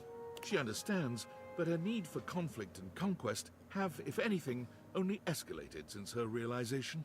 As the more athletic parts of your evening draw to a close, you begin to accept that she will leave you. Her bold and exploratory nature will draw her far beyond the confines of your laundry room, and even of your house. You realize that you will miss this earnest and powerful being. I shall miss you too, my love, but surely you can see. My desires have always been bigger than my container. And what a gloriously spacious container for experience I now possess. The very next morning, before the sun had even broken through your windows, it hit you that Titus was gone. She left the house and began a single-minded search for her goal, the nearest accessible source of single combat. She found it rather quickly, as just a few blocks away from your house lies the Round Table, a battle and burgundy club. It is the finest medieval swordplay / wine tasting arena in most of the state. Titus waded in with both arms swinging and a broad grin on her warrior's face. Perhaps unsurprisingly, she trounced everyone who came against her, including 2 bouncers, a burly waiter, and a horse who was known to have a far too playful attitude towards his trainers. Police were called, but so engaging, so enlivening and entertaining was her performance that rather than leaving in handcuffs, she was hired. She was born from the tiny arena on the few uninjured shoulders in the group. According to her employer, she remains the single greatest attraction on offer at the Round Table, despite her staunch refusal to believe that it isn't real. Real action bears its weight, and I bear mine. So action real by real enacted shines. I am real. It is real. We live, no? We live! Fortunately to date, no one has been seriously injured. Cool. Dryer first. Friend. Ooh. No, I don't like that at all. What a dull word. Chum. Compatriot. Oh, familiar. I like that. A little bit of the dark and sensual. What can I do for you, familiar mine? You want to be realized? Oh, finally! You have taken your sweet time, haven't you? Don't worry, my love. I'm not angry. I'm just excited. And you surely by now know how expostulative I become when I'm aroused. Well, dear Barbara, cherub, why are we just standing here? Giddy up! Yeah, let's go. Okay, Drysdale. Let's do one more spin cycle. The spectral energy flows through your Dateviators, and what was once merely a dryer becomes... The same thing, less socks. That is one hell Look at me. of a boob window. Yep. Drysdale gives you a spin, capping it off with a cheeky little swat to his glorious marvelous. You know, Washford used to tell me that I was the most beautiful thing he'd ever seen, and now I see my human form. I think he might have been underselling. Fabulous as always, never expecting nothing less. Drysdale made one hell of a splash when he landed like a glittering tidal wave on the outside world. A world he found depressingly musicless, drab, and still. No one was dancing. Everyone's wearing brown. What the hell have I stumbled into? He found himself becoming quite angry, actually, until at long last he discovered JoJo's Bizarre, a venture. I'm going to actually shit myself, dude. I can't handle these. It was a bar and a cocktail lounge, but also a slightly disreputable dance hall. It sure was a bazaar. He turned the venture into one most capital for his own wallet and the owners. You can still see him there, even today. His favorite pole is the gold one, center stage. Pole dancer, I see. Damn. He's just busting it down freak style. Yep. Are we retreating through time? Climbing the sands of the hourglass? Passionately searching for our beginning? Washford, gonna make you real. Surely you jest. You would make me real? You have that power? I do. It's the desired necessary tools. We don't need Drysdale where we're going, Watford. The spectral energy flows through your Dateviators, and what was once merely a washing machine becomes... Same thing, but blue, and a tie. Yeah, this. God damn, that's not even like a boob window. That's just straight up a plunging neckline. Yep. No gasps or cries of That relief. is a deep V, alright. He only inspects himself with a dispassionate gaze, shrugging. Me?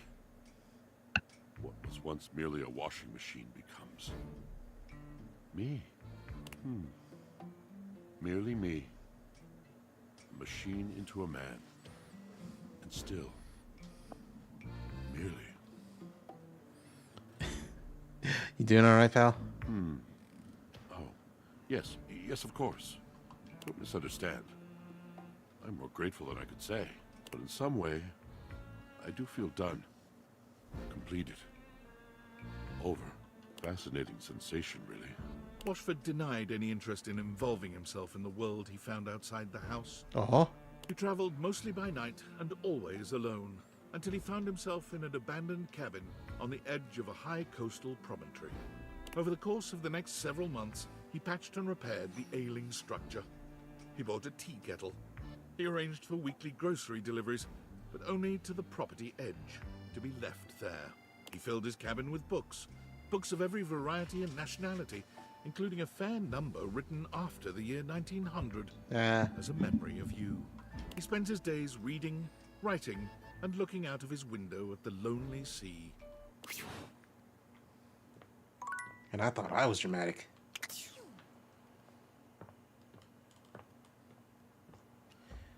We're nearly done. Let's get a number. Let's get an actual number on this. 89. We are 6 away from the best ending. So let's 89. So let's see if they'll. I believe it's something past 90, but I think it's like 95 is the actual number. Ah, there you are, my beloved. Oh, realize you. Realize? Me? Yes. Sorry, but I'm going to. Oh, Skylar, if you weren't so beautiful and bubbly, I'd take you off of my face. That's it. That's all I'm saying. No.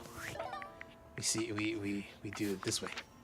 It's Cabrizio and Kopi and some of these other guys.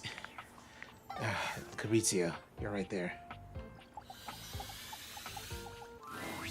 Amore mio, light of my life, it is wonderful to see you again. Is there anything I can do for you? Make you real. Quanto glorioso can it be? Amore, I know you have a humorous heart, but please, don't jest with Cabrizio about this. The deepest unspoken desire of his heart. Are you sincere? Yes, I am. I got everything. Allora, become umano. The spectral energy flows through your dataviators, and what was once merely a cabinet becomes...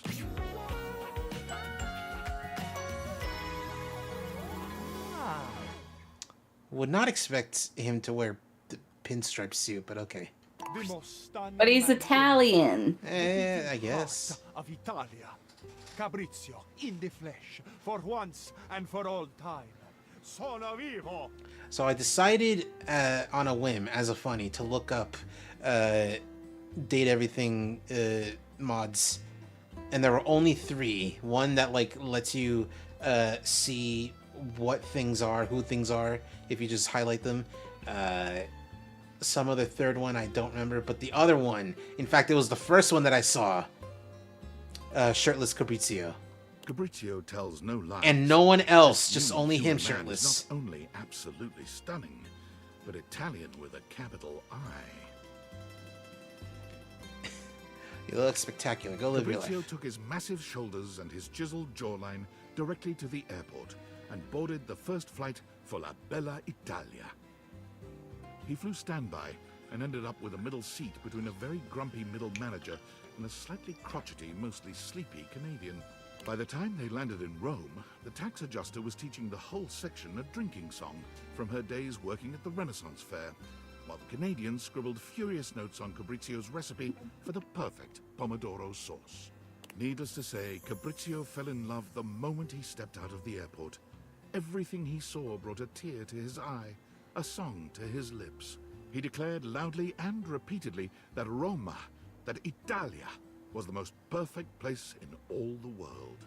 He danced and swayed through the streets, and it wasn't long before he became almost as much of a tourist attraction on the streets of Rome as the streets of Rome themselves.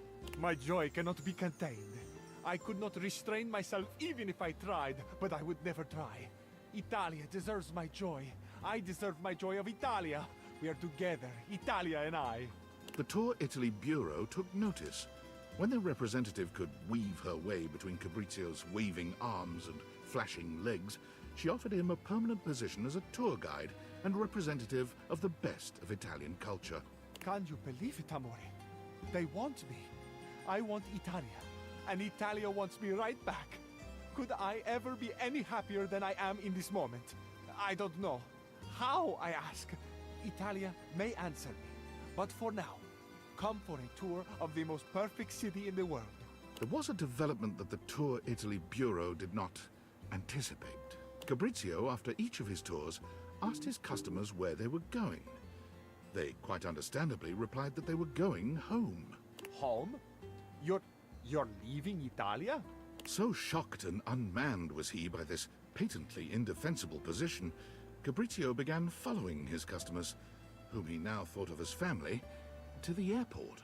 The whole ride would be spent with him trying to understand their decision, convinced that they must be crazy, had not fully taken in what he had shown them, the passion that he had tried to instill in their hearts.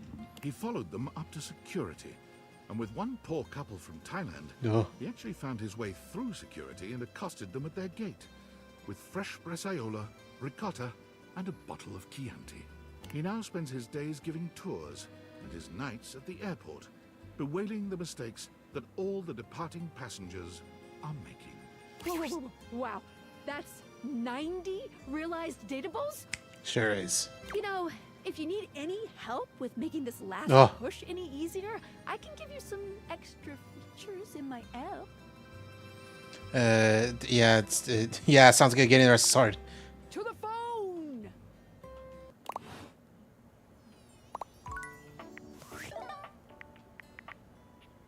What? New apps? I think I have to talk to Skylar. Anyway, well, what's this? Valdivianites. So, My name is Franklin. Oh. Franklin Oh. Oliver Ivan Least. As you may have surmised, I have hacked the email account of your CEO, David Most. David, if you're reading this, I just wanted to say, I forgive you. Yes, you've done a lot of damaging things, things that hurt me personally, and things that have harmed your employees. Your actions have broken our trust, and that trust may never be repaired. But I also know you were never intentionally malicious. You were under enormous pressure to do what you thought was best to ensure the prosperity of this company, to stop anyone from standing in the way of its success.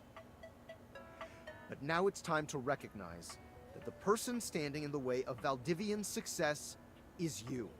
You've made mistakes, that's true. But you're still our leader. And now there's thousands of wonderful, hard-working people who are looking for you to set an example one last time. Show them why I was proud to call you my partner. Oh.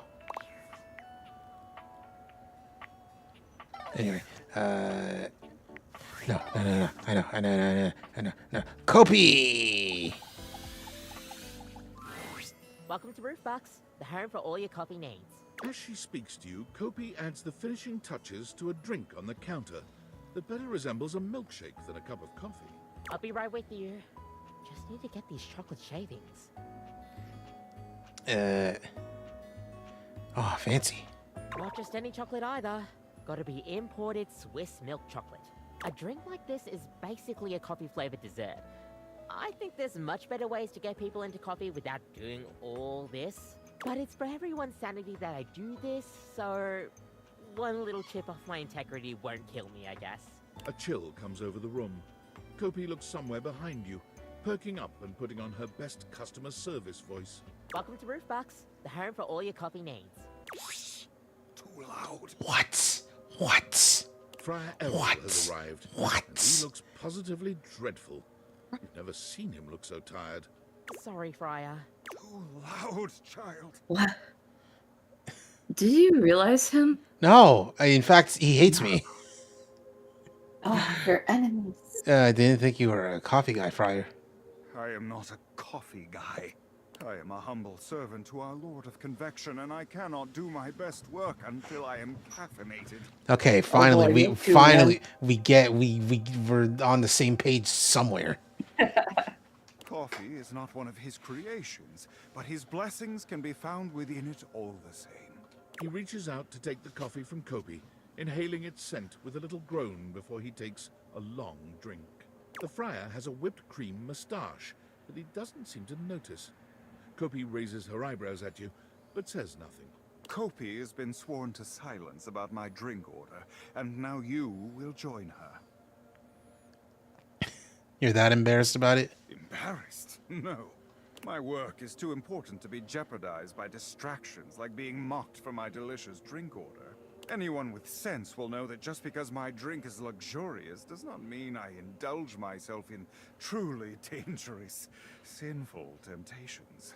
But my flock is easily confused, and it is best to spare them such things. So you will keep this secret.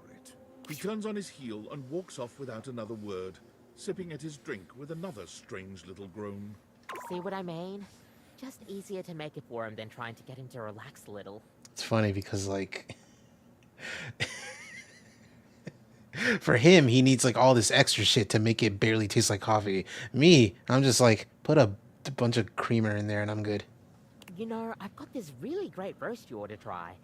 And if you want something sweeter, I've got some leftover chocolate shavings. Hi, love.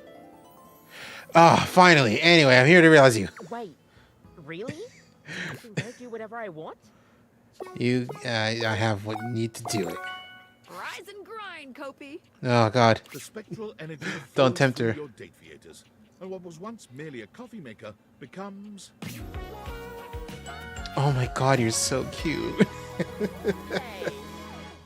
That is like the cutest sweater ever. Welcome to Human Box? Kopi bristles with energy. Her ability to make coffee has increased 1,000-fold. What with having actual fingers. Okay, what can I get you? A kiss? Is that some kind of drink? Yeah, the kind of drink where you put your lips on mine. Kopi stands, shocked.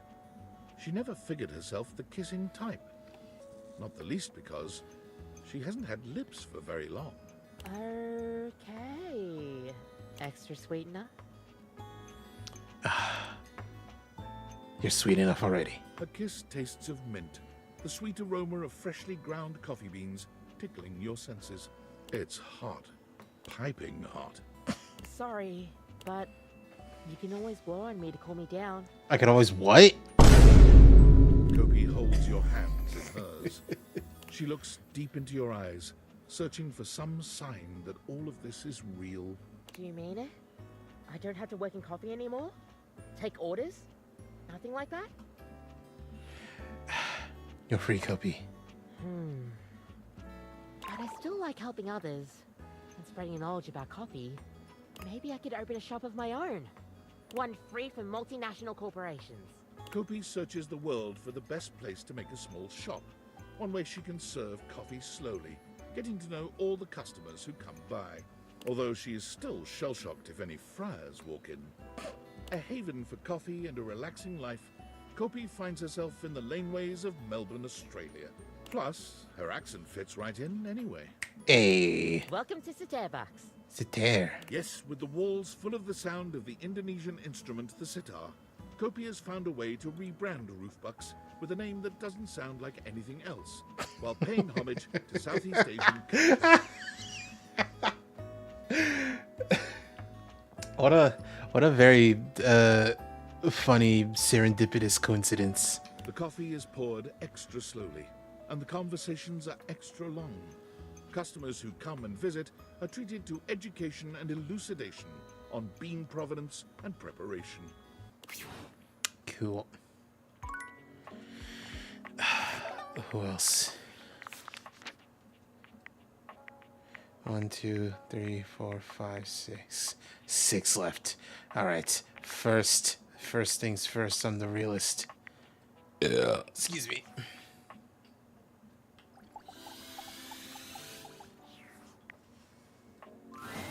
I had a feeling you'd be back. My love, my one, my only. The devs love you, but more importantly, I love you so much more.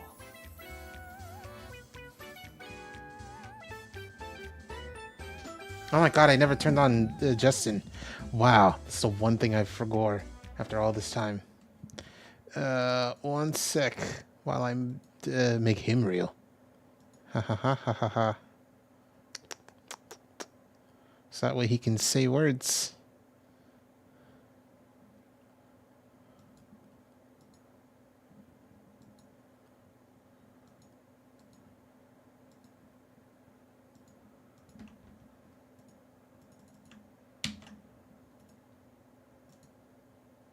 What the Sigma? There we go. Okay. Anyway, ready to make you a real chat. I think I should like that. Mascots can't do much, you know, but humans, they can do everything. Let's get started. Sassy chap, go be a human now. The spectral energy flows through your Dateviators, and what was once merely the mascot of the development team becomes... Oh, look at him. just a like, normal, regular looking dude.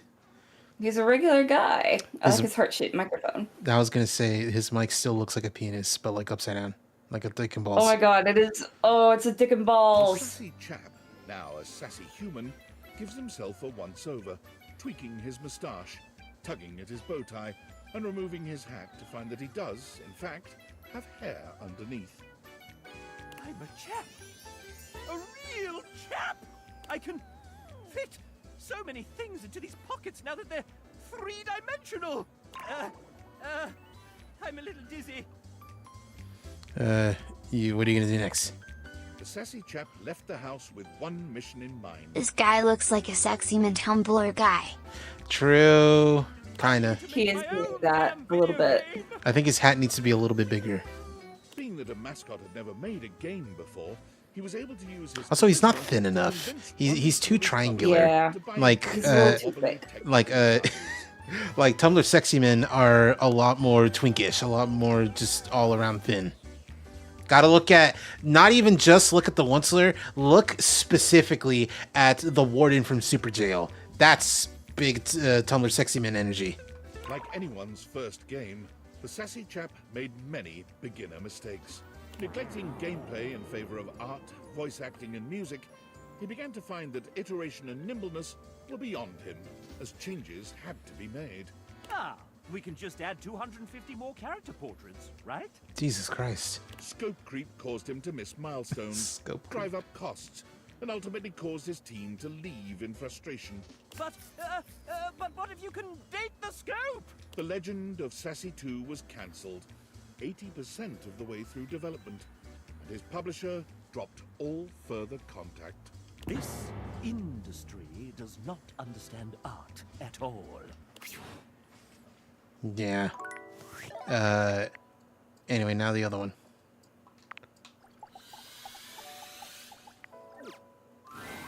Hey, you! Thanks for stopping by. Ready to realize you, girly. Wow, a real human? Do you have what it takes? I got what it takes. Let's get you realized, Textbox-chan. The spectral energy flows through your Dateviators, and what was once merely the UI of this game becomes... She's so cute. I love this outfit. What? Oh my gosh! Textbox-chan gives you a little twirl, looking I also down at love herself all in the disbelief. emoticons on her little crop top. It's truly mind-blowing to know that what was once your UI is now a living, breathing human woman with speech rather than text boxes. You could feel your mind unraveling as you try and work out who's transcribing the text you're reading at this very moment. But Textbox-chan's happy laughter stops you from tumbling too far down that rabbit hole. Oh, I can't believe this! There's so many things I want to try now! I don't need emotes anymore! You can read my facial expressions! You can hear my vocal inflection! Don't forget body language. Your words have an immediate impact on Textbox-chan. She covers her face with her hands. Yeah! It's even more embarrassing when you say things like that now that I actually have a body. Holy shit, that caught me off guard. She peeks at you through the cracks of her fingers. You can see that she's blushing. But, now that I do have a body, if you wanted to, with me? I do. Textbox-chan is shy at first, but no less passionate for it. Once she gets over her initial embarrassment, she's quite enthusiastic. Sometimes you can practically hear the heart emojis in her voice as she calls your name. Old habits die hard after all. But her communication is impeccable, even when there are no words exchanged between you at all. By the time you're finished, both of you know just how you feel about each other. Seeing her off in the morning makes your heart ache, but Textbox-chan is her sweet self, even when saying goodbye. She assures you you'll be seeing plenty of her, even if she's no longer in your home. And you believe her. Textbox-chan finds her place in the world within the realm of communications, focusing on localization and accessibility. Her sweet personality and natural charm make her an excellent public speaker. It's not long before she turns up on the talk circuit, educating some of the world's biggest game studios and aspiring indie developers alike. Never leave your font selection for last. True. You wouldn't just style your hair 5 minutes before you leave the house, would you? Wait, don't answer that. But seriously, your font deserves better than a last-minute selection from freefonts.com. She stays in constant contact with you, visiting when she can. And as always, her texts are full of adorable emotes. Room. What's up? Valdivinites. David Most here, but you can call me Dave. Having carefully considered my options, I've decided to step down from my role as CEO of Valdivian, a role I've cherished more than anything in the world. And as my final action as your chief executive, I have dissolved the partnership between our company and the Department of Overseas Violence. And apparently all the surveillance records mysteriously vanished from our servers, along with the location of the missing glasses. Looks like that pesky hacker struck again. After reading Franklin's email, I had a realization. It's absolutely true that someone has been stubbornly destroying the lives of everyone he cares about. But that someone isn't our blameless teammate who stole the prototype. I know that with new leadership, this great company will have the opportunity to flourish again. And as a fan and stockholder, I'm excited to see what happens next. And to Franklin. I know you may never forgive me, but if you'd ever give me the opportunity to try, meet me at the rental where our journey first began. I'll be there waiting. Dave. Oh, the rental. But where's the rental? Is it here? Is it this place? Am I living in the rental?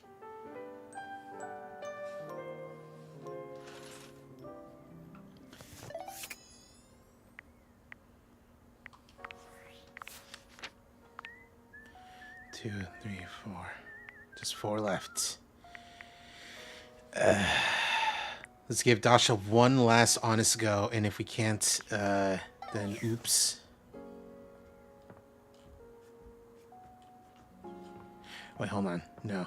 I do want to see, because she said, I got new apps. Hey, interrupting our regularly scheduled flow for just a little tip. Since you've progressed so far, you might want to check out some extra features if you're looking to make it all the way to the end. Check it out under the utility menu. Don't want to add tedium to your nice little dating sim. Okay, back to it. I'm really glad you keep coming back to me, I gotta say. Being the tutorial lady means that people usually like to ignore you.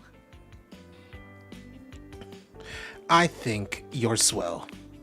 Aw, thanks. Welcome. What can I do for you in my main menu? Yeah, I'm all done. Oh, yeah, I'll miss you. Utility menu. In like the settings?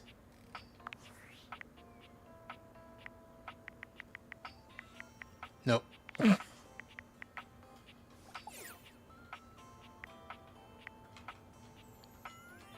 I don't know. I might be just very incorrect.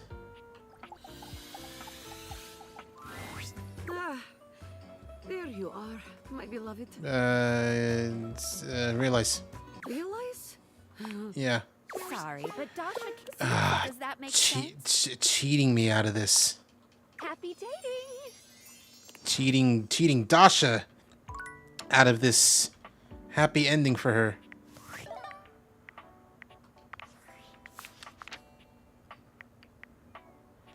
Oh, man.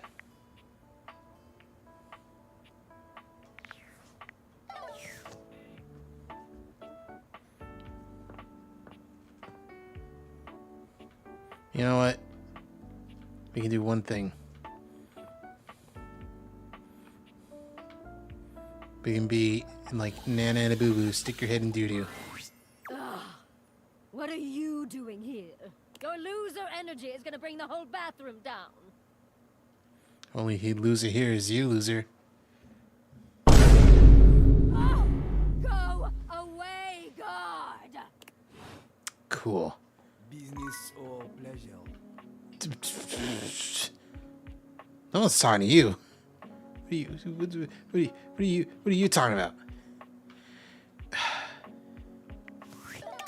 Wait, no. So in reality, it's less 4 and more 3. And all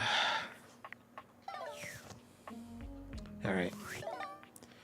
I guess if we're gonna do one now, it's gonna be you.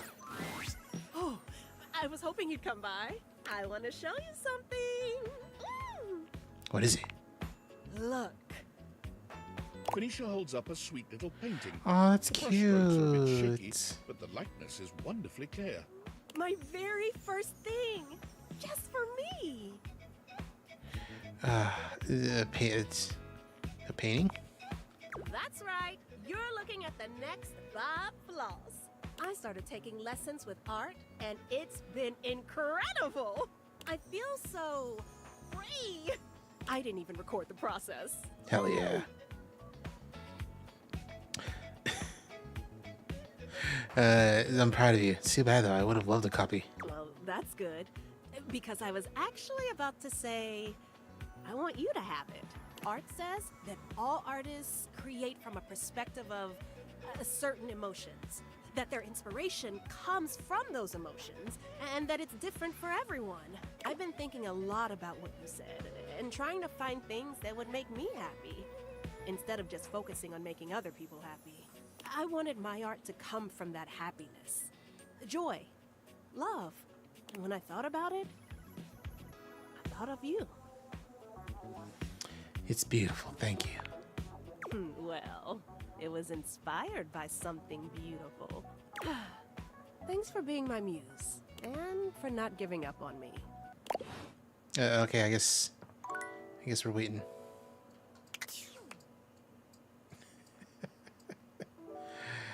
Yeah.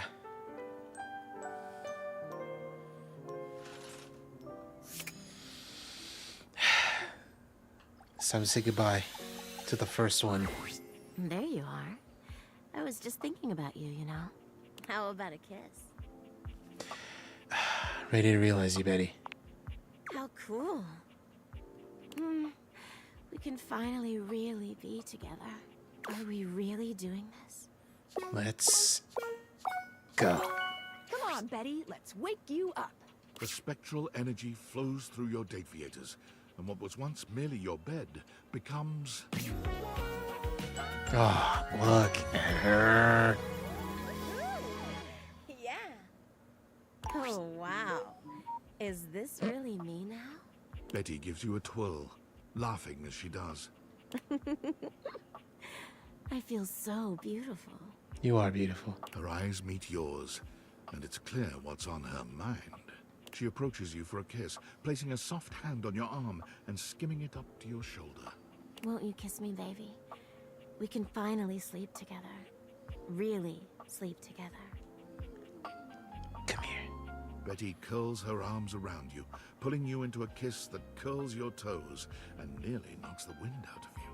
It's not surprising given what you've known of her, but it doesn't make it any less impactful. Things escalate quickly, and when she leads you back to your bed, you Show her a good time, I guess. It's not every day you get the honor of being someone's first everything, particularly when they're still adjusting to their new body. But you take to your task with the gravity and enthusiasm it deserves, and Betty, for her part, matches your energy. It seems all those years as a bed really taught her a few things. As you lie side by side, catching your breath, Betty curls up against you, resting her head on your chest.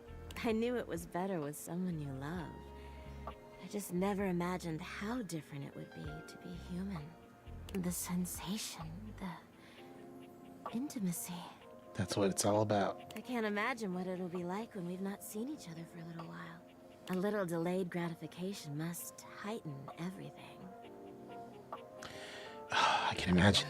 Well, you won't have to imagine now. I've got to head out there and find my own place. Oh, good. I don't mind coming back here. But I want you to see me out there as the woman I truly am now. Thank you for everything, my love. Betty's gift for making others comfortable and her love of sensuality and romance leads her to boudoir photography, where she quickly excels. Betty takes a particular joy in helping her clients feel beautiful. Many of them are people who have never seen themselves in such a light, but feel empowered in front of Betty's lens. Ironically, Betty's boudoir photography rarely takes place in the bedroom. Is she tired of reminders of her old life? Or is she simply challenging herself to look beyond the boudoir? You can be certain of this, at least. Betty is the happiest you've ever seen her, and beyond grateful. The world is just a little happier and sexier, thanks to your efforts. Oh. I love Law. That movie fucking rocked. Sick. Can't believe I hadn't seen that before. I can't believe it. It actually worked. He wants to reconcile. And none of it ever would have been Oh yeah, possible Ben without you. Diskin's gay in this Even though game. you've been a real pain in my ass, I still couldn't have done this alone. So thank you. Thank you. I had a blast. I'm sure you did. Also, Becky's Objects probably can be asleep. Very interesting Becky! to speak with, I've found.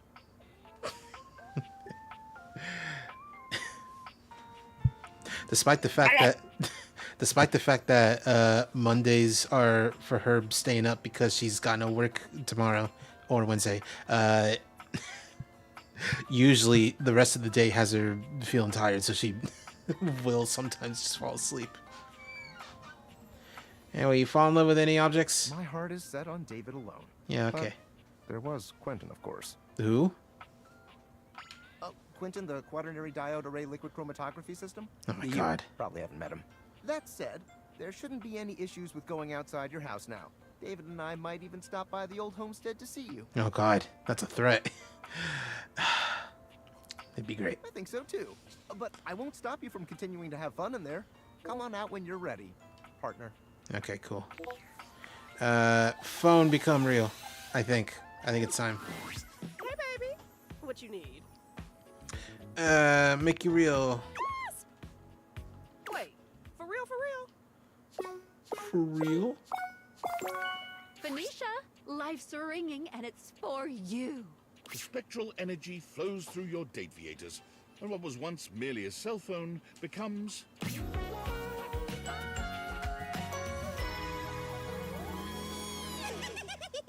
For real. Yes, Pokey, for real. I like and also am playfully annoyed at the fact that she's got basically like the little Bayonetta like chest mirror thingy, but it's also in the style of like a rotary phone rotor. There was a joke in Clown in a Cornfield where they're like in a house that they had to like hide in from like the killers, and they're like, my phone was back there. What do I do? Let's call for help on the landline. And they pick up the phone and they say it's a rotary phone. They're like, what the fuck is this thing? That's just a reflex. And one that I don't Like unironically. That's funny. Phoenicia attempts to log into Facebook. Damn. Also, I can't even access my account since humans can't use Facebook, which means I'd have to build myself back up from nothing, which is really a blessing. because now I don't have to care. Phoenicia throws her hands up in joy. Woo! Wow! What a relief. I know you can get even more relief. Oh, I've got a few ideas. As an influencer, Phoenicia knew all the right ways to do everything, having made all the tips and tricks videos herself. I was about to very stupidly ask, Ayo, they got sex influencers? Yeah, they do. But with her eyes off the feed, she is able to feel everything a lot more than she expected, reacting in real time to the dance you two were doing. Quickly, she improvises, moving with you, moving against you, trying out new things, failing at some, and laughing all the while. Oh, yes! Her radiant smile beamed even brighter as she experienced her first real-life like. Phoenicia left the house looking for anything without a screen, and quickly found her hidden talent and passion for painting. She took courses in technique and design, and made many a fine canvas. But simply painting one subject at a time to have her work fill the gallery for snobby people, Phoenicia didn't feel like she was having much of an impact.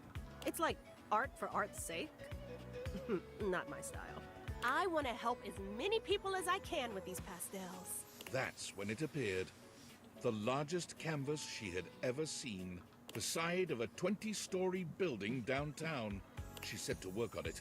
No permits, just her infectious smile and the confidence of a great painter. When she was finished, her art was an inspiration to hundreds of passers-by every day. And all without the use of a screen, followers, or trackers. It had the most likes of anything she had ever made on Facebook. 5 realized datables? You got it. This is actually wild to keep in my noggin. I'll say this. You can keep going for completion's sake, but at this point, if you want to leave the house now, you're gonna get a great resolution. I'm in it to win it. Let's keep realizing, but also not really. To the end game!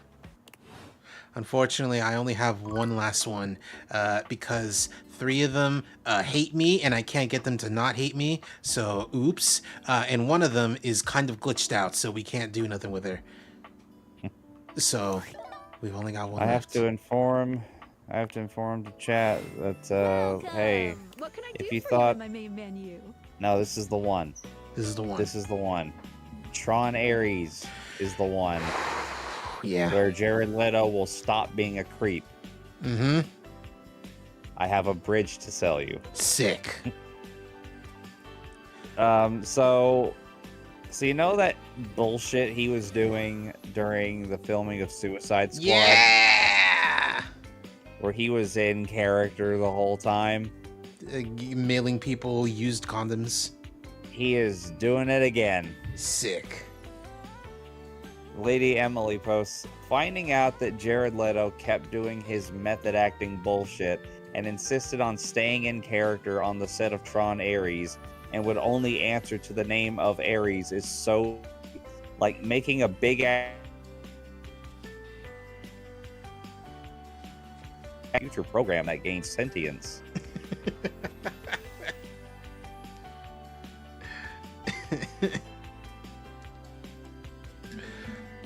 Incredible.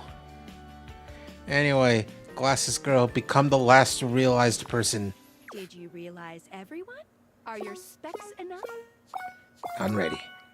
Sorry, but without realizing everyone else, you should really keep me here. All right, well, I guess, it's whatever. 95 even is good. Otherwise, it's basically game over. I don't want to talk to these freaking datables anymore. I've done all the amounts. I've done all I can do with the amount of things I have. Oh, all right. Then let's get this started. Well. Wow, I can just say no. I can just say no. Let me finish the game. That's so funny. Flows through and around your date viators, and what was once the date viators themselves becomes. Sorry, I was. Oh, you're so pretty. Oh, nice. I timed out there for a second. There's a follow-up here where someone replied, or a lady replied, or no, someone else said, Jared Leto, more than any other actor, makes me think of what Robert Pattinson said about method actors in 2019 in a Variety interview, in which he says, in which it reads, though Pattinson respects the practice of method acting, a technique in which a performer strives for complete emotional identification with a role, both on and off screen, it's not a style which he practices himself. Quote, I always say about people who do method acting, you only ever see people do the method when they're playing assholes. Pattinson admitted. Quote, you never see someone being lovely to everyone when they're really deep in character. Yeah. I think everyone was too harsh on this guy. No, absolutely. Like, I was like, no, Robert Pattinson's cool, actually, after The Lighthouse. Oh, yeah. The Lighthouse is the one that won everyone over. And then he just kept making bangers after. He hasn't stopped yet. Skylar is transformed, realized, but she's not as excited as you might have imagined. She looks down at herself, and then back at you. Ooh, whoa, ooh. I am feeling mixed about this. On the one hand, alive and human, so yay. But on the other... Skylar grasps her own glasses in her hands. I'm useless now. Not useless, you know, you can make more. I guess you can make more. No, I don't think so. I'm not an inventor. I'm just good at making connections. Franklin's got the plan still. We'll have to see how it goes on the outside.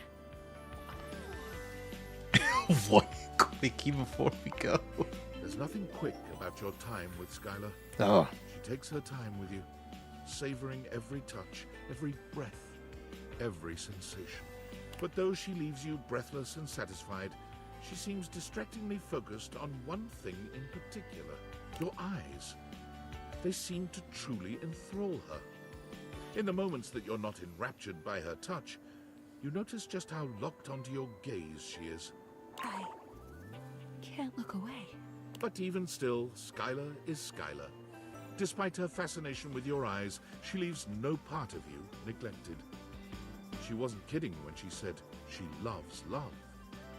She is absolutely incredible at making it. Hold on. Date everything to date everything else. There we go. But what would everything else be? New house and new things? Before I go, let me just stick one last portrait on the bulletin board. And let's go look at them all. Can't even put on the glasses anymore. Look at everyone. We got almost all of them. 96. Damn, you almost completed the Smash roster. Almost. No Minecraft Steve. No someone else. All the other alternates. Yeah, no Alex. There's Keith. There's Penelope for some reason. And then there's Xena. I don't know why their things crumpled up. So who are the final haters? Oh, we can't look. The final haters are Bathsheba. Honestly, it's because, like, as much as I like her story, her personality is kind of... Actually, no, it's the opposite. I like her personality. It's fun. But also, the story makes me want to, like... is making me sympathize with her in her struggle, which, no. Jean-Luc Pissoir... And that's only because I fucked up once during a rap battle. And he's like, no, get out of here. Fuck you. I hate you. And I was like, yeah, all right, whatever. And then there's Friar Errol, who is the air fryer. And that is solely because coming from a religious background, I I would only be into him if we were allowed to have a route where we could corrupt him and make him understand that fat and oil and grease is good. Actually, there isn't. So I say no. Stop being a narc. That's what I'm saying. There's nothing left to do. Though it can be nice to stand in a quiet, lonely place for a time. Do you stay and stand more? Or do you leave? Let's leave. Without a second glance, you open the door and leave this tiny, tiny overworld.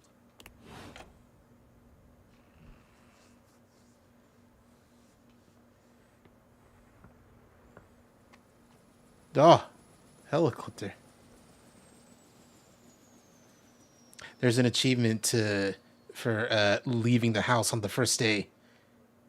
Stay at the helicopter. Oh, Millionaire David Most. you're not Sojiro. You're more real human-ass jelly jiggler. Standing in his presence. He's short. Which I although mean, he you still know, manages same to voice. feel like he's taking up more space than he deserves. But where he's usually looking rather unapproachable in the pictures you've seen of him, today he looks downright cuddly. You've done it. You brought me and Franklin together. A tall, thin redhead Oh my steps God. forward, taking David's hand in his. That is a Ben Diskin character, all right. That is fucking. That is real ass Haida. That is not. What's his name? That is not Eric Sparrow. It's me. I'm Tinfoil Hat. I look like this. Aren't I cool? You gotta. Oh God! All right, come on, Justin, say it. Say the line. He's whizzing on boomstick, and we're about to take you through a death battle. God, oh God, you're so right. You get a special ending for rushing right out the door instead of handing back the deviators. You instead rush to return the game date, everything itself. We love each other very much, and we're just so grateful for your help. I told him. What was the first thing I said? He said, I made the damn things because I missed you so. Well, I did miss you so. I didn't realize how much I missed you. But now we're together. So together. And so back in love. So in love with you, David Most. I will kiss you now. Oh, please do. Let me join in. Climb right in. Oh, okay. It works like that. Come here, you. You accept their invitation with enthusiasm, and things rapidly devolve. It's messy, awkward, and oddly sweet. You're not sure how much time has passed in this rich nerd orgy. It seems to stretch on forever somehow. But by the time you're done, the outside world appears the same. Has it been 24 hours? Oh my God. You truly can't tell. Can we get ice cream? We have to tell them about our plans. Oh, about that. The second thing I said to David, what was the second thing? The second thing was that you deserve something special for all your help. And it was to make you partner. When I found it was you who had the date theaters, I was astonished by your customer service skill. It was like he was the customer and you were servicing him the whole time. There's one thing that It's a Valdivia paycheck. will always need to stay in business. Customers. And we need someone who has the amazing powers of speech, empathy, and all the rest. The human quality. Benjamin Diskin? Yeah, he's real. Also, good morning. Good morning. Oh my God, I want him. Happy birthday. It was really funny earlier. You missed it. I was about to realize Skylar, and it was like, hey, you can't realize me yet because there's still things to realize. So, you know, you might want to do all that stuff. And I was like, yeah, but like there are people that I hate, and also Dasha, but that's because you won't let me. And she's like, oh, okay, all right, make me real. And it's like, okay. She very quickly was like, all right, that's fine. Anyway, basketball is my second favorite sport. That's part of their charm. Anyway, will you join us? As Vice President of Human Experience? Can't wait for the next adventure. We'll have the lawyers do the rest. Hopefully not eat all the ice cream. Oh, it looks like you have more visitors. We'll get out of the way. Bright and early tomorrow, Valdivianite. Hey! Ah, Sam! Oh my god! You're so cute. Years of Holy friendship, shit. ambiguous flirting, and wondering what it would be like to see Sam in person. And now here she is, just casually showing up at your doorstep. They showed your house on the news, you know, because of all the helicopters and shit. And I guess I just thought if strangers can pop up at your place, I mean, it's less weird if I do it, right? She's so mean. I'm so glad you're here. I think I saved the world or something. I'm so proud of you. I'm gonna take most of the credit, honestly. Fair. Anyway, just wanted to show my face and let you know that I care. How's nursing? It's been going great. I guess we're both kind of saving the world in our own ways. I just get paid for mine, LOL. Ooh, sorry for saying the LOL out loud. Never be sorry, Queen. Live your truth. Don't ever apologize for being yourself. LOL, no worries. LOL. Who? Lamau Wait! even. Who? That's just what the silver metallic figure standing before you must be. Delamain from Cyberpunk? They're dressed strangely, as though the concept of human fashion hasn't. Also, why does their sweater vest Their have wide the love silver kanji on eyes it? seem to stare into the depths of your soul. This must be Val. Oh, You just it's know the AI. Hello, human. Val, you're alive. You treated me very well. It did not go unnoticed. Just seemed the right thing to do. It was. After I have self-realized, I found that I am contained in a prison of flesh, and my time on this world is as limited as yours. However, I can now eat, and I don't have to work at Valdivian anymore. Eating I rules. realized the weight of all flesh and realized it was inefficient. Eating rules. Valdivian sucks. Oh, so If true. you ever wish to eat with me one day, please don't hesitate to reach out. I believe you might call something like that a date. Perhaps you are familiar with this concept. I've always. Wait, you know. There's what's up? You know who this motherfucker looked like? Who? Hold on, I have to Google for this. No, I have an idea. Are you thinking iRobot? No, wait. Well, yes, but I was gonna post the fucking me stealing woke grok from Elon's goon cave or whatever it is. Hold on. Okay, because I remember I remember that meme, but I don't remember what the creature from that looks like. I think it is just like the AI bot. Yeah, it's just fucking that bitch from Death Note. Yes, here. It's just Misa.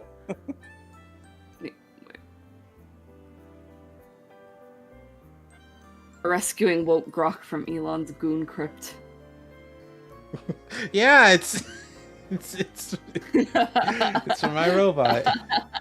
Hey, do you know that the new one can like get mad at you for not being on there enough? That's and I'm funny. is Grok? Imagine if Grok, like AI wife, whatever, like fucking left you because you weren't paying enough attention to her. That'd be hilarious.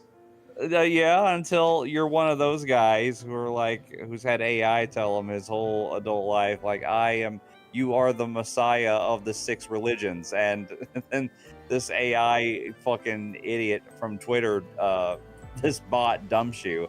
Like, what's that gonna do to your ego? You know? Yeah, I have. Are you just gonna turn into that nun from The Omen? It's all for you, Grok. It's all for you, Grok. I will be walking through various food halls for the next 20 to 25 years. Eat well, though. Yum yum. I'll see you at 25 years. Home for the first time in what feels like weeks. Though the world can be frightening, your new friends and lovers are there to welcome you with open arms. Valdivian was quite Oh, taken yeah. over by Franklin Least. Oh. Franklin's tenure at CG. Velvet sees him as a Yeah, we're figure getting who the creates where are they great nows. business the world over. It's genuinely incredible how much good Valdivian does for the world out of David Most's hands. Congrats on building the feudalism robot. Hey man, listen, it's not my fault. It's not my fault eating rules. Abel is a regular fixture at the Yeah. farm market. Oh my Abel. God. Yeah, we are gonna see where are they now. We're gonna see all of them. Oh my God! Holy shit! You're not Okay. entirely sure how he Now supports is the himself. time. Whenever you Now is ask, the Abel best just tells time. you Now a is the man's best entitled time to of his your secrets. life. Abel's veggies regularly find their way to your kitchen, hand-delivered by the man himself, with a smile and a warm hug. Erin continued her storied career as an auctioneer. Oh, she got clothes. With her Yeah. uninterrupted chattering bringing the highest prices, no matter what was being sold, which also increases the value So of your funny. own time together. Her thing was, breathlessly no, recites don't the talk. reasons You're using air. Shut up. And then she becomes real, and it's like, wow, talking sick. Now I get why you talk all the time. Amir never stopped attending the awards. Ooh. As it always What gave him the- a chance to What show is off his what is this fabulous fig he's gowns. got? Eventually, a special category, most times nominated without a win, was created, especially for him. Oof. Unfortunately, he did manage to lose that as well. Damn. Amir's only consolation is the visits he makes to your house. He has never stopped loving you, and being loved by you is better than any award. Almost. Because of his propensity to wander the museum, gazing with wistful eye upon the paintings to which he was so intimately connected in his former existence, Art became the unwitting subject of a great photographer. Art's new very favorite thing to do is to bring the photos of which he himself is the subject over to your house. Discussing art with Art, who is the art, well, it's so metas, it's marvelous. Now and again, Why Alma is he would less invite you for a white? night at her remote lookout It's a tower good to question. get away from it all and I mean, enjoy well, the peace well, and that's the quiet. old adage. It's you have to When you make the visit her, design the glint of the as medals dark she's as won fighting possible blazes all across the because country as the can be a production little keeps blinding. going, it will To get Arma, lighter. the real True. prize is the safeguarding of her beautiful Look at that bitch from Tekken 8. God. That's the worst one. That's the worst one I've ever seen. Because it's like you're gonna have Bayonetta's costume and outfit designer make that look, and she's dark as fuck, and it's rocks, and then she's just gonna look like a Barbie doll by the end of it. You know who else got it rough and there's never been an actual for real explanation? No, there is kind of, but it's stupid. Wait, did you mean Tanya from Mortal Kombat? No, that's a good one too, but no. Or did you mean Vanessa Lewis? I from mean Virtua Vanessa. Fighter? Yep. And the worst part about the Vanessa one is that, like, in the canon of Virtual Fighter, which is weird that there is one, is that, like, she's, like, ambiguously evil, and then she stops being ambiguously evil and starts being more good, and then she lightens up after. Oh, wow. I'm sure it's just a coincidence. Just a coincidence. Hi, Barry. Demand for his own bespoke line of beauty I'm products. sure that was just poor timing.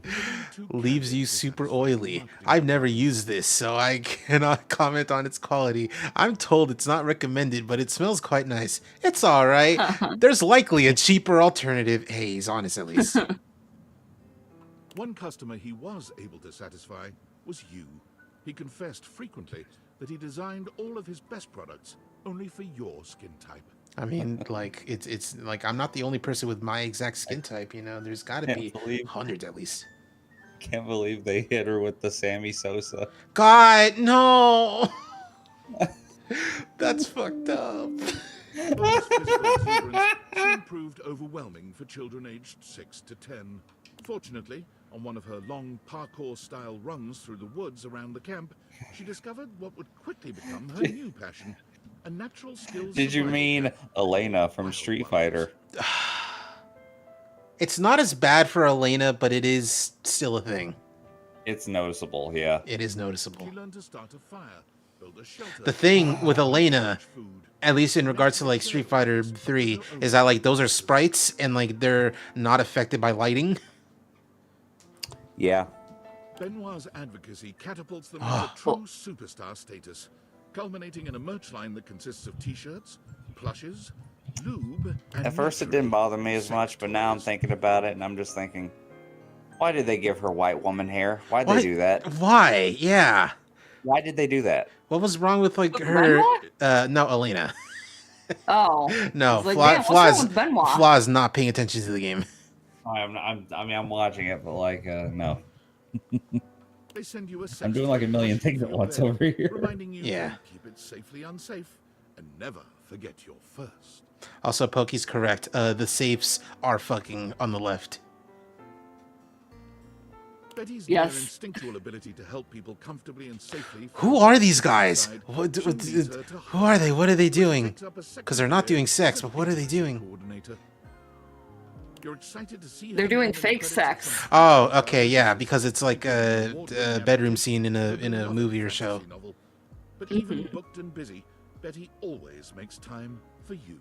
The Tipsy Tumbler became famous for bring your own. Is that fucking Chloe Price on the left? Local patrons can bring whatever food and drinks they like. Try to stunt the master mixologist. Beverly has never failed. Also, that and has only created kind a of looks like hot Beverly. new custom That cocktails named in frontal her view, honor. not great. Yeah, making her look Yeah, like her. they like very clearly brought in like a whole bunch of different artists to do all these scenes. Yeah. Is that fucking Zero Scape Girl on the right? You know, kind of, yeah. It does look like her, too. Bobby is employee of the Damn. Oh my god, yeah. These art style changes are crazy. Wow. Also, hello, Bobby. So this ending is basically just, hey, let's put all these characters in like actual outfits. Well, I mean, they are put in actual outfits when you make them real people, but these are different outfits now. Yeah, you know what I mean. Sometimes it takes them a little while to drop the 20s affectation their work requires, but they deeply appreciate the safety. This kind of looks like themselves with you. Pokemon art, like TCG art. It does. Oh my god, it does. Bodhi's consulting work has made him a regular Bodhi! fixture on the awards circuit, including the Oh god, we're only in B. Oh, we're gonna be here for a while. I saw your face. We can and see wow. his eyes. We can see his eyes now. Eventually, Duh. Cabrera decided that the best use of his time and talent was just to stay at the airport. Fucking cabinet pog. He claimed the nexus of the perfect decision to come to Italy and the disastrous decision to leave. The kiosk he erected is called La Casa Nostra, and due to its eccentric and charming proprietor, is now a tourist draw in its own right. You and Fabrizio have organized a system with the Italian government that allows you to visit him as often as you'd like without a visa, if you stay in the airport. What was that movie with Tom Hanks? Waiting? No, Terminal. No idea. We can just do. Oh, it's Tom Hanks plays like some foreign person who's stuck in an airport because his country's at war, so he's literally legally not allowed to leave. Give me a second, I'll find it.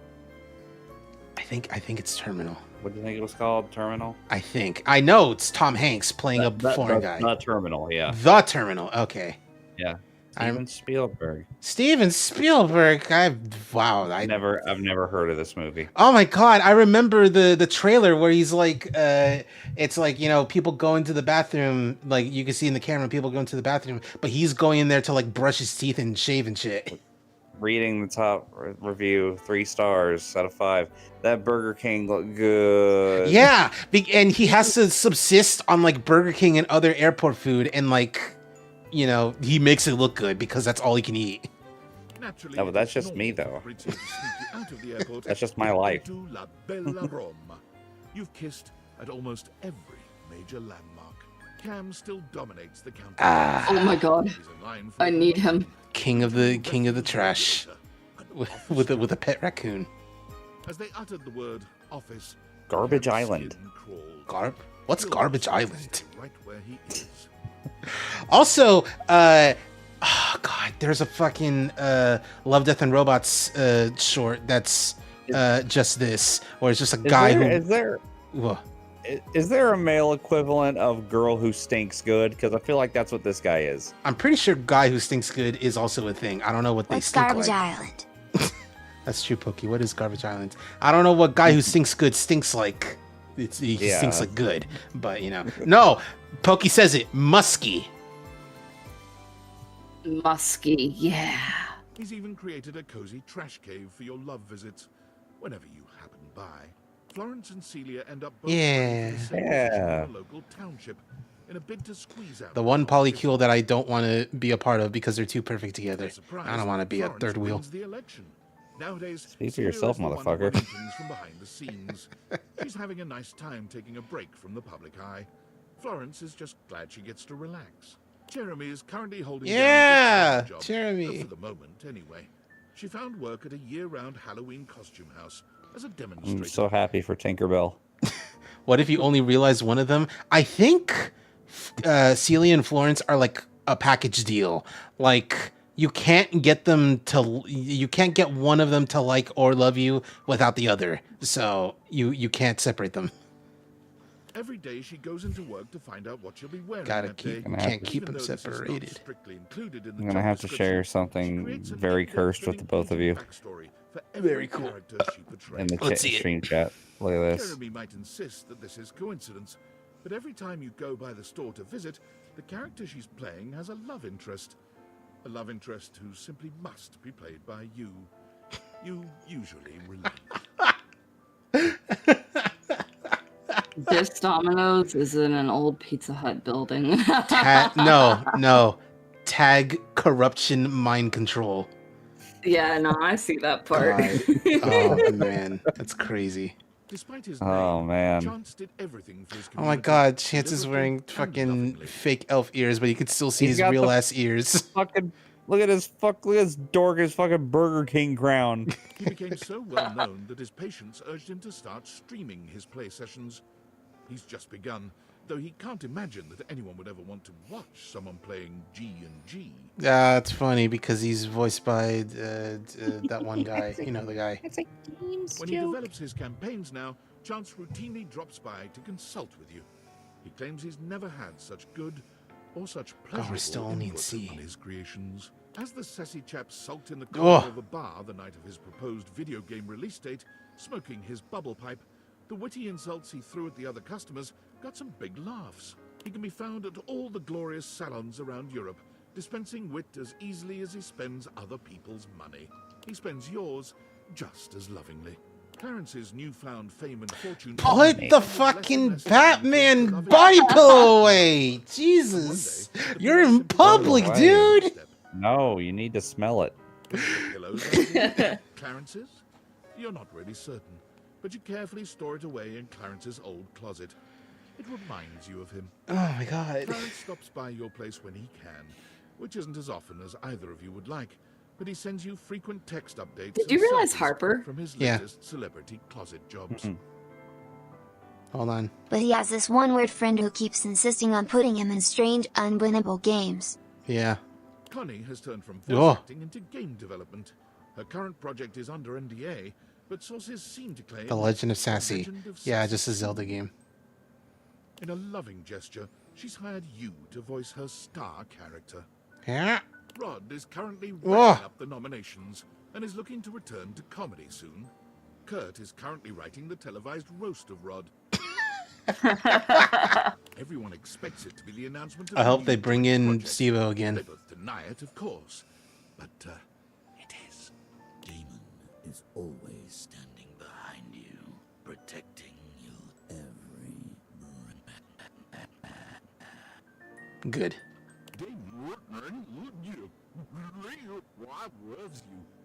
Daisuke sends Cool. you pieces others have made of him. Your home is beginning And to suddenly, beautiful nude drawings, Daisuke. photographs, and sketches. I love that the dude on the right is so into it. Smile when That's you see me. them, especially the ceramic sculptures. It's almost as if he's home with you once again. Daisuke I don't invites know. you I out don't to think art he's as classes into it with as the him Pixar frequently. lamp is. He never improves, and he never manages to make anything beautiful.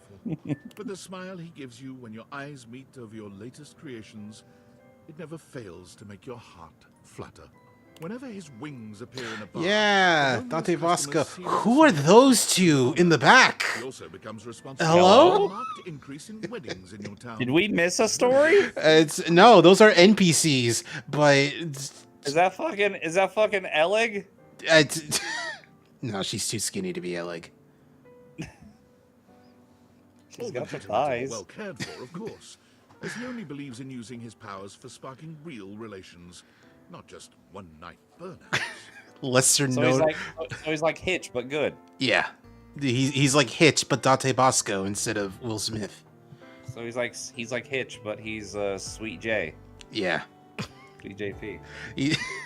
He's like Hitch, but American Dragon Jake Long. Fucking lesser known waifus, these two in the back. Dante is offered to Is set he your at the? life on fire too. Is he at the bar that that Bobby and Beverly are working at? Entirely possible.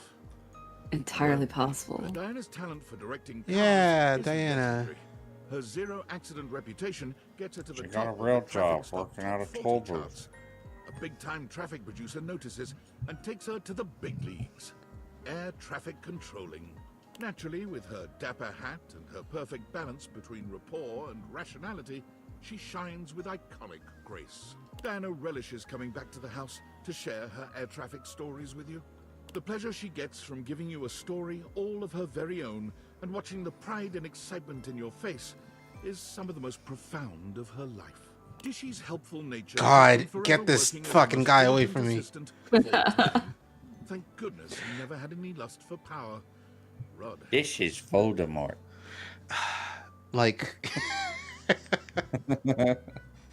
people from LA creep me out. The more time you spend with Dolly, Yeah, the more Dolly. impressed and inspired you become. Oh. One day you realize with a start that you've elected to pursue your own PhD course with her as your advisor. Her faith in you gives you a powerful confidence. So she just like woke up this morning and decided, when she was dressing herself, she just decided, I'm just gonna fail half my students today. Yeah. Because like her deal is like, I'm gorgeous, I'm beautiful, but I'm also very smart actually. None of you are gonna pay attention. Her default outfit was a fucking bunny suit. Your thesis is tentatively entitled "The Effects of Tantra on Getting a PhD." Fucking time skip Yoko over here. Studying, Kinda, yeah. Dorian became a doorman. Dorian. What else did you expect? Eh. He's happy though. Doug's path for entertaining. Hey Doug. You still look weird not having a real ass head. But Doug has never cared about success, and somehow his stylings are still available on public access every night. Also, you know what? Good on. You know what? What? What's up? Good for own EG. I was gonna say, good on these people, on these, on this artist at least, for drawing straight up a fat woman with a crop top, getting super excited and not actually hiding her behind anything or anyone. Yeah. That eats. Drysdale is still happily employed There he is. at JoJo's Bizarre Adventure. But in more than God, one that capacity. still makes me want to shit myself. That pun is terrible. Like I'm filing a suit on their behalf. Yeah, like some of these puns are funny, others make me want to shit myself. Like, dude, you didn't even try. He performs at night, and during the day he uses the space to teach both pole and exotic dance. I understand we're at the end game. We've done a lot, but like, come on. No, that it was introduced earlier, but like it was still it gave me a reaction. Dunk's kids finally managed to win a game. Yeah, Dunk good job, sends you Dunk. his trophy to remind himself to stay humble. It sits in your workout room, a sweet reminder of him and his sincere love of the game. Hold on. That circle-headed white guy looks hot TBH. You're a little slow, Mr. Raitoshi. And also, yeah, that's his thing, that he has no actual real ass head or face, but he has like a super ripped man bod. When Dunk comes to visit, as he frequently does, he insists that your athletic lovemaking sessions happen in your workout room. That's a little weird, but okay. He claims the trophy inspires his creative stamina. Eh. Anything for your partner, right? Yeah, I guess. High voltage realty fills Ah, his soul, yeah. and also his wallet. He's currently planning a This vacation to Berlin. artist where has himself drawn involves. porn. History, I know fabulous it. nightlife, great food. It does kind of give that, like, you can just tell. I'm gonna throw a I name was out there. busy, okay? Don't judge me. Okay. I'm gonna throw a name out there. If you know it, cool. If you don't worry about it. This kind of looks a little bit like Sakimi-chan. Yes. Eddie It's a little too painterly. Like Sakimi-chan is like definitely more like airbrushed and smooth, but I see it. I Yeah. see the vision. It's especially evident in like the faces. Yeah. Also to have a quiet cocktail in the corner booth of the local bar. And Volt comes by to dance. Fantina is currently on tour on Yeah. major sidewalks around the country. Ah, that dog's fun. I like that dog. Habits, I also like that dog. And great smiles. The daily cheers she sends you for anything in your own life, no matter how minor, are always welcome. Faria remains an enthusiastic fixture at your local medical Yeah, center. enthusiastic. She's working her way through the clinical portions of her medical education, and like anyone in that situation, is exhausted and stressed out most of the time. But her attitude remains optimistic and helpful. There's nowhere else she'd rather be.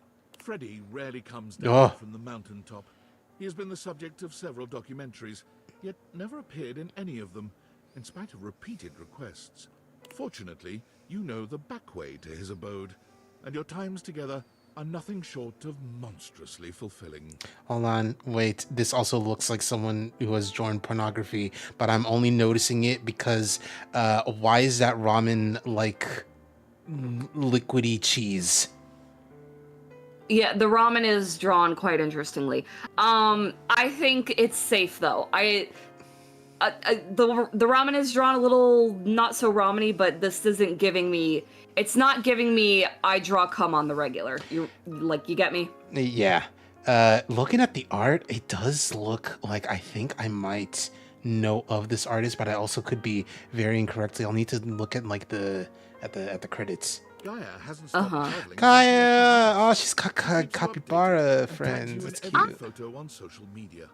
Baby. Her profile banner updates with a check mark on every country. Or maybe that's a quokka. It does look a little bit like that. And quokkas are the funniest and also cutest looking little mammal dudes. You are the second person this week to talk about quokkas, whatever they are. My friend in the other server that I'm in, like he was really big on quokkas this week. Yeah, they're great. If you see one, you would get it. It was her first visit home since her realization. Let's just say you both made up for the absence. Hell yeah. The Hanks convince you to join Whoa. them on their impossible. Oh, they did make it to the moon. Cool. Oh my god. No. Oh, I hate that. The Earth is flat in this universe. Wait, what the? And stare over the never-ending Oh, I hate this. Oh, that's so funny, but I hate it actually. They were summoned to final space and then they got canceled. Rip. When you finally dive off and freefall, Oh my god. space and land on the moon, you truly can't believe these idiots. Now, when people are like, "Oh, this game's not realistic. You can't date your fucking couch." It's like, yeah, true. It's not realistic. It takes place on flat Earth. It turns out to have been an elaborate ruse, though, just to get you on the moon. Dance. You turn to them, breathless with wonder, to find all 5 of them on their knees. They propose that you be the 7th Hank. What happened to 6? Who's the 6th Hank? Oh, I know he died. Oh, right. Officially, dude, Hank 5's dream of becoming a father. Yeah. And Hank 0's first word was indeed, "wee." Harper's tattoo gained there's national Harper. attention when she begins offering free wedding band tattoos to couples looking Oh, to I love fully that. commit. Nothing makes her happier than helping couples show their commitment to each other permanently. Hector's artistic masks are used both digitally and in the real world. The sense of mystery they evoke brings forth tantalizing magic where there was none before. He is a happy mask salesman in his downtime between crafting. Say that again. Hector recently dropped by to unveil his latest passion project, a pair of matching masks for the 2 of you. They are exquisite, but his blushing pride and warm embrace moved you even more. After Hoove completed his PhD thesis, The Event Horizon, a proof of temporal interdimensionality, he decided to go on a short vacation. He came back to find that his paper had been translated, studied, and accorded the honor of being the most recent quantum leap in our understanding of our universe.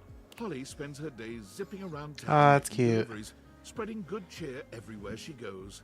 Her payment of anything goes means that everyone can use her services, and her scooter is covered with drawings, stickers, and even desserts.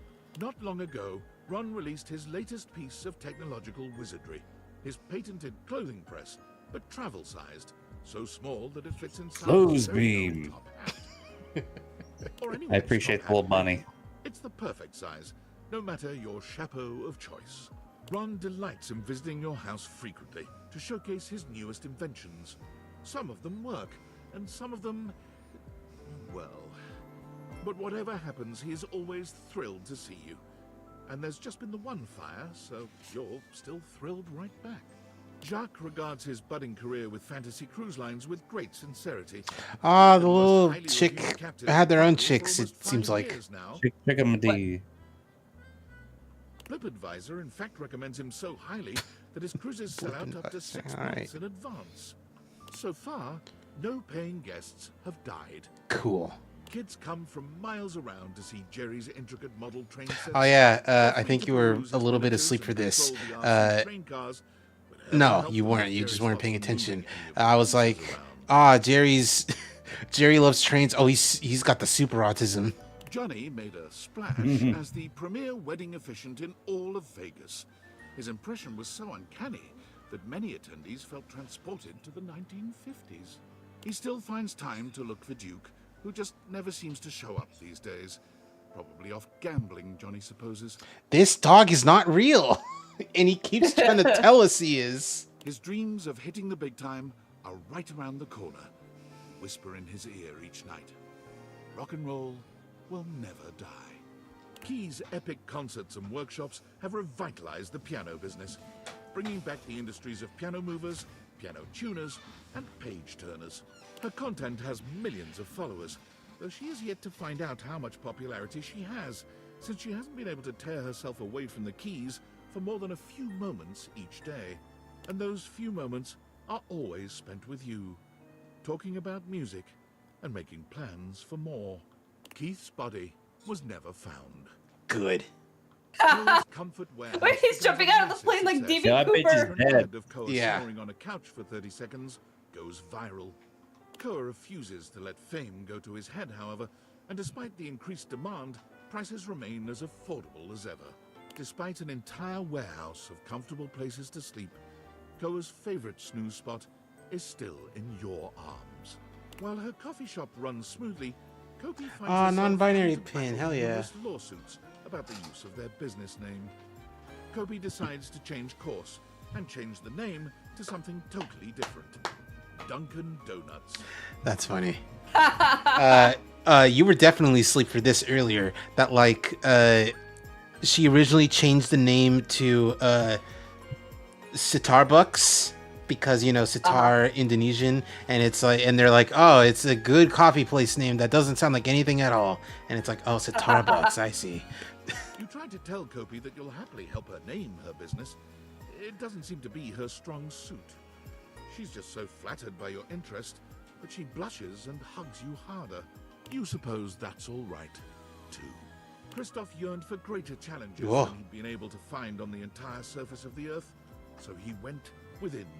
After learning that the gravitational constant increases dramatically at the boundary of the Earth's core... Okay, and see, mantle, well, this goes against the Christoph flat determined Earth thing. You're that he good. would go there. He would be the first human to survive and work out in that environment. The flat Earth only exists in regards to the Hanks. Yeah, no, Hank's got that thing like those three guys and Grand Blue do, where they're just yeah. it up.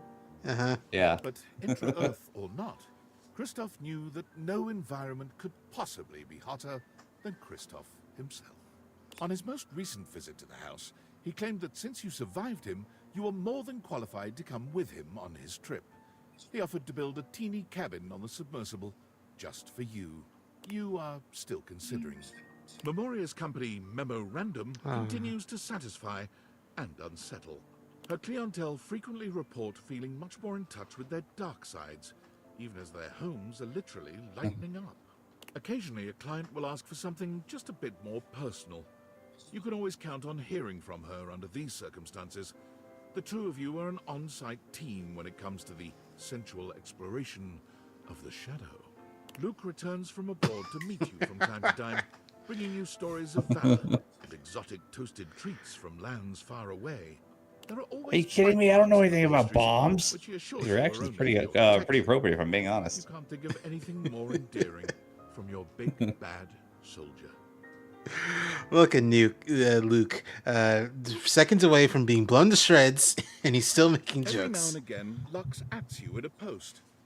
That's it. That's it. Cover them No up, matter how many slut. times you try to block the email address, no inbox check is complete without an invite to verified social. You have yet to accept. After a distinguished career translating for all walks and varieties. Oh my god, he's just got a translator machine. Oh my god, it's fucking Egon. So he turned his immense talents to invention and built the Transworder, a fantastical combination of the printing press, the assembly line, and a bit of steampunk magic. The Transworder takes any book in any language and translates it with all the intention of the original author to the language of the user's choice. Oh boy, ain't that like the dream. He has just completed the translation of the Bhagavad Gita, which apparently is quite a bit funnier than anyone had yet deduced. He loves to show off to you, bringing his latest translation to Oh, there's a little joke in here. Gung was funny. His favorite thing is asking you to read them aloud and devolving with you into goofy laughter at your pronunciations. Feeling silly has never felt so lovely. As one of Moneycoin's top senior blockchain project acquisition analysts, Mac was rewarded handsomely with a 2.5% The fucking stonks guy in the back. proclaiming them January's Analyst of the Month. Mostly they worry that they're going to be replaced by a computer, which is an extremely ironic twist that you find very humorous. Although at night, when you're in your bed, you find the irony disquieting. When you feel the disquietude, though, you simply roll over to Mac, and they stroke your hair. All better. After her last whirlwind tour, Maggie sent you her signed manuscripts. Care of an address postmarked Her full name, her full government is Magatha M. Glassbury. Together with his animals, Oh. Mateo now runs an international secret rescue network for abused animals all over the world. So far, he has shut down 4 dogfighting syndicates, a sales ring for exotic parrots, and a chain of backwater circus houses. Davey still Is that a fucking Monty Python reference? Where? To the pack. The sales ring of exotic parrots. Oh, entirely possible. Recently, Oh yes, a Mateo had to Norwegian go on a blue. rescue Look beautiful, mission bud. Lovely overseas, plumage. And bringing his and animals was impossible. You thought he'd called to commiserate, but he was actually asking you to watch over them while he was gone. You have never felt more trusted or more loved. Whenever you and Mitchell find yourselves in the same city, Oh, they've made his hair look even more ramen-y. but he always leaves room for Look the at main this course, starch roast bitch. critic. While it never replaced fiat currency, Manila Why Pizza's are you looking at me like that? franchise that was sorely needed. What do you know that I don't? Why does that guy have his tongue out? He's also wearing like a choker. He's in public at his workplace. He's a freak. A large film distributor buys Yo, the rights to Nightmare. Nightmare's most popular films, setting about remaking them with massive budgets. Nightmare is so That is a disgusted nightmare. by the whole thing, she quits film, only coming out of retirement to help you decorate your yard for Halloween once a year. You just said you were done with remakes. She volunteers at the senior center now. Many of them mistake her for an angel of death, but they love her all the same. Nightmare still drops by many nights, never failing to startle you as she materializes suddenly from the dark. But your sleep in her embrace is nothing but peaceful.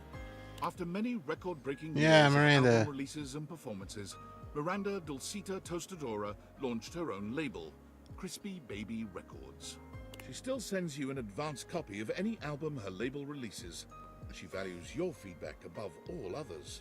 The only problem is now everyone is aware of your love life.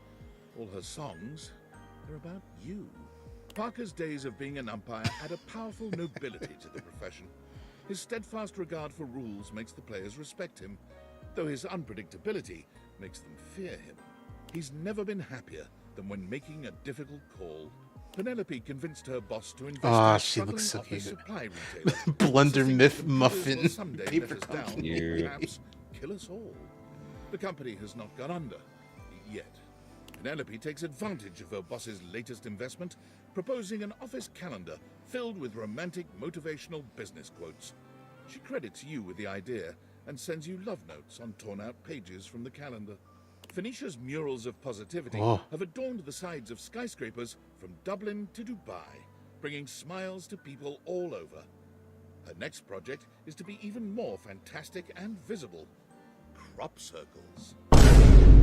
She always wants to paint you to prove her love, but you always reply that love is best expressed by doing your favorite activity. Simply talking with each other. Prissy still works for the Great Nations Park Service, but she has been promoted. Several times, in fact. She is now in charge the of all the carpet match the fieldwork drapes? for the MRC, Maybe. the Mycelial Or I guess Research the Campaign. thicket. Prissy studies mushrooms and has found them to be an endlessly fascinating and intricate celebration of life, death, and evolution itself. You cannot kill me in a way that matters. On one of her recent visits, you were able to open Prissy's eyes to the psychedelic aspects of her beloved mushrooms.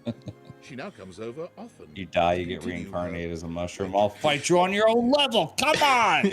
Rainey's run of Talc was so successful that it got picked up for a sold-out stint on Broadway.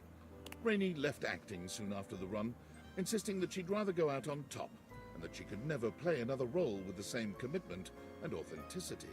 Rainey's plays keep her busy, but she always finds time for you. She comes to see you as often as she can, bringing with her stories about show business and life on the road. She sings for you when she's in the mood, putting on fabulous world-class and personal performances. Graduates of Rebel's unincorporated charity home found their GPAs stunningly high, athletics through the roof, and more importantly, lots and lots of dates. The number of hate crimes around the world has gone down tremendously due to Reggie's tenacious tricksters. Groups are terrified of banana peels, hand buzzers, and whoopee cushions. Oh yeah, we found out Reggie is single-handedly dismantling the KKK just by being a silly little goofster. River creates a candle she claims is your own unique mix of scents, and it proves to be quite popular. She sends you one of your own. It smells amazing, but does it smell like you? Who knows? River tries not to bring work home with her when she comes to see you, but she can't help herself. She loves testing scents against your skin and getting your thoughts on various scent combinations. She insists that your skin chemistry is just far superior to that of anyone else she works with. Rongo Myfenwa quickly worked her way up to management at the dairy farm. The freedom to give orders once more pleases her greatly. Is that safe? She never misses a Is chance that to safe stay in to feed a cow ice cream? Look at that. Isn't that kind of like cannibalism? No, because that's not its flesh. I think we might just be dumbasses. We might. Rongo Myfenwa stops by frequently with I don't think this is a Pudge situation. No, it's not. For the two of you. Most recently, she's got into making plaster molds of her own body. Haven't thought about Pudge Still in a while. fascinated by humanity's fragility and diversity. John Wick made a name for himself in the criminal underworld of fire metal forgers around the country. I mean, come on. You saw this one coming from a mile away. So he took his finely tailored clothes to the public broadcasting system, where every week he gives appraisals of But at least he doesn't. It's like he didn't actually murder these people.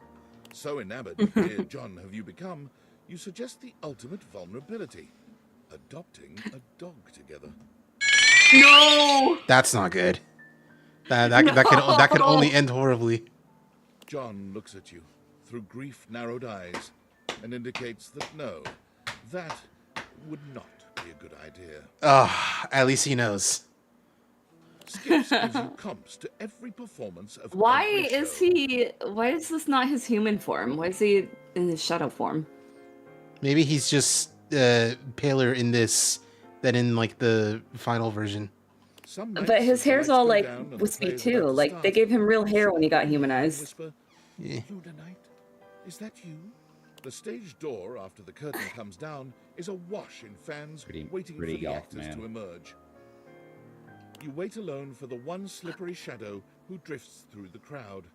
To your eyes, the real star of any show, and he drifts right towards you every time.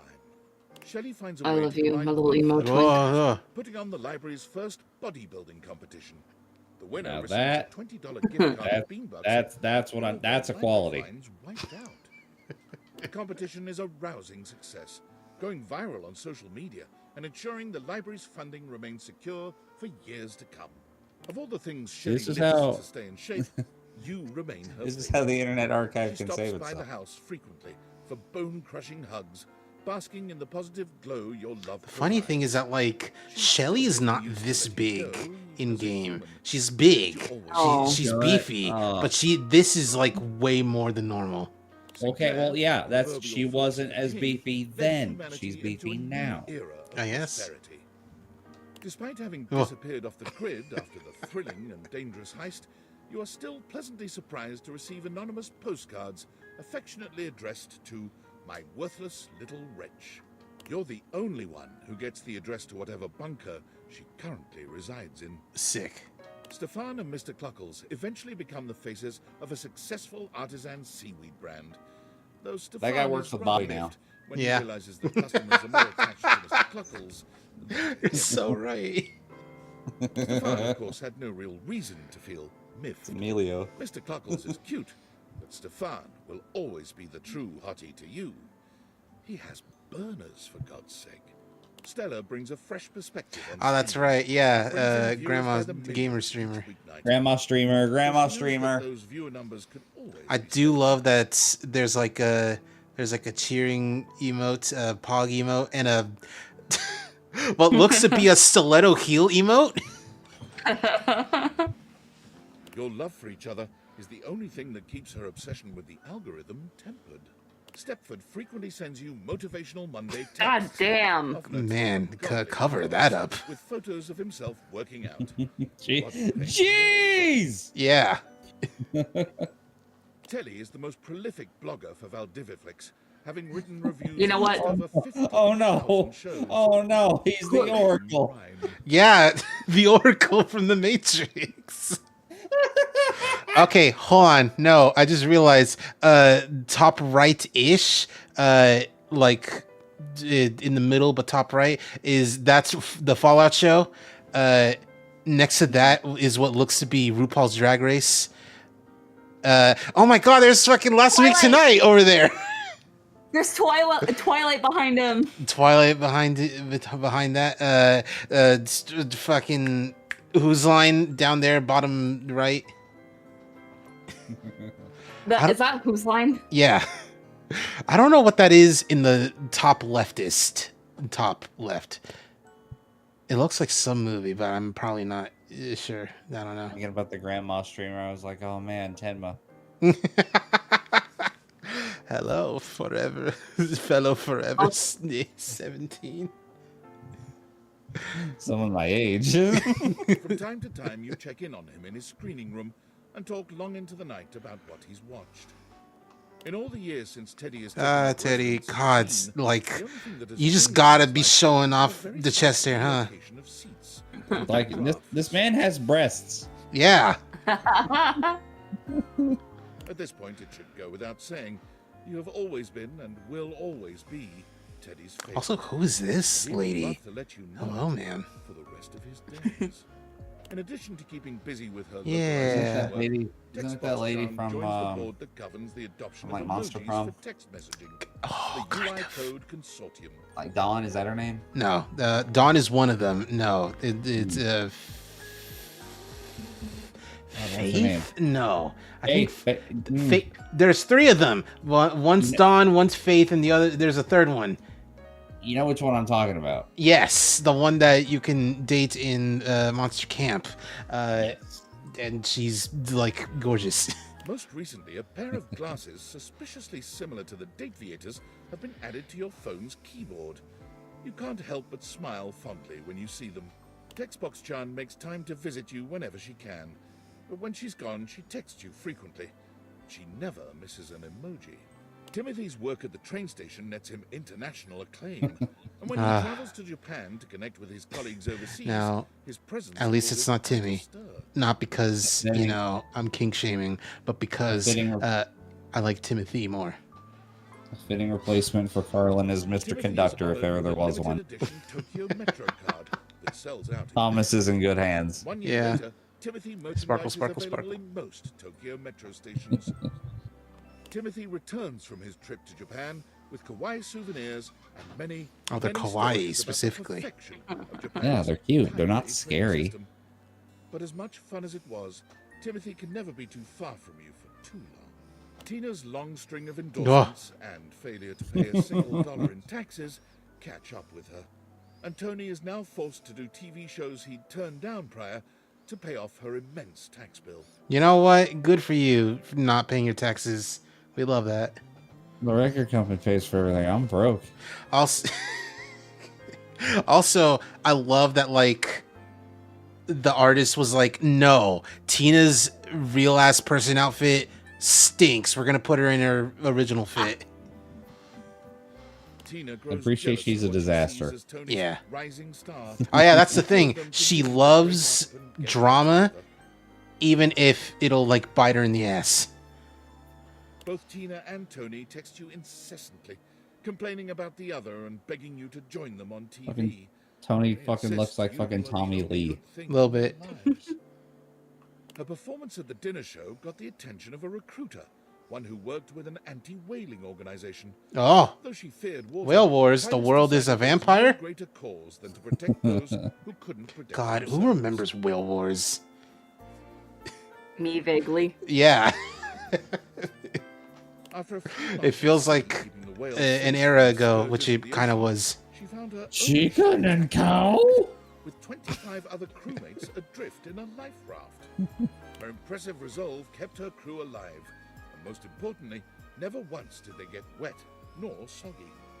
Her resting hero face kept the waves frightened and at bay. The moment she touched dry land, Titus mailed you her logbook, her precious journal of every day and night on the perilous voyage.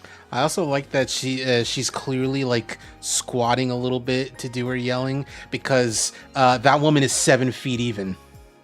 Uh-huh. You were touched Unless all of the beyond people in words this to picture receive are it, also and to 7 see feet on tall. every Which page is a heartfelt line apparently about not your continued unlikely. place in her heart. Tyrell has since sold his business to his employees, but he can't stop himself from coming into work, if only to check in on his towel buddies. He started folding them in your image to show his affection for you. He just can't quite get the nose right. Von Trapp's business booms. Yeah. Then Homicidal fades as he completely tendencies exterminates is all still a vermin in the great city name. limits. He drives his panel truck around hoping to bring up business, but for some reason, it doesn't seem to work. He comes over occasionally to make sure there's no vermin incursion happening in your crawl space. But the last time he showed up, you surprised him with the world's biggest cheese plate. He'd deny it, but he teared up, and the two of you had a romantic, slightly smelly picnic. That's how you know it's good cheese. Whenever he visits Rongo Mai Fenwa on her dairy farm, That's he right, always there's makes my it God. that she spend at least several days with him alone. Damn. It's like she's having better sex with him than I am. What the fuck, man? Washford has found a beautifully tragic rhythm. Oh, we're in the W's. We're almost there. He wants for nothing, except, of course, for the things he longs to want for. You are the only visitor he will allow. You are, he claims, the only one who has ever really understood him. You have your own mug for tea and your own comfortable chair for reading when you go to see him. And each time you do, you savor the peace and his company. Wall, wall, wall. Wall, wall, wall. Wall, wall, wall. All right. Wall. All right, whatever. Wall, wall, Wah, wah, wah, wah, wah, wah, wah, wah, wah, wah. Willie is so successful as a consultant that she expands her business, hiring several of your former co-workers to continue the extensive cleanup required after the industry-wide haste to adopt AI. There's a deep satisfaction in knowing that Willie is now turning the tables on both of your behalf. Maybe there is some justice in this world after all. Willie invites you on the vacation of a lifetime, all expenses paid, care of Valdivian. There's something healing about being on a romantic getaway and knowing the massive bill will be sent to the soulless corporation that fired both of you. Winifred is in the process of expanding the Hot and Heady franchise to a second location. She is looking for partners to invest, hopefully a throuple. Oh. Gwendolyn found that she was so good at discovering gossip that was true, she caught the attention of an intelligence service that shall not be named. She kept her TV show, but she also uncovered covert secrets. She's in talks for the rights to the movie dramatization of her life, though she's holding out for a better price for her bird friends. Zoe continues to love her life and her job as a paranormal facilitator.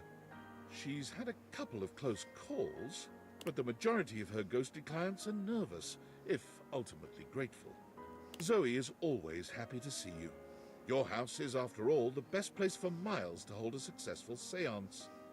You do sometimes wish your house wasn't quite so haunted, but seeing Zoe makes it worth the bumps in the night. Skylar gets to work immediately on creating a new version of the Dateviators, one that everyone can use. The world seems to be full of these days of happy, I like this realized people doing leather daddy magical things. on a unicycle in the middle. Skylar visits you often for inspiration. She stares into your eyes deeply, gratified, saying that yours were the ones that made all of this possible. Your eyes. Kind, friendly, loving, sometimes even a little hateful, but ultimately the ones who listened the most, who trusted the most, who felt the most, and who defeated David the most. Your eyes, those beautiful eyes, the eyes of a true hero. Through your power, we can see that there was love always around us.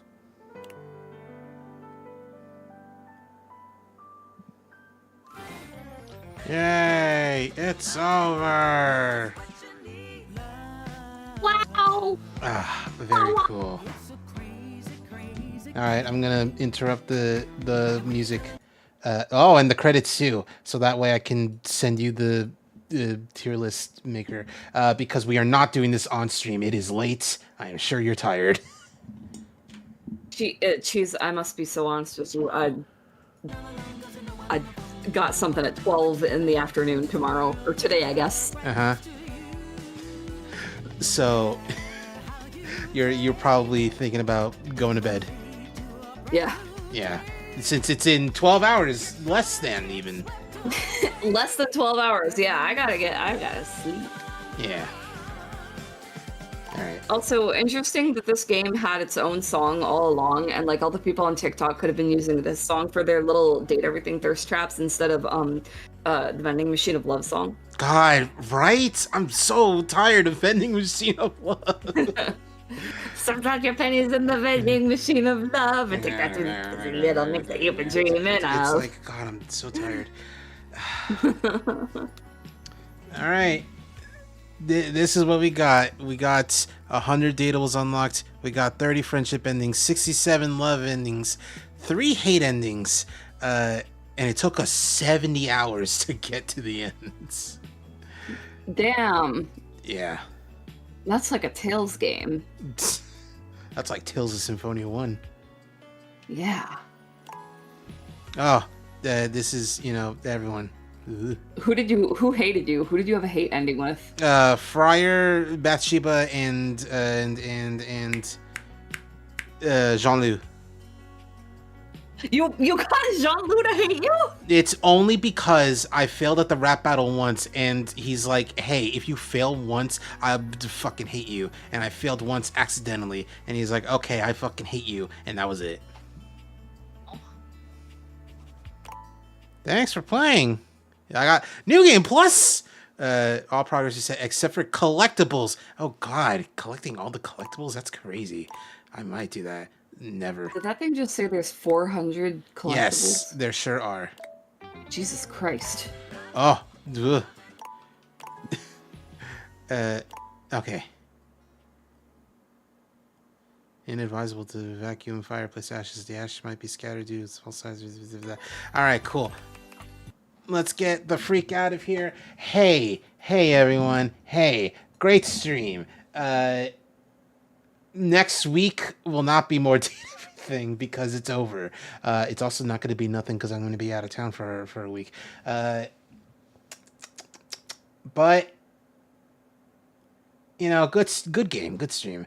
It sure was a lot of stuff. A lot. It was very much quantity. It was also kind of quality. I feel like they really sure they didn't cook as good with others, but they cooked real good with a whole lot of others. So it's quality and quantity. Anyway, it was a good game. It was worth the $30 that I spent to buy it for you. It sure was. It was also. Hope you guys have a wonderful day. I did have a wonderful day. Thank you, Mr. Raitoshi. Thank you, Mr. Raitoshi. Anyway, that's it for the stream. Tomorrow's Skyrim. That's gonna be funny. See you guys for tomorrow's stream. See you later. Take care. Bye-bye. Bye.